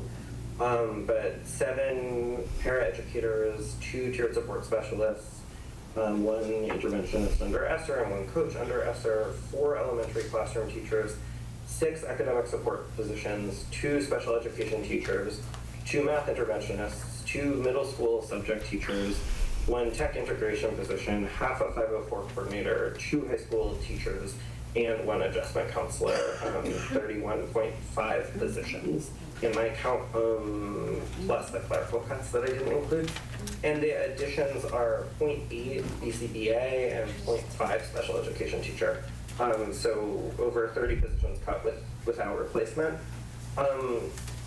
My question is really sort of specifically and literally, who is going to do the work of these positions? If all of these people are working busily day in and day out in the classroom supporting students, who is going to do that work now? I would love to know with each of those positions in each of those situations, who is going to do that work? And I just want to say also, I work in public health in my day job. Shout out to DHHS and the great work that they're doing. And I do a lot of work with health centers and with hospitals. And if you cut 30 nurses from a hospital, it doesn't work as well. Services are worse because you have cut 30 people who are providing services. I want to understand, how will the schools continue to work as well with all of these cuts? Thank you. Thank you. Okay, Leah? Let's see. Leah, can you unmute? Yeah. Hi there, can you hear me? Yep. Great, thank you. So my name is Leah Berkowitz-Goslin. I'm in Ward 1, and I'm just trying to get my picture up here. And I'm just gonna say that a lot of what the 2 questions that I have are echoing pretty clearly, one of them at least, what Ezekiel just said. And I wanna say that I'm still gonna ask it because it's so important. And the question is that I'd like for Bobby and Superintendent Bonner to really clarify for each position being cut, reduced, or eliminated through attrition, specifically, very clearly, how each and every student's educational, social, emotional, and physical needs will continue to be met. Very clearly, how will each child's educational, social, emotional, and physical needs continue to be met in an equitable way according to trauma-responsive, evidence-based best practice. So that's 1, how will their needs be met? I would also like for each and every city council member to consider that if the mayor proposed cutting the DPW, Northampton Police Department, the City Hall staff, the Department of Health and Human Services, or any other public service department by the same percentage that she's suggesting of the school budget, in the face of clear need for each and every position in the department, how would you respond? I would like each city council member sitting here, please, how would you respond? Would you prioritize the mayor's request, or would you consider what the police officers say, what the DBW staff say, what Director O'Leary, who spoke earlier, says. And I really ask specifically for you to consider in this vein, what are the students saying? Thank you, What are the Leah. educators saying? And what are the families saying? Thank you. Thank you.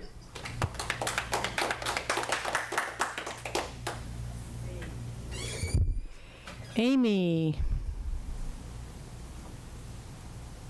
Hello. Hi. I just have 3 quick questions. One is to reiterate the cuts that are happening. I think it was really confusing, although I appreciate the positivity of Dr. Bonner going in up with what we still had. Some of those still hads were then cut, and I just want the city councilors to be really clear, because I heard a few positions such as Ryan Road School interventionists will keep all, and then I heard when Bobby spoke, 2 will be cut. So I just would really like that to be stated again clearly, and that the city councilors can hear, especially those behavior interventionists, those tiered behavior support and the interventionists. I think that's really important information that has to be restated clearly. The other thing I would like to ask is, we've had 3 administrators leave in the last few months. I'm wondering if any exit interviews are being done with them, and considering their opinions on these cuts, and how they're feeling as seasoned professionals leaving our district, and some going to work other places. I think that's about it. I would just like to reiterate what Michael said from Jackson Street, that was really hard when I heard of positions during the positive statements of what we are keeping. That was really hard to hear that. I jumped off the couch. I was so excited. And then not a minute later, they were gone. So I just really hope we can have some really severe clarity in what exactly is happening. Thanks. Okay. Thank you, Amy. Okay. Kira.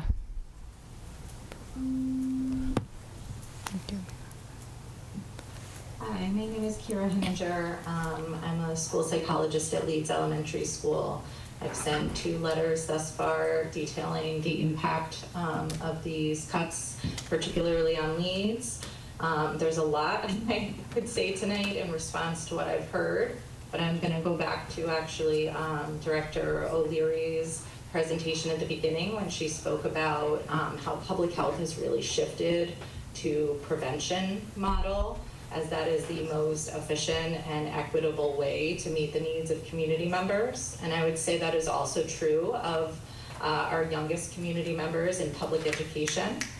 When we first identify a need through screener about reading or math or social emotional needs, the most efficient and equitable way to address those needs is to provide with the proposed cuts, the reading, the math, and the behavioral intervention supports are being cut, which will mean that that student will not get what they need when the gap is small, and we will then have to wait until the gap gets larger, do a costly special education evaluation, and provide legal services through an IEP, which are also very costly. So when our special ed numbers are already above 20%, and we anticipate that those numbers will grow due to the lack of intervention supports, I'm wondering where those special education teachers will come into the budget next year in terms of hiring them, because we'll be legally obligated to provide those services. So that's a question about long-term planning for finances. How are we going to anticipate that impact? Thank you. Thank you, Kira. Andrea. Good evening. Good evening. Hi. I'm Andrea Reber. I'm in Ward 2. Can't look at myself here. Sorry. There we go. See all of you. I'm a grandmother of 2 Northampton High School freshmen. And I'm here to say that we must find a way to pass a level services budget, school budget, meaning no cuts. And the way is to use free cash. $2.7 million can be used to fully fund our schools now instead of putting $2.7 million into our city's already bulging savings accounts. I consider it actually unconscionable that our city government officials would choose to invest in savings rather than investing in our city's school children. I know this is not a permanent solution. This $2.7 million will safeguard our valuable and vulnerable children, as well as our valuable teachers and staff, for one more year while a longer-term plan is developed. So my question is, why? Why don't you use this available money to level fund the school budget? It has been suggested over and over. Thank you. Thank you, Andrea. Okay. Like we have one more. Becca.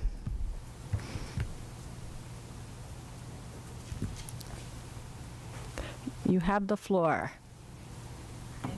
My name is Becca Natali. I live in East Hampton, and I am a math interventionist at Ryan Road School. Like Michael, I just want to reiterate that earlier tonight I heard for the first time that my position was likely saved, and I was thrilled, only to find out shortly later that it was indeed cut. I just want clarification around the superintendent's maintaining list, because at the beginning that was incredibly confusing. I believe the list that she was reading off of, it sounded to me like the 7.9% original first view budget. And so I would like an updated list of what the schools are actually maintaining and then what's actually being cut.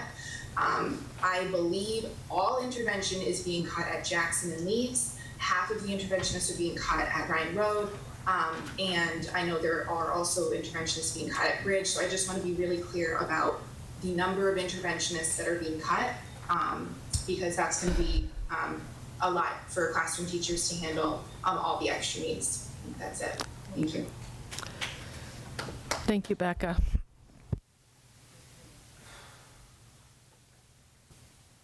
Any more hands? I'd like to take a recess. Oh, did you? Oh, no. Yeah. Why don't we take a 10-minute recess? Let's see, what time is it now? Oh my. So 10:52, we'll come back and we'll take the questions that we've gathered. Thank you, Counselor. That's amazing.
Uh-oh.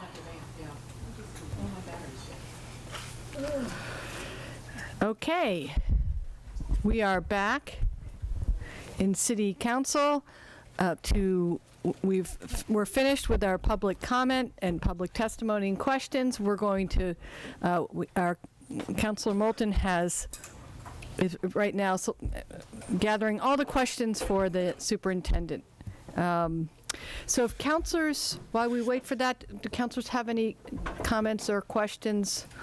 These are the questions that Councilor Moulton has are from the public, so we could be dealing with questions or comments from councilors as we wait. Councilor Rothenberg. Yes.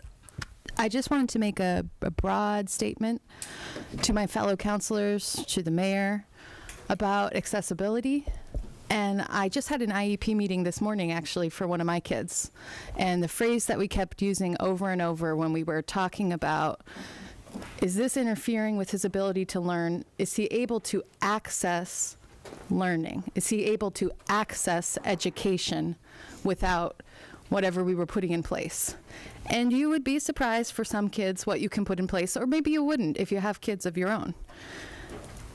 A little game of Uno promised at the end of a lesson could be the difference between your child accessing learning that day. And when we look at Counselor Dubs, we can see Counselor Dubs is a disabled person.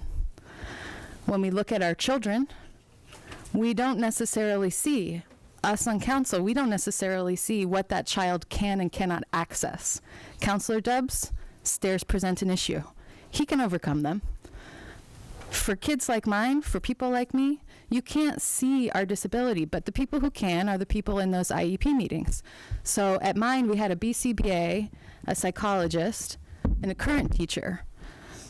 When people are talking about the student-facing special education and the ones that are not student-facing, they're talking about those specialists that were in the IEP with me today. Those are the non-student-facing ones.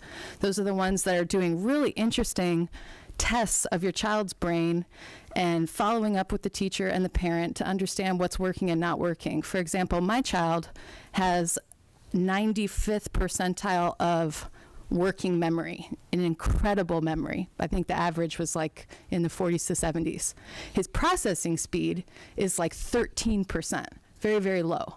This creates a problem for him when he's trying to do math. He cannot access math learning in the same way as the kids around him. There are things that they can do and offer him that will help him be able to learn math. So the question that the community is asking you as a council, they're saying, the question that the community is asking you as a council is, if you had a way to make it possible for a child to learn, to be able to open the door, and we had the system in place and we had the infrastructure, would you say, I just can't find these fractions of percents in my budget to make it possible for your child to learn? I'm sorry, your child will have to fail school. I'm sorry they can't access that. I'm sorry they can't open that door. We know how to open the door. We have staff who can open that door. We've been opening the door for him.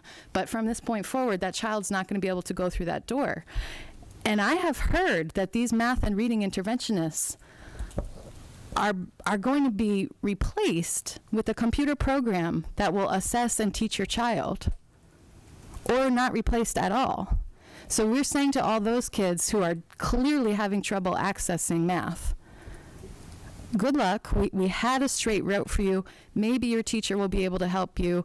Maybe the BCBA who looks at the paperwork and gives you a multiple choice test once a year will be able to figure out something your teacher might be able to throw you while she's busy with all these other teachers. But that's not how special education is working. Special education is individualized education plans. That requires people to do that individualized training. One teacher cannot stand in front of a room and provide 30 different kinds of individualized education. It's just not possible. So I am asking you, fellow counselors and the mayor, I'm asking you to look at that $800,000 you said you were going to put into a special education fund. This is not the time to do more saving. Saving is not solving this problem. If you have, you think, $2.6 million of free cash, then the gap you're looking at, borrowing from your savings on top of that, is like $500,000. And then you have not damaged your school at all. And I cannot see how a city with tens of millions of dollars in the bank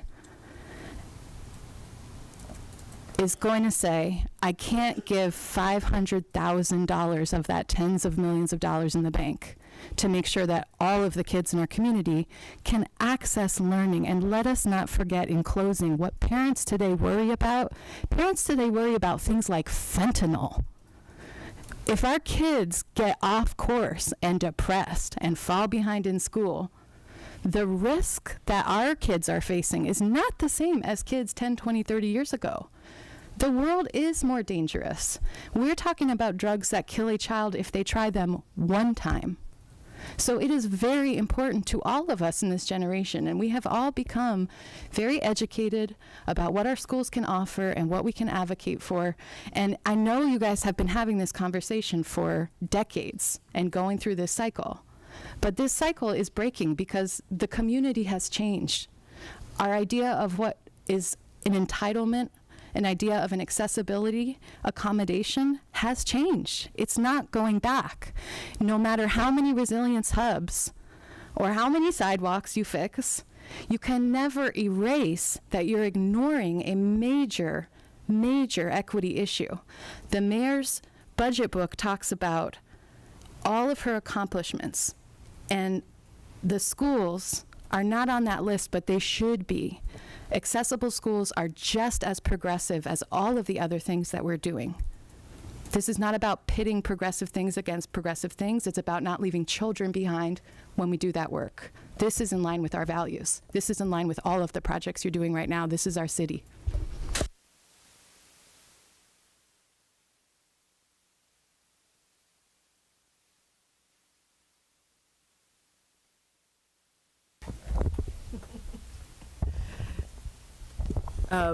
Counselors, I'm ready. You ready? Yes. Counselors okay with us going through with our questions? Okay. Dr. Bonner, first, Councilor Maori and I, as chair and vice chair of the Finance Committee, decided not to, you want to go ahead, not to ask you at 11 p.m. to go through the entire list of jobs that are being eliminated tonight. You have said that you will provide that information electronically tomorrow to counselors, to whoever else you think it should be provided to, but also make it available to the public on the school website or however you would normally do that. The other specific request was for a list of the involuntary transfers. I'm not sure, is that public information at this point? We cannot do that. Okay. I can list the actual positions that have been RIFed, yes, eliminated, but I can't go back and forth without identifying actual personnel of who's being transferred. Okay, so you're not legally allowed then to make that information public? Okay. But we can give you a number of yes, how many people are involved. Yes, I think that would be helpful as well. Thank you. So there were a couple of specific questions of clarification about the job eliminations. How many interventionists will be left at each of the elementary schools? So I'm going to, first of all, I'll apologize because I didn't give Dr. Bonner the updated information at the beginning, apparently. And so that is on me, and I apologize to those people who, really got excited for the few minutes. So my apologies for that. Also, I just want to throw in one other thing. I think I'm the one who used the word sped, so I apologize to anybody for that.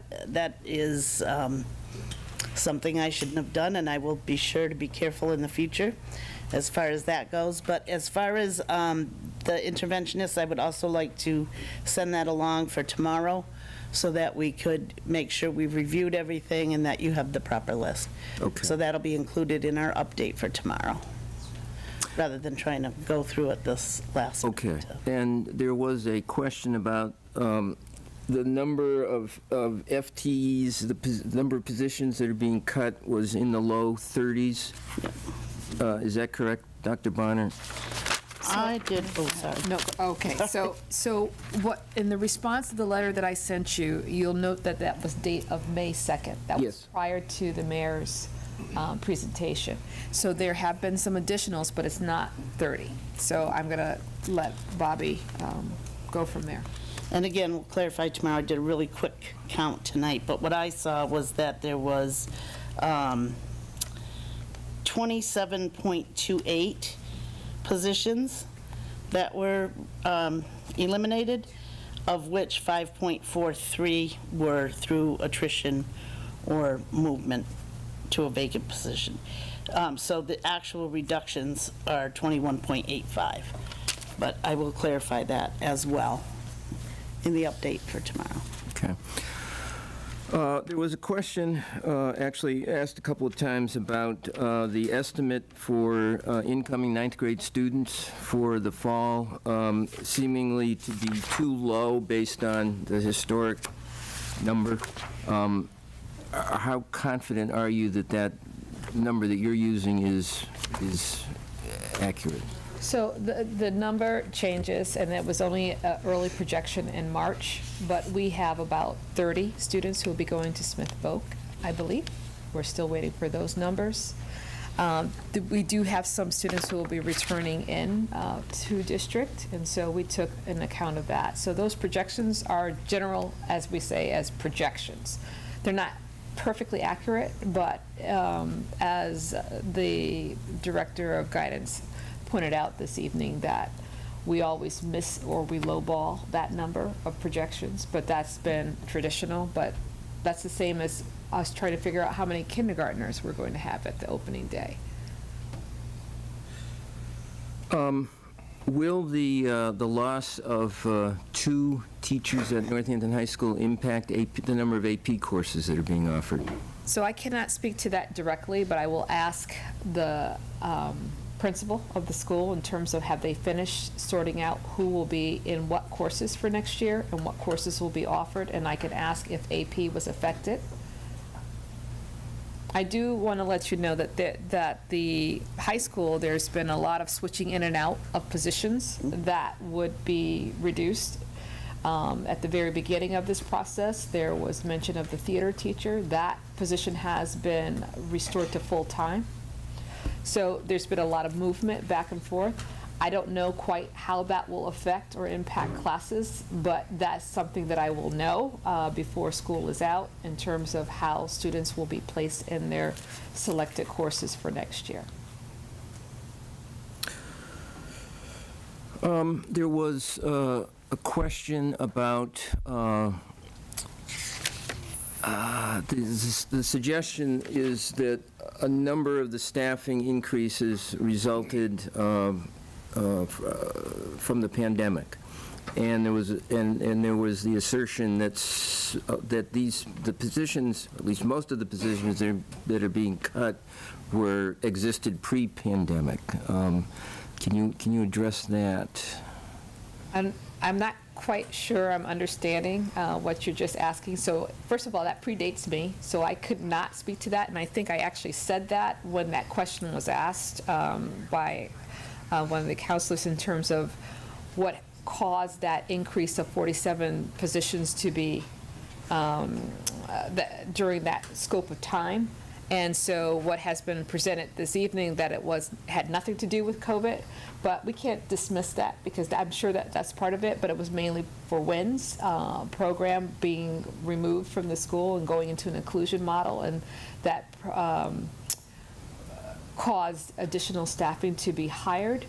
And that predates me. I couldn't really speak to that. I don't have the history, as was mentioned this evening, that I don't have the history, so I don't know. So I can only make circumspect in terms of what caused that. But the second part of that question you're asking, so the positions that were the 47 are the ones being cut. That I don't know. Can we say that those new 47 hires are the ones that are being cut? No. No, okay. So that's not necessarily the case. Okay.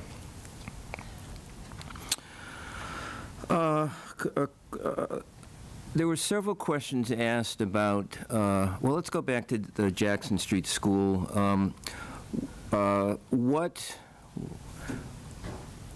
You said that the decisions were made on the basis of conversations with building principals. What is being kept? What did the principal at Jackson Street advocate for being kept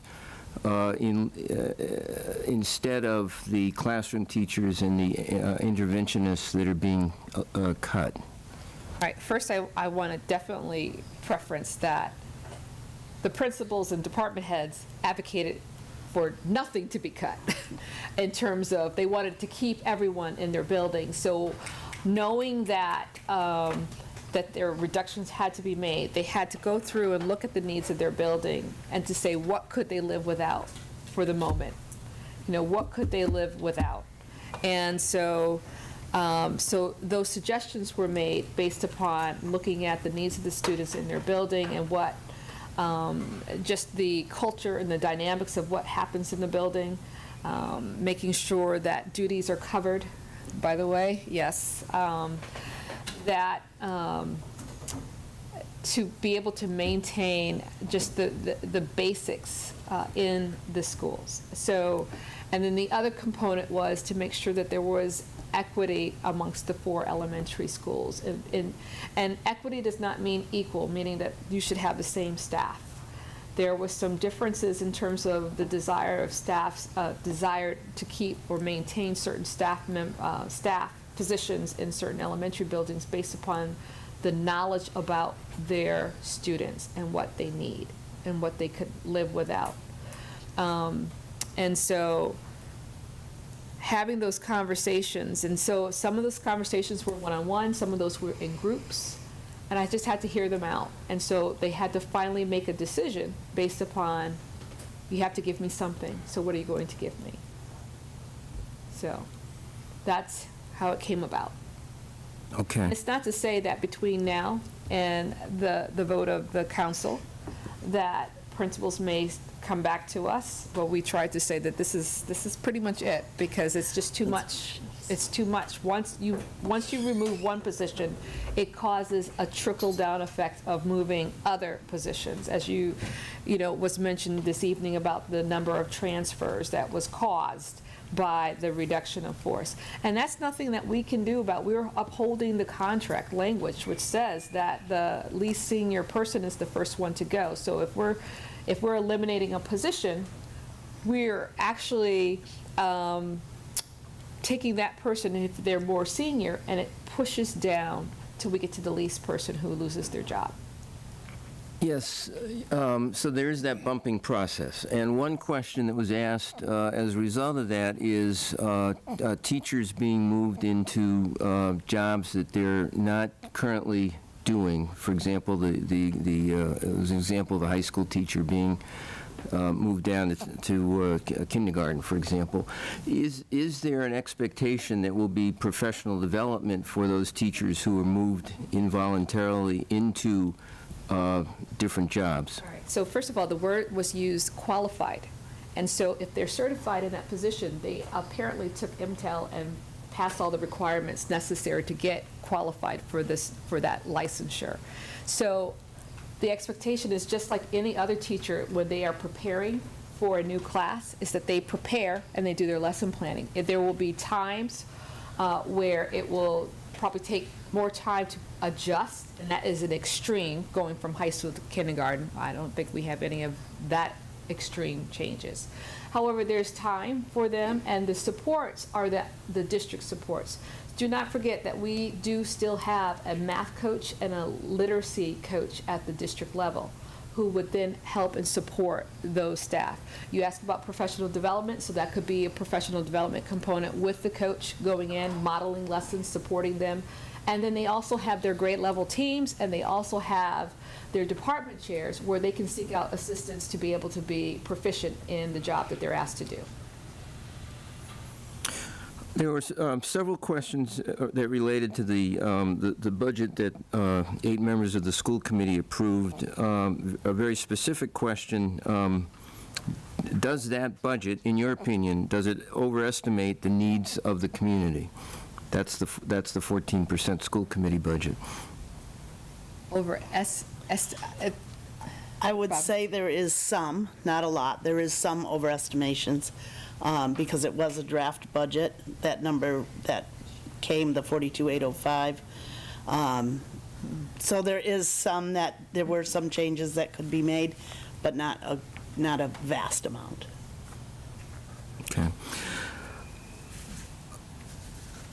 And a question, Dr. Bonner was asked about why didn't you advocate for that level of spending rather than the lower amount that the mayor is proposing? So as a superintendent, it is my job to give recommendations to the school committee based upon what I perceive as being rational, responsible, and fiscally sound. And so if I am looking at all the past histories in the documents in terms of where the district has been in terms of their budgeting process, and knowing that our school choice funds were empty because we used to take $200,000 or so from it, and there would still be a cushion left where there's now a zero.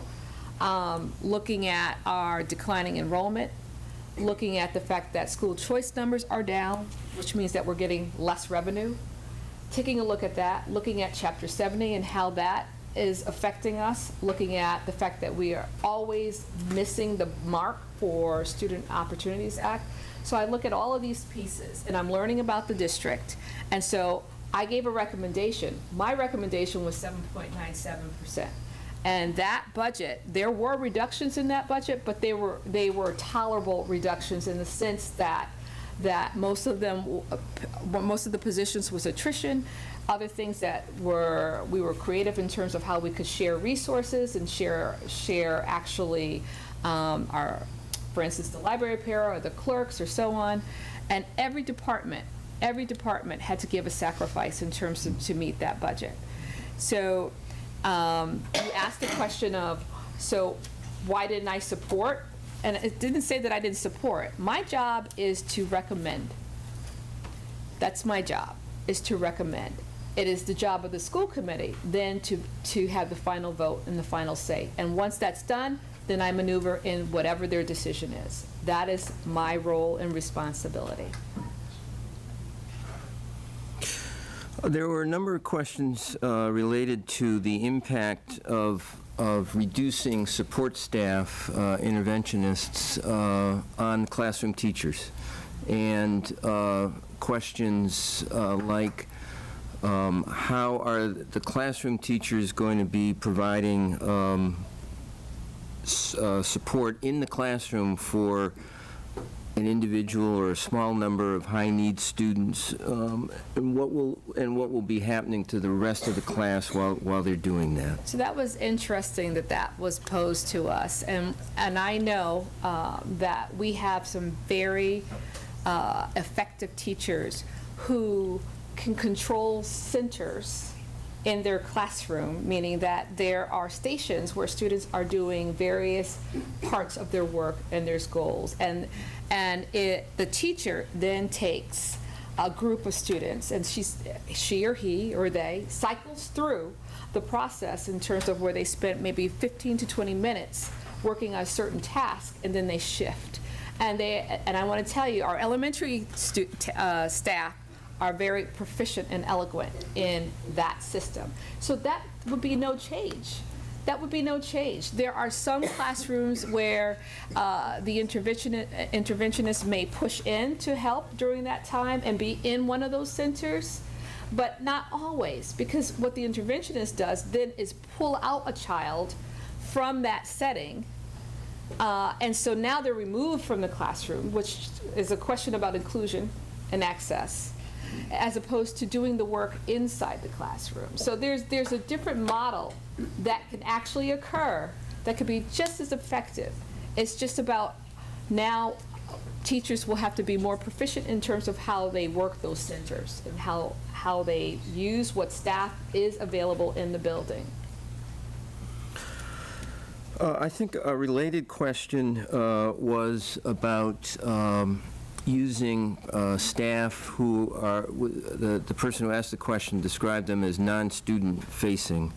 And I think some of them may work more with teachers as coaches, for example. The use of that staff now to help make up for the loss of some of the student-facing support staff, and whether that is going to be adequate, whether they're going to be able to provide adequate support for the classroom teachers. So just like they are doing currently now, in terms of we have some new curriculum that we've implemented this year. And so our coaches, particularly our literacy coach, has been working with staff members in terms of meeting with grade level teams and putting together appropriate lessons and lesson plans and how to be to differentiate instruction so that it can be an inclusive setting for students who may need different interventions. And we remember what was said, that the Tier 1 and Tier 2 should be happening in the classroom. And those are interventions in which teachers can help and help with working with students. And so the coach's role would then be to help to model, maybe support the teacher in terms of try this, try that. That might work a little bit better. And so that's what the coaches have been doing, and it would not change their role.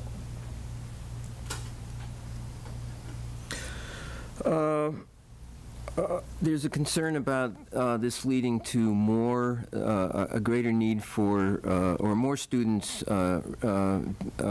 receiving special education services.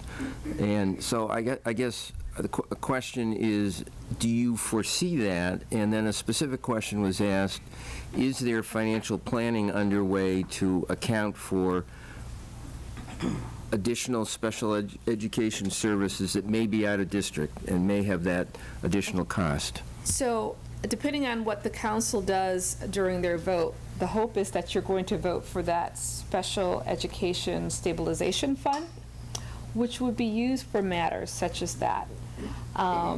And knowing that there will be limits in terms of what we can actually take from that fund in a given year, but that's for significant things that might happen within the school year, where we weren't expecting a student or two may move in with severe needs that we may have to address. But also remember that we also may have students moving out of our district too that have severe needs. But that is one aspect that's advantageous for doing that stabilization fund for special education.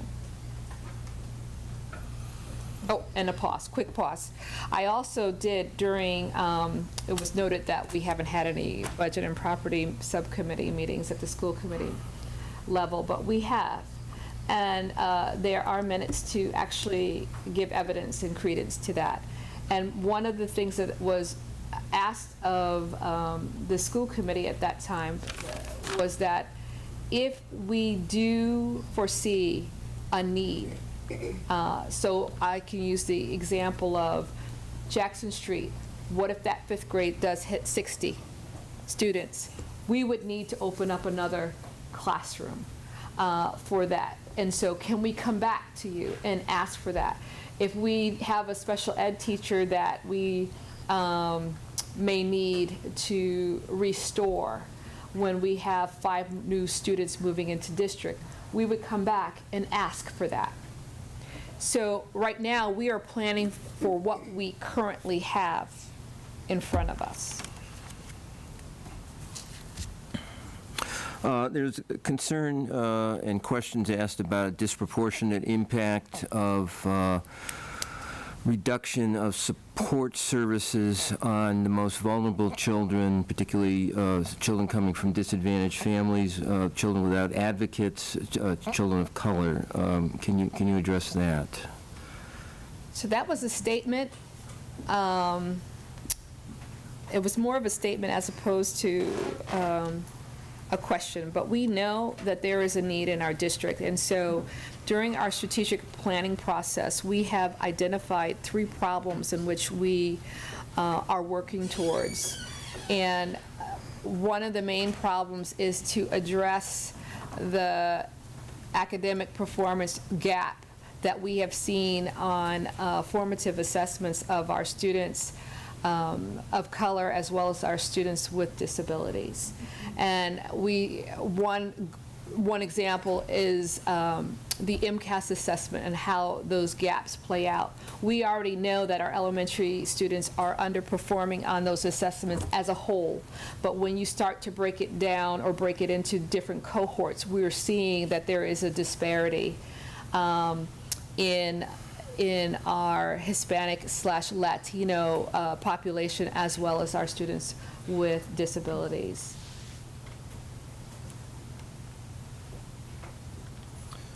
Okay, so I think I've summarized the questions that are best addressed to Dr. Bonner, unless anyone else on the council heard others. No, I just wanted to clarify, but so did Budget and Properties meet about this budget? No, not yet. The subcommittee will be meeting on June 10th. And the reason why they have put a pause on their meetings, because we needed to know what the actual number was going to be. And so now that discussion can resume in terms of the impact it will have on the district. Okay, so, but there are several questions I think are better addressed to the mayor. Right, okay. So, If you want to sit down. I will sit down. Yeah, I'm sure. Glad to sit down. A long night. We appreciate you being here.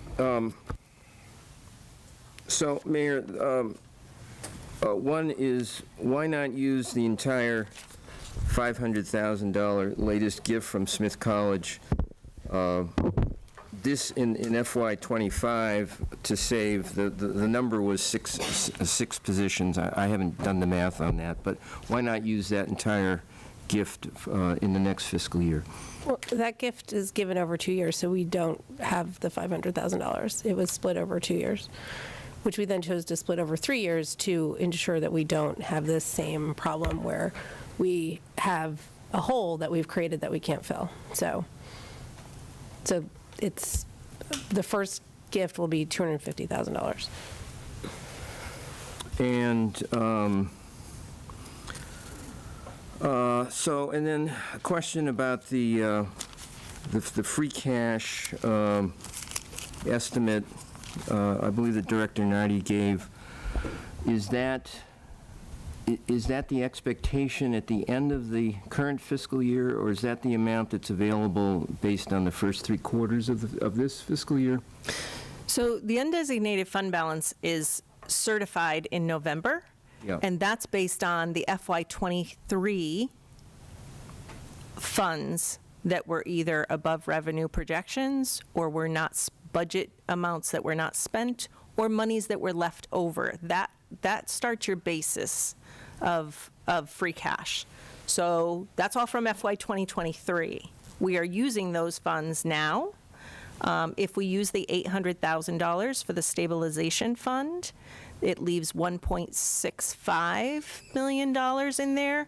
If that's not used, that will then go into the general fund and then be recertified as part of FY 25's free cash. Does that make sense? So it's not money from this year. Mm-hmm. So, and if you remember, we looked at the third quarter and we were just meeting revenue projections. They were not over our revenue projections. So there wasn't any free cash in that as we looked at that. But again, as I spoke when we reviewed that, not all revenue comes in on a quarterly basis or evenly. So the monies that may come in this year will be certified in November, and that's when we can use them. And then the funds that are left over that aren't spent are part of that. It's not every year we add $5 million, $3 million, and it keeps adding up to $8 million. There's funds that aren't spent that become part of the next year's undesignated fund balance. So when people say it's triple, one, it's not. We talk about the general stabilization fund. That is estimated to be 5 to 7% of our general fund, our budget. That's what, and then our free cash, DOR recommends that we create 3 to 5% of our general fund budget as reserves. And then those reserves in our policy, we split up, we save, we spend on capital, and then we also, we save on capital, we use on capital, we put in reserves, and then we save, and it becomes part of next year's free cash if we don't use it, or undesignated fund balance. So that's our policy, that's how we use them. Again, people talk about using reserves. Why don't we use them? It's not just for the purpose of savings only.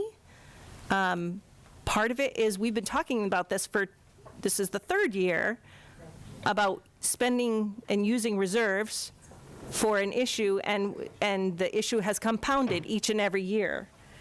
Last year we were 2.4 million.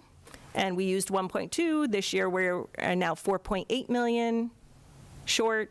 If you were to use all your reserves next year, the deficit between what we would have for revenues and moving everything forward looks to be about 5 million, 5.2 million, 5.4 million. So again, if you use reserves every year, this deficit gets larger, and we don't have $30 million in reserves. I know that's been put out there. We do not have that.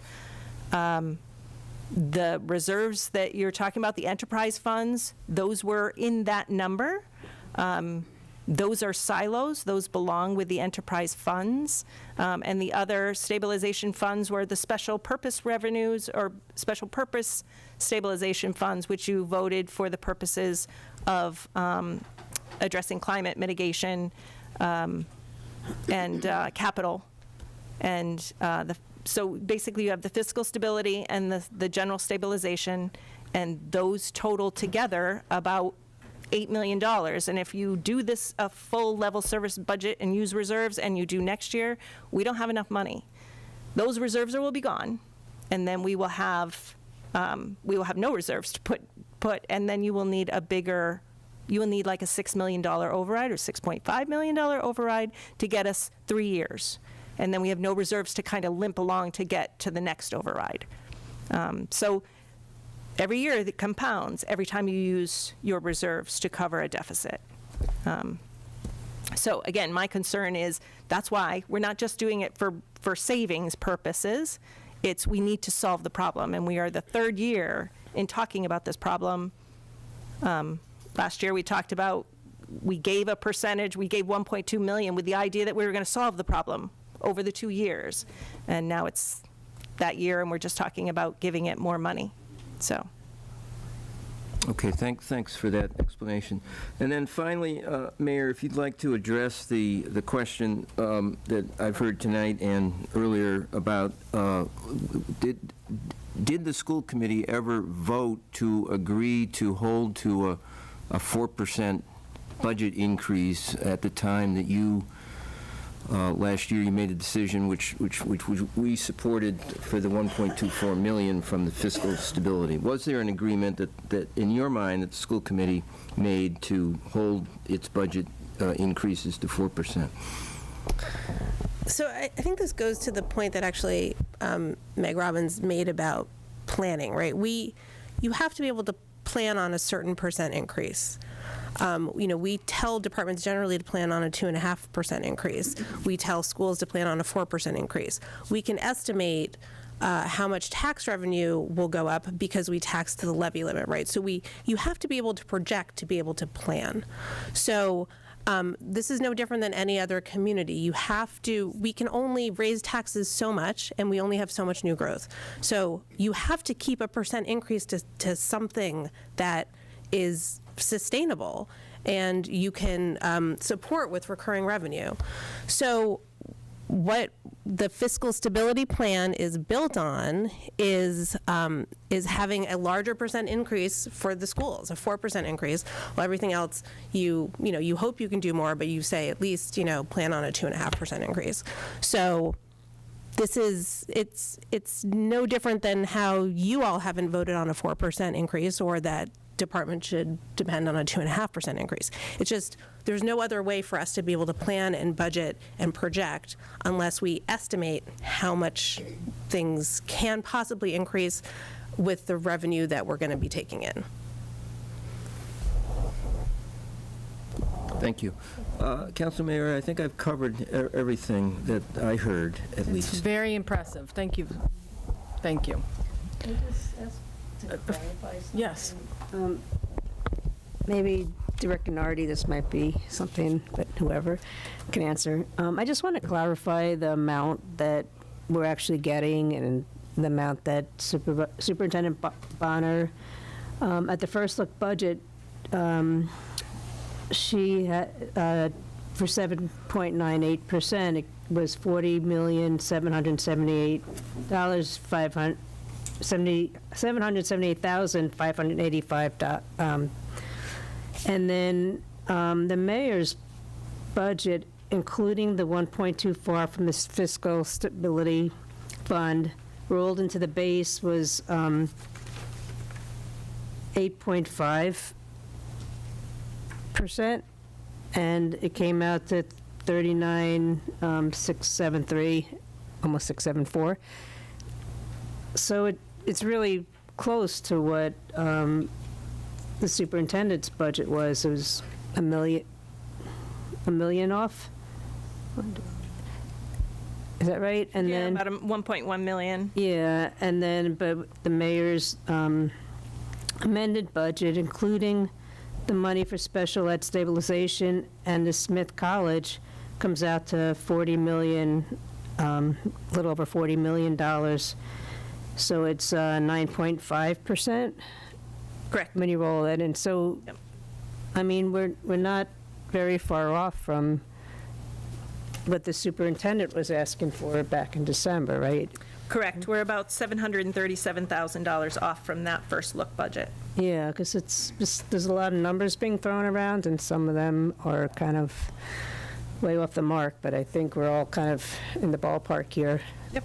Yeah, thanks for clarifying.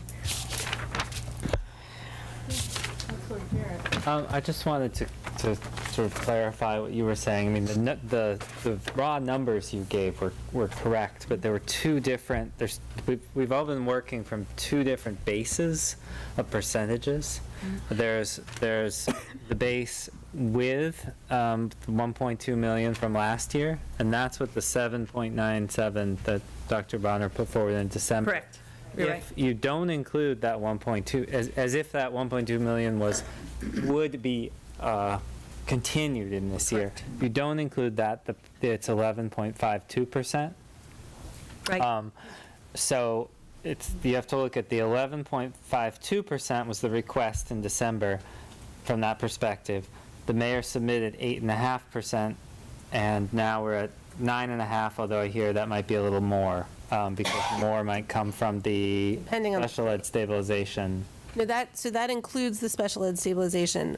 It's just depending on what the state, where the state shakes out, if there's more Chapter 70 that actually gets voted, hopefully in July. Yeah, so I think it's just important when we're talking percentages that we use the same, the reference. Across the same, yep, correct. Counselor Dobbs. Thank you. I would like to go back to the question that was asked during public comment about whether the school committee is overestimating the needs of the needs when they propose this level service budget, and the answer that we got was a little bit, I think. So I think that the city might deserve a better answer than that. So if they think that the school committee is overestimating, could they be more specific, please? Because I think that we deserve a better answer than that. Yeah, so maybe that's for Bobby? I can talk to him. Yeah, you don't have to stand up if you. What? Oh, so just hold it. Yes, just, yeah. Well, this feels weird. No, that's okay. No, it's okay. Yeah, so just to explain that, so there were a few things in that draft budget. For instance, I had over budgeted for some transportation drivers. I had over budgeted for some, so it's not school committee, these were some of my errors. There were a few things that were left in that we had requested that, such as additional building subs, that sort of thing. So, I mean, I could give you a full list, but those are the kind of things that I'm saying were potentially more than what we would have needed in that level, what they're calling the level services budget. Did that answer your question? Okay. Thank you. Counselor Rothenberg. Yeah, just to a couple of points, one by the mayor and one by the superintendent. I would like to learn from the superintendent more, and you don't have to let me know today, but this idea that sort of your job is to make these budget recommendations, I found surprising. Just as a new counselor, you know, I familiarized myself with the charter, but I didn't familiarize myself with your contract necessarily, so I could be missing something. But it looks to me like the way this is supposed to go in our town is the first thing that happens is the mayor gives us all a picture of the financial condition of the city. And then the school committee goes and sets their budget. And then the mayor gets to have a crack at it. And then I would assume it comes to you to kind of make the hard choices about how to make cuts, maybe. I mean, I know the school committee's got line item control, so that's a little fuzzy to me. But I'm confused about at what point in the process you were brought in to, it seems like the mayor went first, is how we did it. You know, she's talking about how we got to stay within 4%, and she's got to make these projections, and that makes sense to me if you haven't been underfunding the schools or funding them with soft money.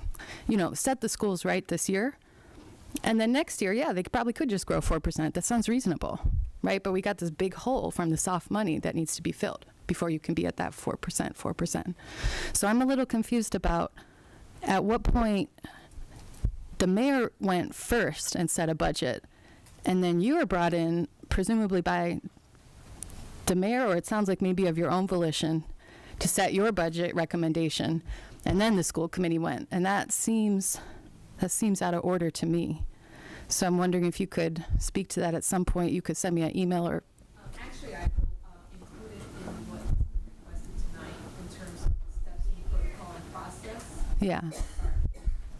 Thank you.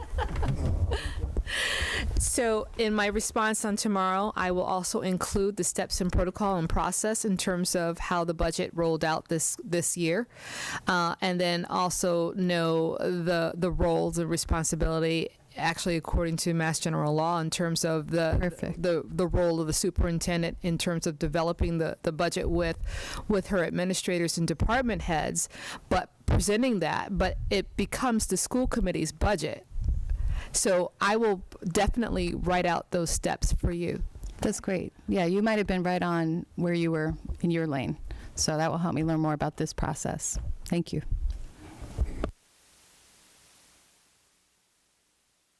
Thank you. Process question about that too. You said, Dr. Bonner, that you maneuver with the decision of the school committee, but I'm not seeing how the school committee's vote is where it plays out in the process. So consider me as a fulcrum. And consider me as a fulcrum that a seesaw is on. And I am just a pivot point. And so even though I have given recommendations, once they make a vote and have a consensus, then my charge is then to take that and do whatever needs to be done with that budget. So once I present and the school committee makes their decision, they can go up, they can go down. Once they make that decision, that becomes the school department's budget. But the budget you presented was not the budget they passed. So tonight I presented actually pieces of both. And so, remember I went back and forth saying what is in your packet, and I gave you the wrong page numbers, but it's page 130 throughout. You have the actual school committee's budget, which was the 14%. It's not the full budget, it's just the bottom line. Okay. And you have that, and you have all of the slides that go with that particular budget, which is very different from what was also shared with you in terms of the 7.97% budget. Okay.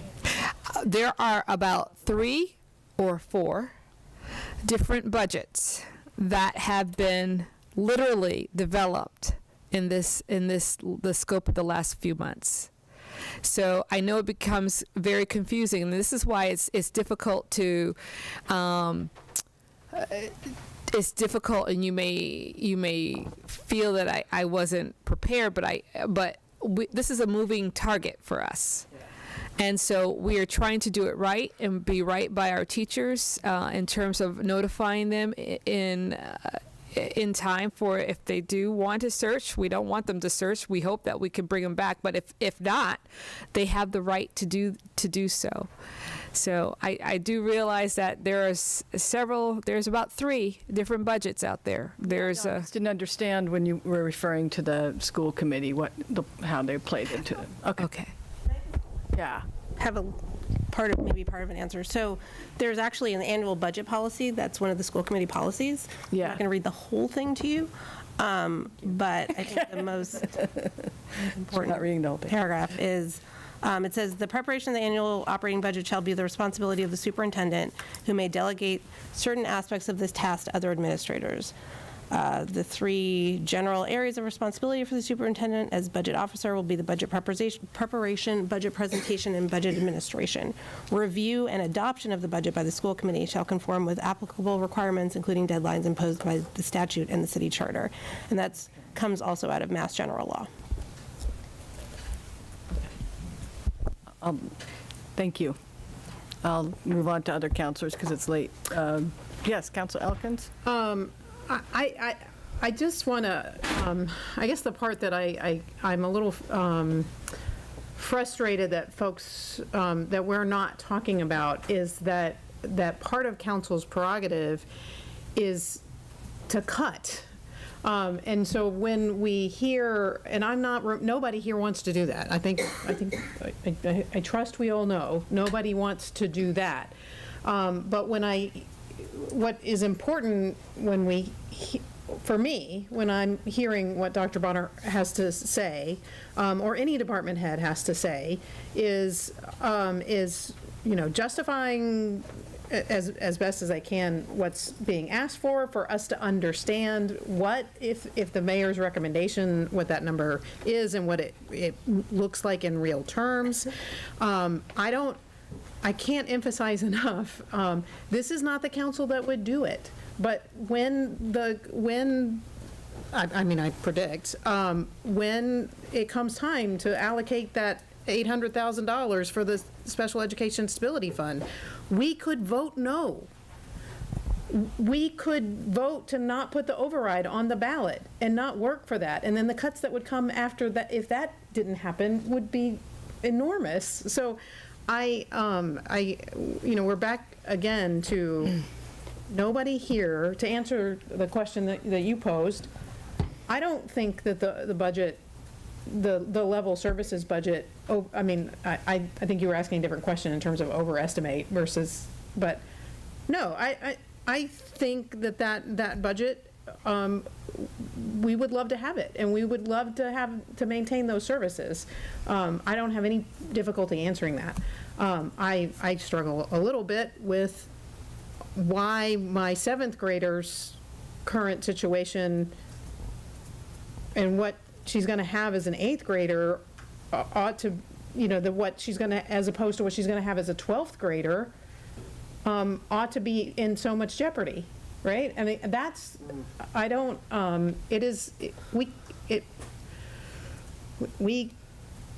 could fill it this year. I mean, I have questions about that, but, there's a lot of things that have to happen before we could even as a theoretical matter, fill these holes.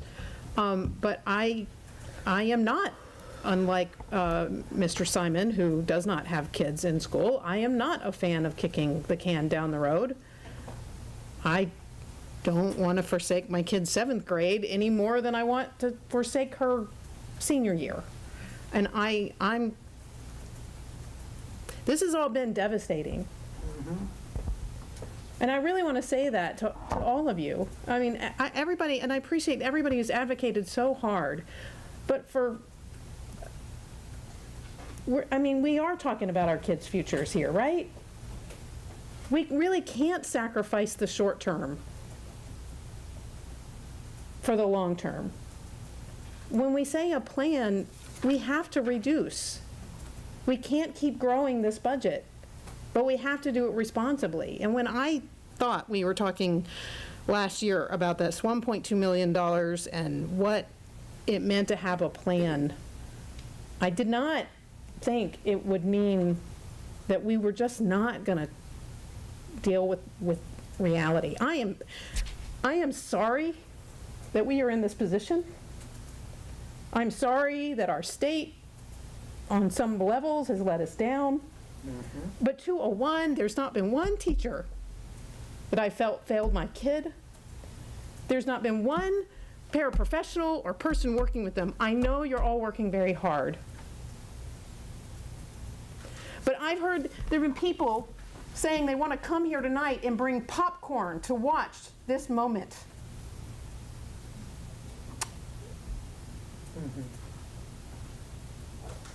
For the show that it is. And so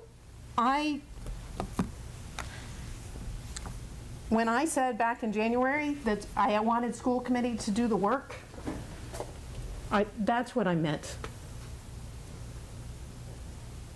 That we all have to do this together. And and I have questions. What was described about what happened what's looking at a Jackson Street school sticks out like a sore thumb. It sounds very different than what's happening in other schools. I have talked to Gwen Agna about whether or not tiered support, and I would rather, my phrase of the week for the last few weeks has been, I'd rather eat glass than be on school committee, because that's a hard job, and those are hard questions to answer of how we make this work. But I believe in their ability and willingness to do the work. I believe in the good integrity of this city, and I'm going to vote to put the override on the ballot, and I'm going to work to pass it. And I hope that our teachers will support it and help us pass that. And I don't, wish, the plan is, and how we don't keep going through this, is we commit to stability. We commit to stability.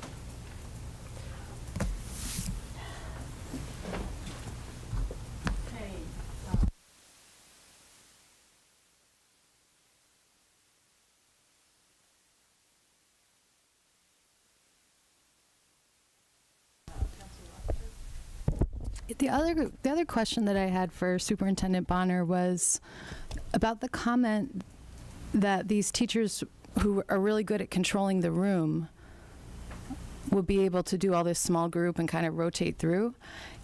Are you familiar with a teacher named Joanne Morgan from Bridge Street School? She's a first grade teacher. She's got a PhD, short white hair, real fit. I'm still learning my. That's okay. I know you got a big staff. She's incredible. I think everybody would agree at Bridge Street School she probably has the best classroom management. No shade to Karen Kent, the kindergarten teacher, who's a close second. But she came to us in the public comment on April 11th, and she was saying how important having those extra grown-ups in the room are essential. I cannot think of a teacher that could do that any better in our school, control a room. She said this is essential. It's going to cause chaos to our room. So my question was if you knew her. I have love for you to talk to her And I hope maybe we can come to more of an agreement, because the way I see it, the school committee is responsible to the kids. You're responsible to the school committee. I think we all need to work more to advocate for what the kids need when we talk about that stability. It's the kids that need the stability. And I would love to see us grow more towards a place where we're working towards more of a common goal for those schools and not trying to make arguments for why it's probably going to be okay and we can imagine in theory it works. I mean, you know, we're seeing a different reality, so we may just have to agree to disagree on what we see. But I want to make a record of that disagreement and invite you to get to know Dr. Morgan.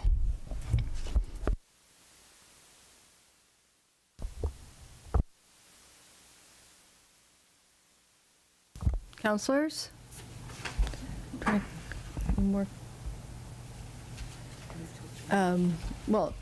So I just wanted to say, you know, it's pretty late, and I've been having a lot of thoughts, and I probably will share more of them tomorrow during our deliberative process in Finance Committee.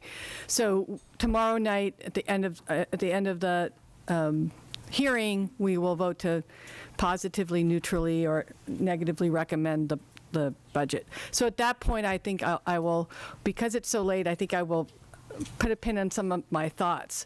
But I do, you know, my concerns remain equity and safety in our schools. I'm not hearing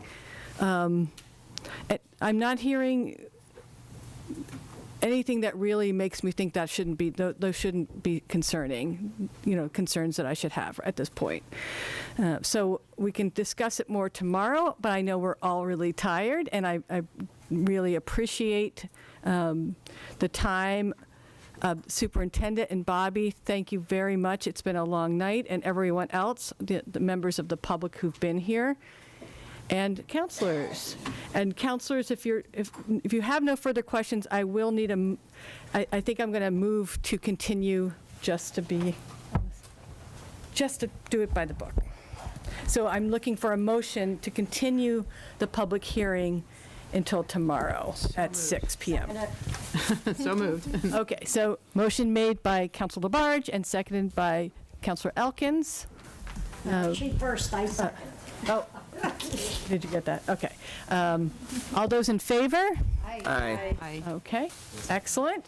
We need one more motion. Motion to adjourn? Yes. Motion to adjourn. This is finance. Right. Oh, yeah. Motion to adjourn. I'm sorry, yes, finance. Yeah, move to adjourn finance. Excuse me, I should, yes. Okay. Second. All those in favor? Aye. Aye. Okay. Finance is adjourned. We are back in full city council looking for a motion to adjourn. Moved. Second. Motion moved by Councilor Elkins, seconded by Councilor Perry. All in favor to adjourn? Aye. Aye. Any opposed, any abstentions? No. We're adjourned. Nice. Fast.